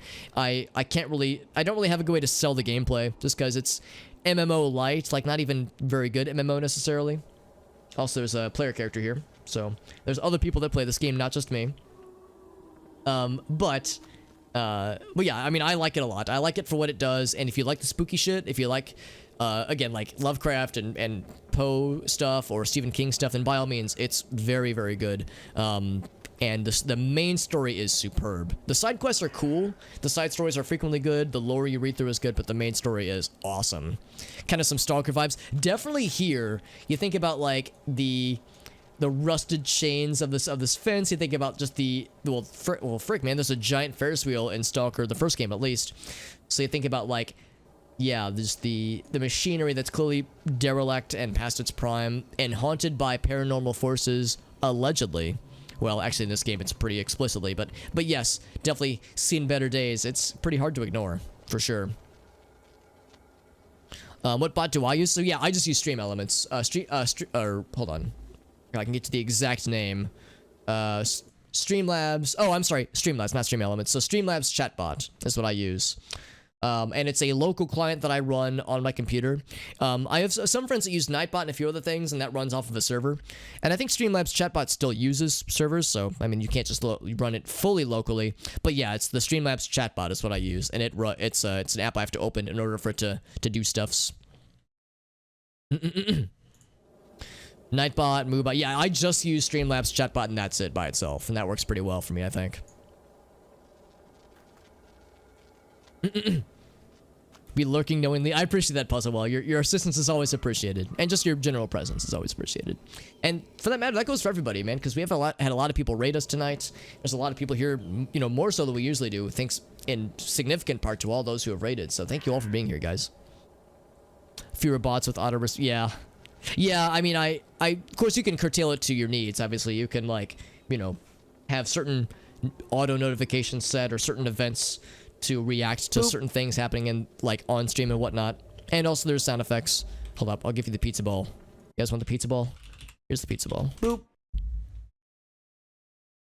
Oh, it might be confused because there was a boop that happened right beforehand. try the pizza ball again. Time to deliver a pizza ball. There we go. We got it. We got the pizza ball. So yeah, there is a cooldown, as you might imagine, when it comes to sound effects. We have a few others. There we go. So we have a number of sound effects there. But yeah, there's some pretty cool shit. There's some pretty cool shit with some of the bots you can do. But yeah, for now, I just have the one. What I would like is if I could, because right now the Streamlabs chatbot doesn't recognize raids, which is annoying. It recognizes hosts, follows, subscriptions, but not raids, which is annoying. I wish I could just have it auto do the shoutout command, but I don't know of a way to do so. It might require scripting, or I don't know. I keep hoping that maybe they'll just update Streamlabs to be able to handle it, but right now it's still weird. So there are shortcomings for sure.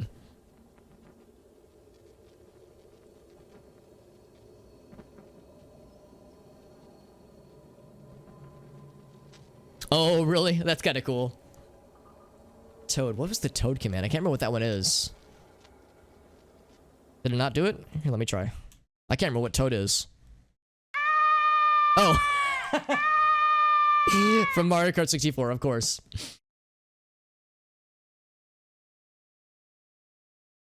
What the dick sound is? I'll do it.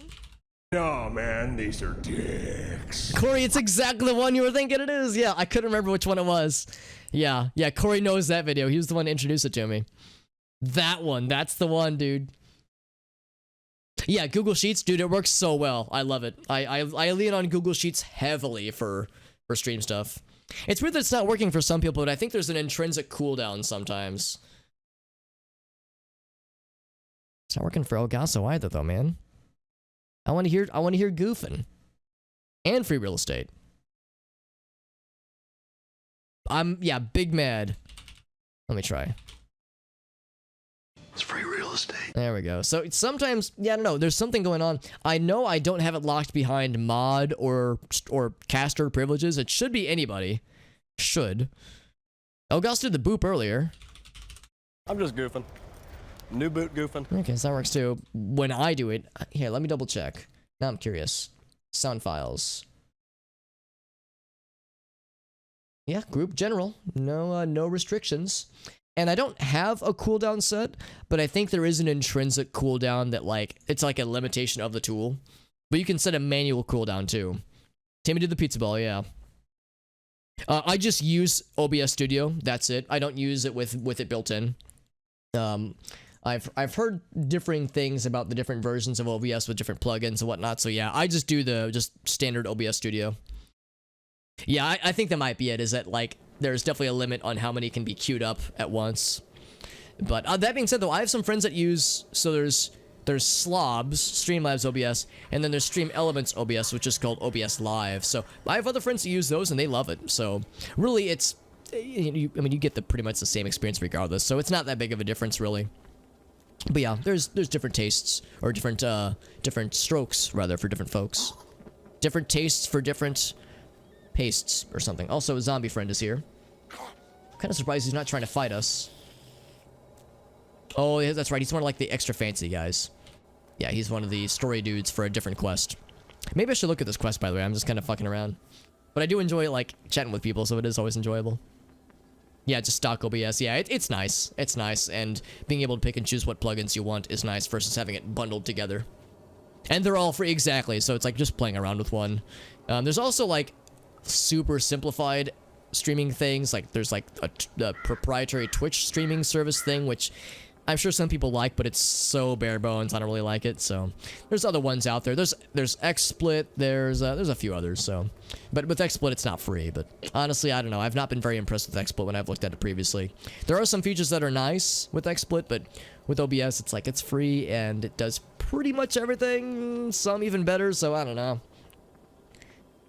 Virtual Camp, yeah, StreamFX, yeah, there's some pretty cool shit for sure, and it's always being developed. It's open source. It's always being improved, I think, at least. So can't really go wrong, man.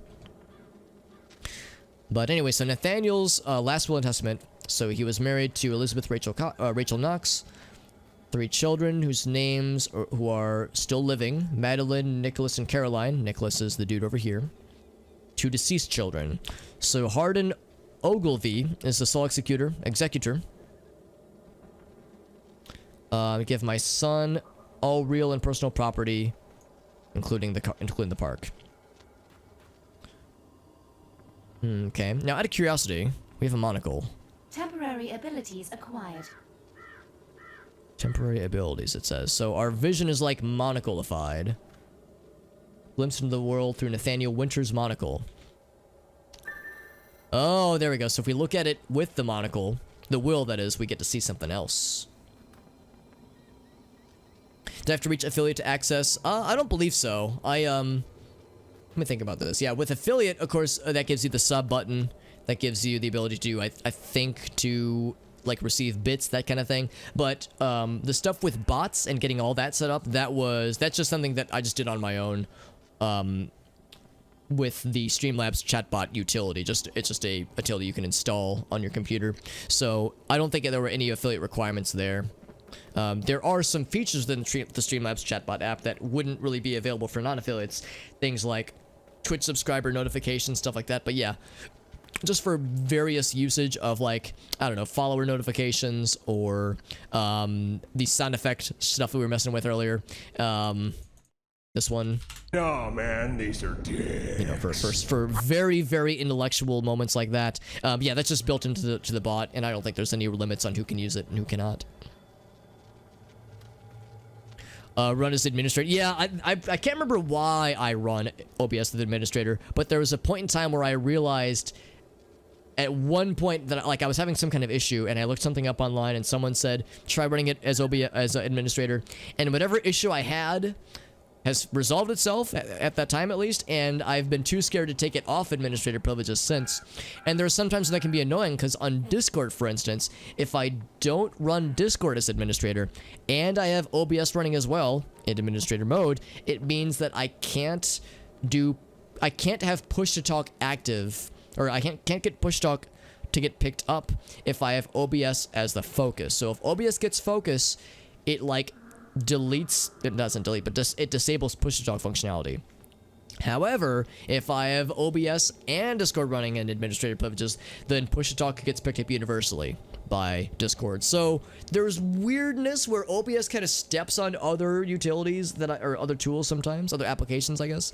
But for the most part, yeah, it makes things simple. The bots are third-party. Exactly. Yeah. There's no direct integration. So yeah, it's all third-party. I mean, maybe Twitch has like a proprietary bot thing, but I don't know of any that would be available necessarily. Certainly not as a non-partner. Yeah, you can run ads, which, yeah, you wouldn't be able to do as a non-affiliate or a non-partner for that matter. But yeah, so certain abilities that the Streamlabs chatbot give you wouldn't be relevant. But yeah, for the most part, it would be at least available to you. Just give it higher priority. Yeah, that might be something to try too. Oh, you're saying Windows is giving it automatically. Oh, I see what you're saying. Yeah, it wouldn't surprise me. And of course, giving Discord, running that as an admin, sidesteps all that, makes it all run just fine.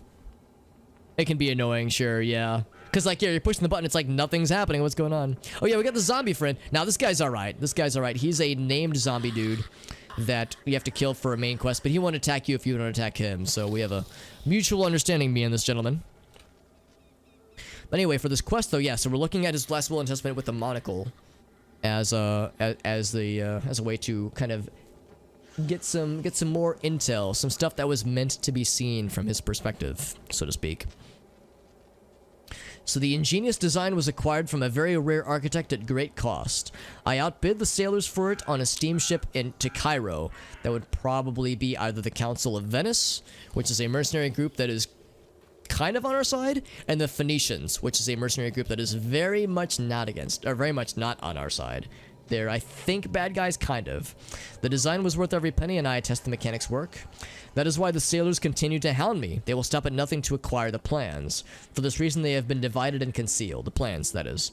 Various powerful forces, or factions, want us off Solomon Island, but I have gone to great lengths and spent great sums to secure our site. It is ours, and it is perfect for its purpose.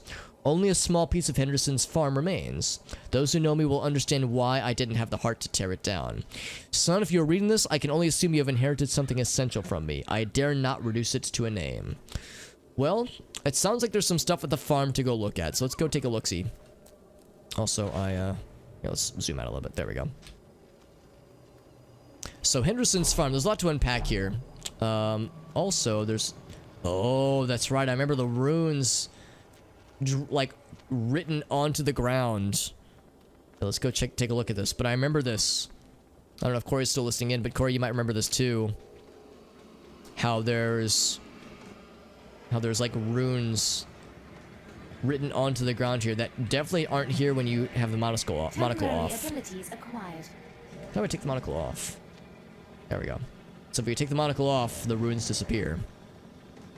Also, whenever we're within the, the amusement park, it kind of has this weird, like, warpy, camera effects. You don't remember? Okay, I wasn't sure if you would, because this is very familiar.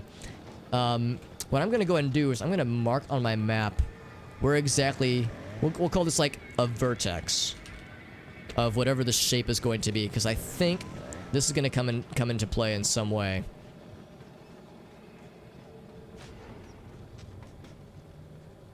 Let's close that for now, but I also want to investigate Henderson's farm. Because, yeah, from a lore perspective, Henderson's farm is important. Archie Henderson was the one, I think, who was also involved with the unfortunate creation of Jack-o'-lantern, that pumpkin demon we fought earlier. The Noita portal. Yeah, some similar vibes to it for sure. Additional assignment received. Now, this message is unaffected. Jack the lad lost his head, left it where the lovers kiss. Serves him right. I think this is unaffected. And it is. However, I'm going to monocle up again. We have a little bonus quest to kill some scarecrows, and I will do exactly that.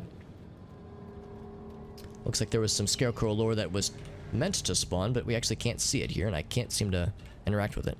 I take the monocle off. That's not it. Yeah, it says Scarecrow 7 there, but can't actually see it. That's fine. Now let's monocle back on. They changed it a little bit in Secret World Legends. That's good to know, because when I did it with the homies back in the day, it was definitely... Oh. Oh, I actually can't fight things. Henderson's Legacy. Let me take this off. Alright, now I can fight things. No, I can't. What in the heck? So we can't actually fight things. That's interesting. Oh, you have to go to the other menu. There we go. Let's get some lore. And apparently number 7's over here, but yeah, we can't actually see it, unfortunately. All monocles work there. Yes, it's true. It's true. You're forbidden from combat, but you get to, like, see an alternate universe. Just gotta get yourself an IRL monocle and you'll be in good shape. The supernatural energy from the scarecrows, right. Yeah, the scarecrows are like reanimated. Or just animated. They rage silently, vowing to continue killing, and they will never stop. At the Henderson's farm, Archie was not the only magi to create walking scarecrows. Others have done it too. Given bloody valentines to make the inanimate animate. Yeah, Archie Henderson apparently, like, was a pretty powerful mage, and he did some questionable shit. And apparently, yeah, it was inside of here where there's something. There's Winter's plan. Let's kill a bunch of these guys, though. We have 4 more to kill. So I'm gonna do this first before we get too ahead of ourselves here. But yeah, these scarecrows being animated for some reason. We don't exactly know why they were animated. But Henderson was apparently kind of a bastard with some of the magic shit that he did back in those days. Ethically dubious things. Let's get this one as well. So yeah, just learning the lore about the monsters and the, like, historic events that have taken place before and around this game. Just put it over your bunghole. There you go. Yeah, just put it... Well, you would want to take the lens out first, though. Oh yeah, it sounds good. House, thank you again for being here and for joining in from the raid and for following. I appreciate you being here, my friend. Have a good rest of your night. And I do recognize it's getting late. It's almost 2 a.m. I maybe made a mistake by beginning this investigation quest, but we'll do a little bit. If nothing else, we can always, like, pause it and resume tomorrow, because I will be streaming tomorrow as well. Some scarecrow lore, though. For a week, the scarecrows worked when they were first animated, presumably. They patrolled the farm and killed any monsters or horrors that came near, but then they started to kill humans who approached the farm. He forgot about when it comes to brute creations that the pain and sorrow of their deaths stayed with them. So yeah, presumably these were dead. These were like souls that had long since gone, and the pain and sorrow of their deaths stayed with their souls. radiating from the undead hearts and poisoning the rest of the construct with hatred for those lucky enough to truly live. So these things started off okay, and then they became not okay. Look into it through the glass. Ah, through the looking glass. Yeah, the chainsaw noise, I heard it too, for sure. Resident Evil 4 is always a good time as far as I'm concerned. Let's kill one more just to complete this little bonus quest. Yeah, 152 as well. I'm here in St. Louis, Missouri, right in the middle of the country. And Timmy and Sarah Semester, a few of the other people that raided us a little bit earlier, were all from around these parts as well. So right in the middle of the country, right in the Midwest. All right, so it still says number 8. It's weird. I think it'll despawn eventually. I'm curious if this guy will drop something though. He drops nothing. Okay, well, they'll despawn eventually. Just weird that the indicators are still there. Go ahead and turn that quest in. Just cleaning up the area. Got a few little bonus friends. Very good. Alabama, nice. I have a couple friends that are from there originally. If they would do an RE4 remake, I would be curious. I hope they wouldn't rush it, because RE2 and 3 remakes are pretty recent. I'm in no rush. I mean, RE4 has been re-released and ported so many times. Don't want to, like, have bad direction. It would be cool, but yeah, I'm in no rush, obviously. Think they might ruin it for Resident Evil 8. Yeah, because 8 has been announced, but I don't know a lot of details yet, unfortunately. Oh, it's confirmed? Oh, I didn't know that. Okay, yeah. Turns out I'm behind the times then. I remember at one point there was, like, presumed leaks that might come to fruition, but, like, we'll see. So the second part of the plans. Let's take a look-see. So it's like a color-coded thing. What if I don the monocle? The accursed monocle. Temporary abilities not that. acquired. That's the wrong thing. Okay, so there's something along the side here. Second part of the plan. Maybe I need to go around the bumper carts. Actually, no, we can see part of those glyphs from the carts. Yeah, I'm just gonna move this off to the side here, because we can definitely see the glyphs while in monocle mode. Thank you, House Corvidae. I appreciate you, my friend, and thank you again for following and for joining in from the raids. And that, of course, goes for everybody. I appreciate everyone being here, especially since it's getting quite late. And again, I recognize it's late. I don't expect people to stick around. It's totally fine if people have to get to bed. I, too, will be getting to bed pretty soon just because it is, again, getting very late, and I have work in the morning. So I can't go super crazy. Even though I did take a nap earlier after work wrapped up, which is part of why I'm still relatively energized, but, you know, it'll dive down soon enough, and I have to get up early, as we all do, of course. RE3 remake makes her... Oh, really? That's kind of a bummer. I heard the 2 remake was really good, but I've heard very little about the 3 remake, unfortunately. Well, let's see. Let's go investigate the... Actually, maybe I need to interact with the glyphs themselves. I bet this guy's doing the exact same quest. Actually, no, maybe he's not. I was thinking maybe he was doing the same quest I'm doing. This is another player character here. By long. We can see it goes all the way this way. It's like we can kind of trace it from the map because it starts off the bumper cars. It's in the works. And then like like another remake of the first one, because there was already a remake of the first one, right? The one that's on Steam and a few other platforms. I've heard that one's really good, BT dubs. Oh, here we go. Winter's Plan. Off to a good start. Then find the third part. Alright, so... Oops, I didn't mean to press the Windows key. Close that. With monocle mode still active. This one brings nothing into the fold. So there's that one. There's this one. How's about this? Let's toggle monocle. Toggle cool monocle. This guy's just vibing with us. He's just chilling. I like his cool Revenant outfit. That's pretty dope. Alright, so monocle up again. Yeah, this one doesn't seem different at all. Maybe there's something else with this one. So maybe if we go around here, or just follow the runes in general. Using his secret monocle, he hides his identity and sees some weird shit from time to time. But it is confirmed. But yeah, I mean, I liked Resident Evil 4 Leon. He was kind of a doof at times. Oh, is he leading me to the red glass? our friend here, because yes, it's a lens for the monocle. So if we redden that one, okay, so now we get something between the Octotron and the bumper cars, so the Octotron might be where we're going. No, but I liked RE4 Leon, even though he was kind of like, there were some lines where it's a little silly, a little bit hammy, but it was enjoyable. It was an enjoyable hammy amount. There were some runes over here, but yeah, I think us being led to those lenses were significant. I remember the business with the lenses in this challenge for sure. Let's go to the Octotron and just keep our eyes peeled. Octotron would be just east. So this way, I guess. Oh, just some zombinos, nothing crazy. Thankfully, I think the zombies are leaving us alone for this part of the quest. Also, I can't remember how to get to these places. I just came from that side. Let's go this way. What, remake Leon? Oh, just how he looks? Oh, I thought you meant like how he was portrayed.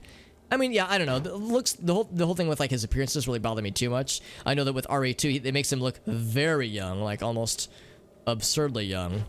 So I definitely understand that notion of like maybe overdoing it a little bit.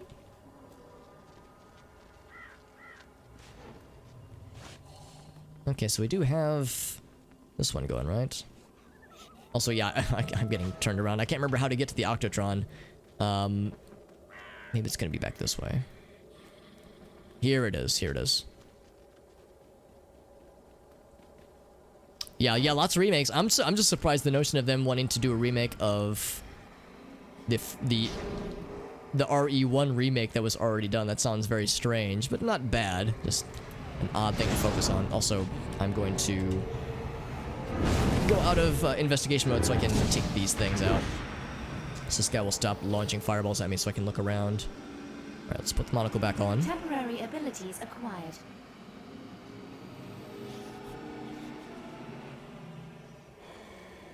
Yeah, so it looks like the monster's gonna leave us alone, so there we go. We put this on.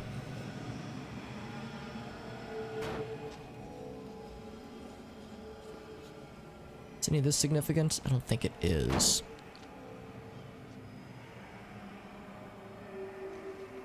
Yeah, it's like it was his first assignment, I think. So it makes sense for him to be young, but like if they overdid it, made him look like super young, then I understand that being frustrating for some people for sure. I think I'm looking for runes in the ground and I'm not seeing them. Also, that thing just regenerated already. So like the runes we see from the red lens are intrinsic but not visible. Let's take the red lens off then.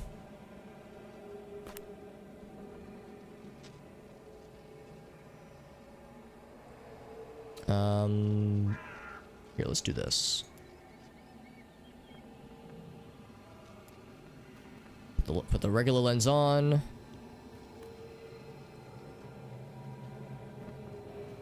Let's see what other ruins we could find along the ground, because the most recent one was from the bumper cars.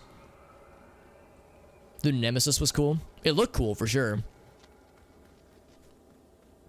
But I've not played the game. In fact, what I kind of want to do is play the original games, and then kind of go from there, like go to the branch out to the remakes and such. Let's go back to the bumper cars, because that was where we started to see a number of things with the runes in the ground. Oh man, I'm so turned around. Ooh, that was weird.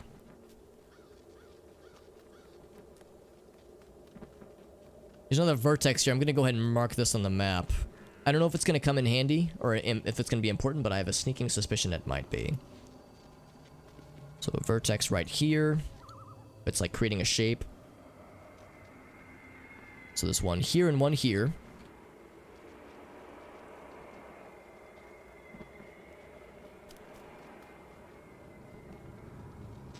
I think there was one here too, wasn't there? Except it's not a corner, I don't well, it's kind of a corner. I'll go ahead and mark it.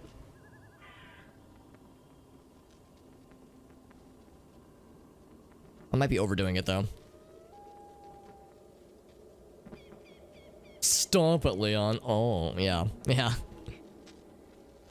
No, I like I said, I really liked RE4, but that's it to my kind of eternal shame. RE4 is actually the only one I've played. I've never played any other either prior or later Resident Evil games, but I definitely want to. It's like I said, I've heard the original 2 and 3 for that matter are both very good. And I've heard like 5 and 6 are okay, not great, but just kind of okay, and that 7 is really good. So I'm gonna find the third set of his plans. I'm hoping it'll be fairly obvious. The runes themselves don't seem to be like alluding to anything in particular. By the Ferris wheel, it kind of ends right here, which I think is more or less where we are right here, because we're past the Ferris wheel. Kind of like pokes back around this way. Maybe this is a sign I'm supposed to go this way, like it's pointing me in a direction.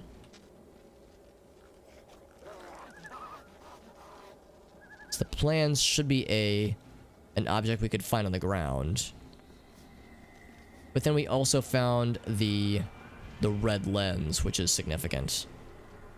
But the thing with the red lens is that I don't see anything on the ground. Nothing on the roller coaster. The roller coaster is, you know, definitely a big one. Literally, it's big with its imposingness.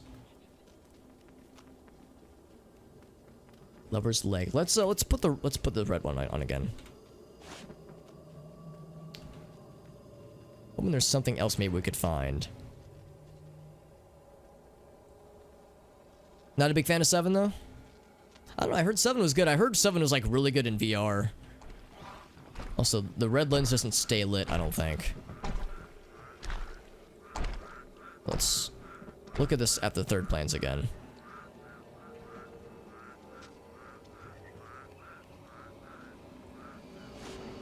There was mention of Lover's Lake, but that was from a different quest, and I don't see anything here.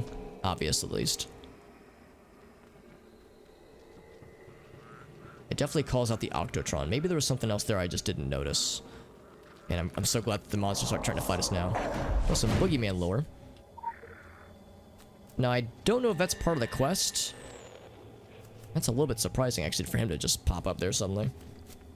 But same with Skyrim, though, yeah. Yeah, I mean, a lot of people I know don't hate Skyrim, but, like, kind of see it as, like, a step down from Oblivion in a number of ways. Technically speaking, it's quite good, but, like, story and lore-wise, I know a lot of people love it. Oh no, I mean, I don't think it's unfair criticism. I think it's understandable to, yeah, critique things that you like just because you want to hold it to a high standard. A little bit more story before bedtime, they say. We looked into the bogeyman's eyes. Was there Nathaniel Winter? Through years of wicked machination, did he take on the shape of the frightful demigod of all children? Or is there a pre-existing archetype of flesh, a floating mask that travels all time and space, wearing its host more than they wear it? The answer to all these questions is yes, apparently. It is all those things and more.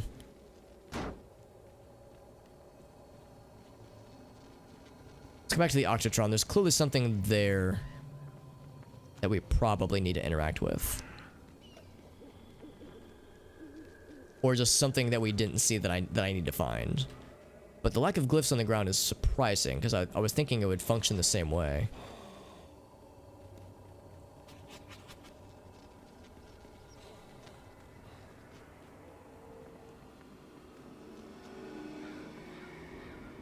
As it kind of ends up just like on one of the outside ridges of it, so to speak.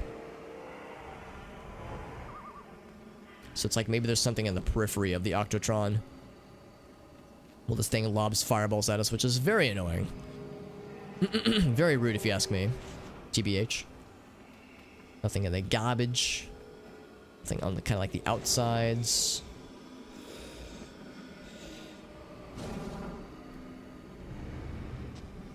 It's tricky. It's tricky.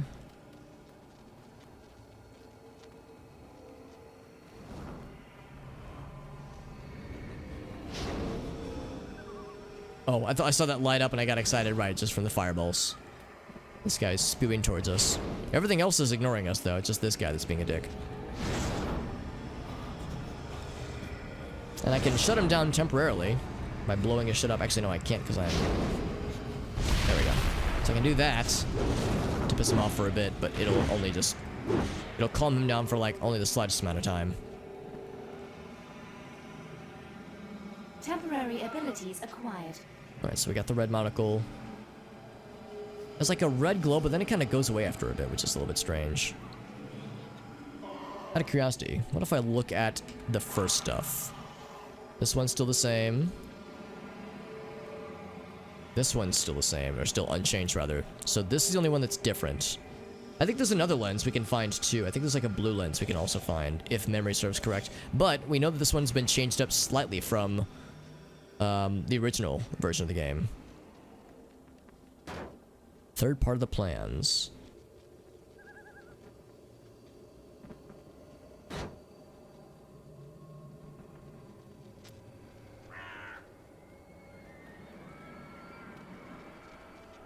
Let me find the path that leads to and from the bumper cars. Maybe there's something like I was supposed to see in between, like from one place to the other. It almost is like pointing an arrow in this direction, like it's like it wants us to go from one way to the other and see something posted somewhere. Something like kind of like how we found plan number 2. It was just on the outside of the bumper cars. Except I'm doing a horrible job of navigating this place. We're apparently in the opposite side of the map. Let's go up this way. I need to be looking at this map. I keep looking at this one and I keep getting confused. So yeah, there's the Ferris wheel. Okay, cool. Although maybe like the goal of this thing is to lead us to the red glass.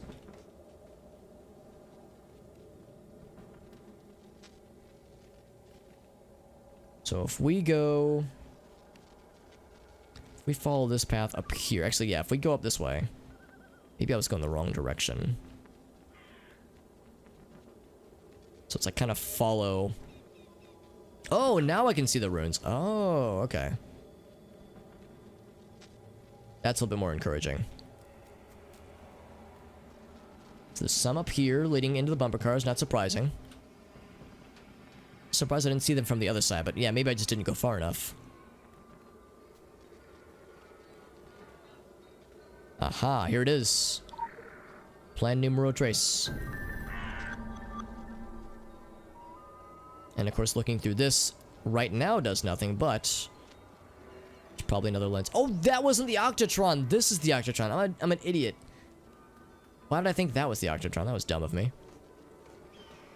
Right, this is the one that actually has like the, you know, octopus shape. Why am I like this? It's because they're close together. That's why. I'm a dingus.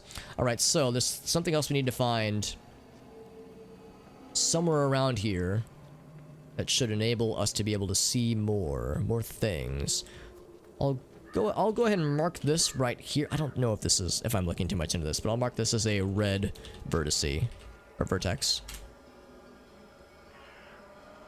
Can't remember if that becomes necessary. Also, oh, never mind. I thought that was like an Orochi symbol. I can't remember like how involved this gets when it comes to looking at the glyphs, but I think there comes a part where you kind of have to like look at everything all together, kind of all at once. So we've already looked around here quite a bit. There was nothing to be found. There's one more piece to find, by the way.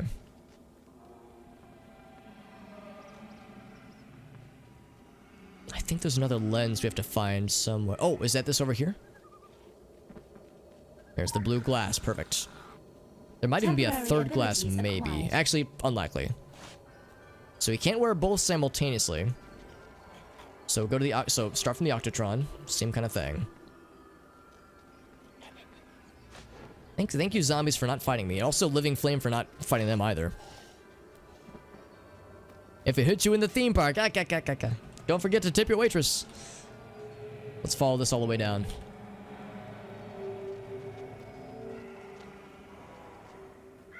More glyphs leading to other things over this way, so we got to keep our eyes peeled. Great place where such things could be hidden. And of course, acknowledge our flamethrower friend, this dragon buddy. So it's like we're kind of loosely following the glyphs. Where does it lead? Nobody knows. Actually, probably to the roller coaster. That'd make the most sense. Aha! Here it is. Alright, then there's one more part of the plans. Now, it should be worth noting that this is just, you know, the same piece of paper over and over again, but with different glyphs and things overlaid upon them. So, maybe there is another lens somewhere. Let's look around a little bit. We found this guy here. Let's just kind of snoop around. See what things can be found.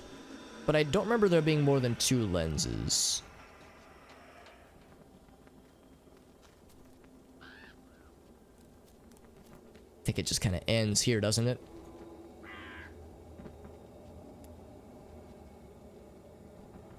Ends just past the roller coaster. So yeah, this is probably more or less the end of the line here. It looks like it doesn't go anywhere else. Let's try a few things. I mean, we can try red lens. Oh, we can do a purple. Oh, so you can do a combination. There we go. So it all comes back to whatever's in the middle. Whoops, not that button.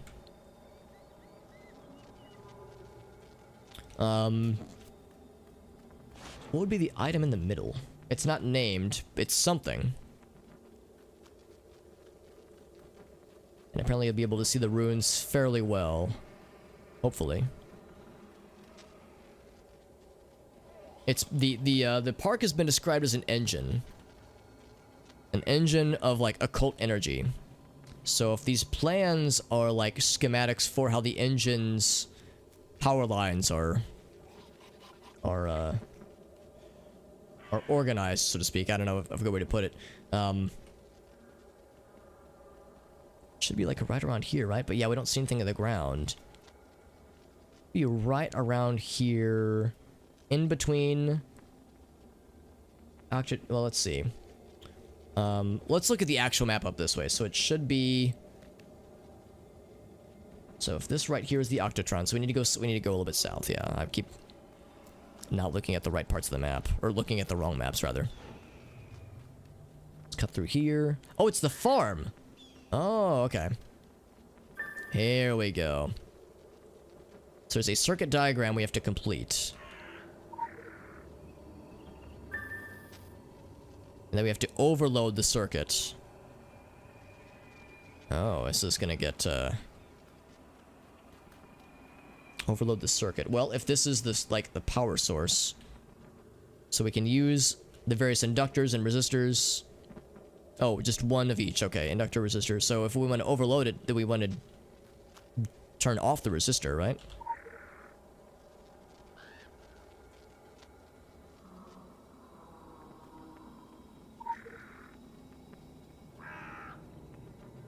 Oh.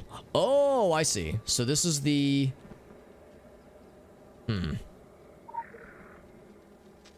So it's like you're cycling them. So this is an inductor. So it's a voltage source. Oh man, I can't remember what a diode is. I think we don't want this to be a resistor.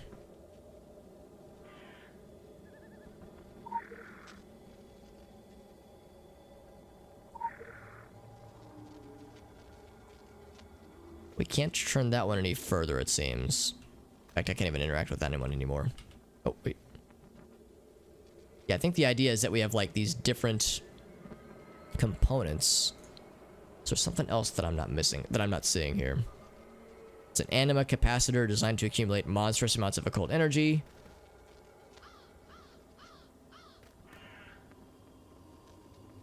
So nobody should be allowed to fulfill Nathaniel's mechanical dream of power, which is why we need to overload it by destroying it. Makes it just flow in one direction, okay. Well... So yeah, we wouldn't want this to be a diode if we want to, like, overload this whole thing. If this is the voltage source, what we could do is... Is there more to this that I'm not seeing? Interacting with that, it's like... I think we're seeing all that we need to see. It seems like this is the only thing we have to interact with. AC voltage source, inductor. Let's turn off this diode.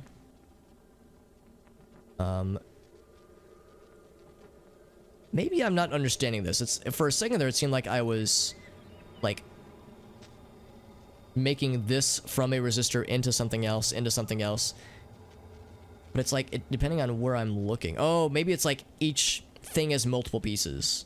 It's not just one big piece. So this is a source. This is an inductor. But then what's this one? This is also a source, right? It's obviously like a big circuit diagram. It's just hard to know. Yeah, the more I look at it, the more I think it is just one big thing. I think the red piece is a diode. This guy is a resistor. This is the source. This is an inductor. Hey, what does use do? Would use be... I guess let's find out. So if I use the inductor, what happens? It means that I can't interact with it. So maybe it means that we're like supplying power to it, maybe.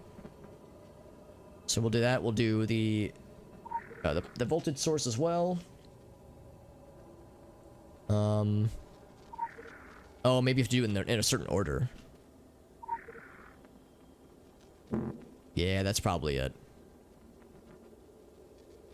So it's like, I think you're like applying power to like various pieces to like make the magic happen, kind of literally. Oh, and then you apply the source. Oh, just maybe like lay out the circuitry and then apply the source. Okay.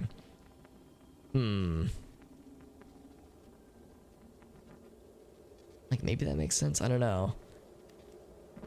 I only had one electrical engineering class in college, and we didn't quite get down to this level of granularity, so a little bit out of my element here. Out of my pocket, so to speak. Let's try...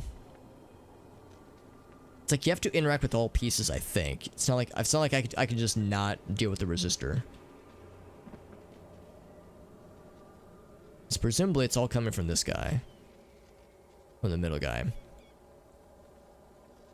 Let's think about this. So if this is a resistor, that means power won't go here, right? And the point is to overload this thing.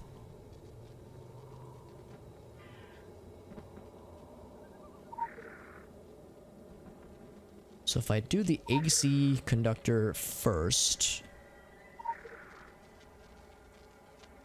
or I'm sorry, not first, last. Do the voltage source last. Now it's not a matter of just doing it last. The direction of the flow. Yeah, that makes sense. So it's like going from here to here. What I don't know is what I'm like, presumably I just wouldn't want this to resist. I would want it to, you know, very much not resist. I would want power to flow back to the source and overload it.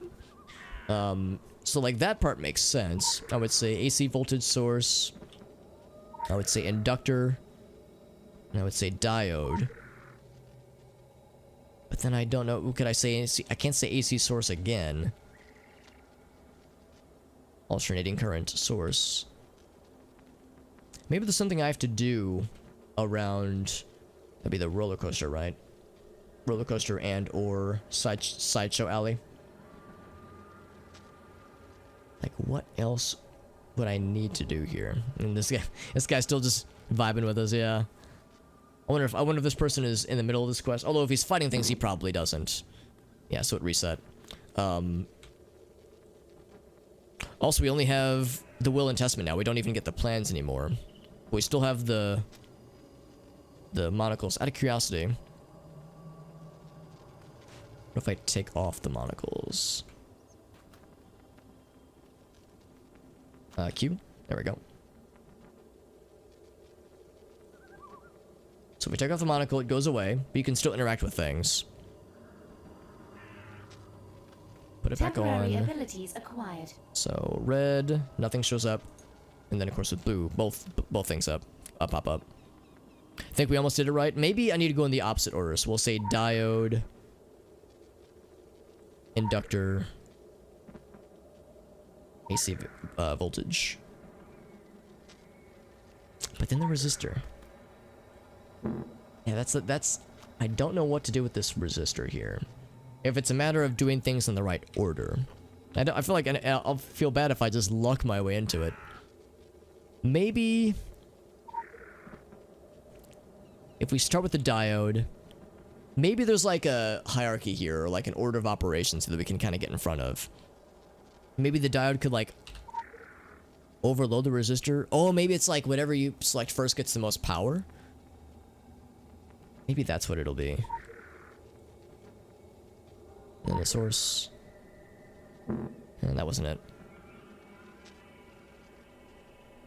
If I kind of want to hint, I would say since it's getting late and I'm a little bit scared I'm going to accidentally just land on the solution. Just because, you know, there's only 4 things that are clickable and it's the right order, so it's like there's only so many permutations. I would say I'm down for a hint, Elgaso.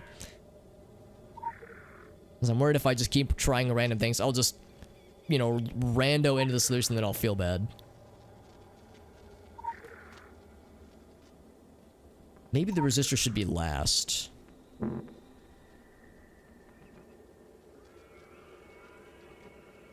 Yeah, we'll say, what if we do... this one? Well, no, that's just gonna have to be in the right order. Overload the circuit by backtracking the route we used to get... oh, interesting. Okay. Interesting. Well, I'm just gonna go and click things just to reset it. That's a very good point. Does it actually say... yeah, what does it say here? Oh, yeah, it doesn't say anything to that degree.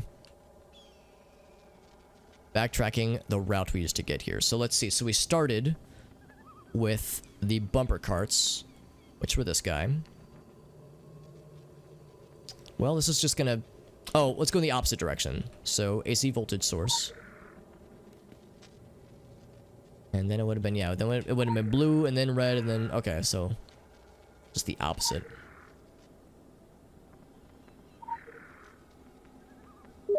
That was it. Wow. Okay. So we've overloaded it. And exploded the bullshit from the Phoenicians.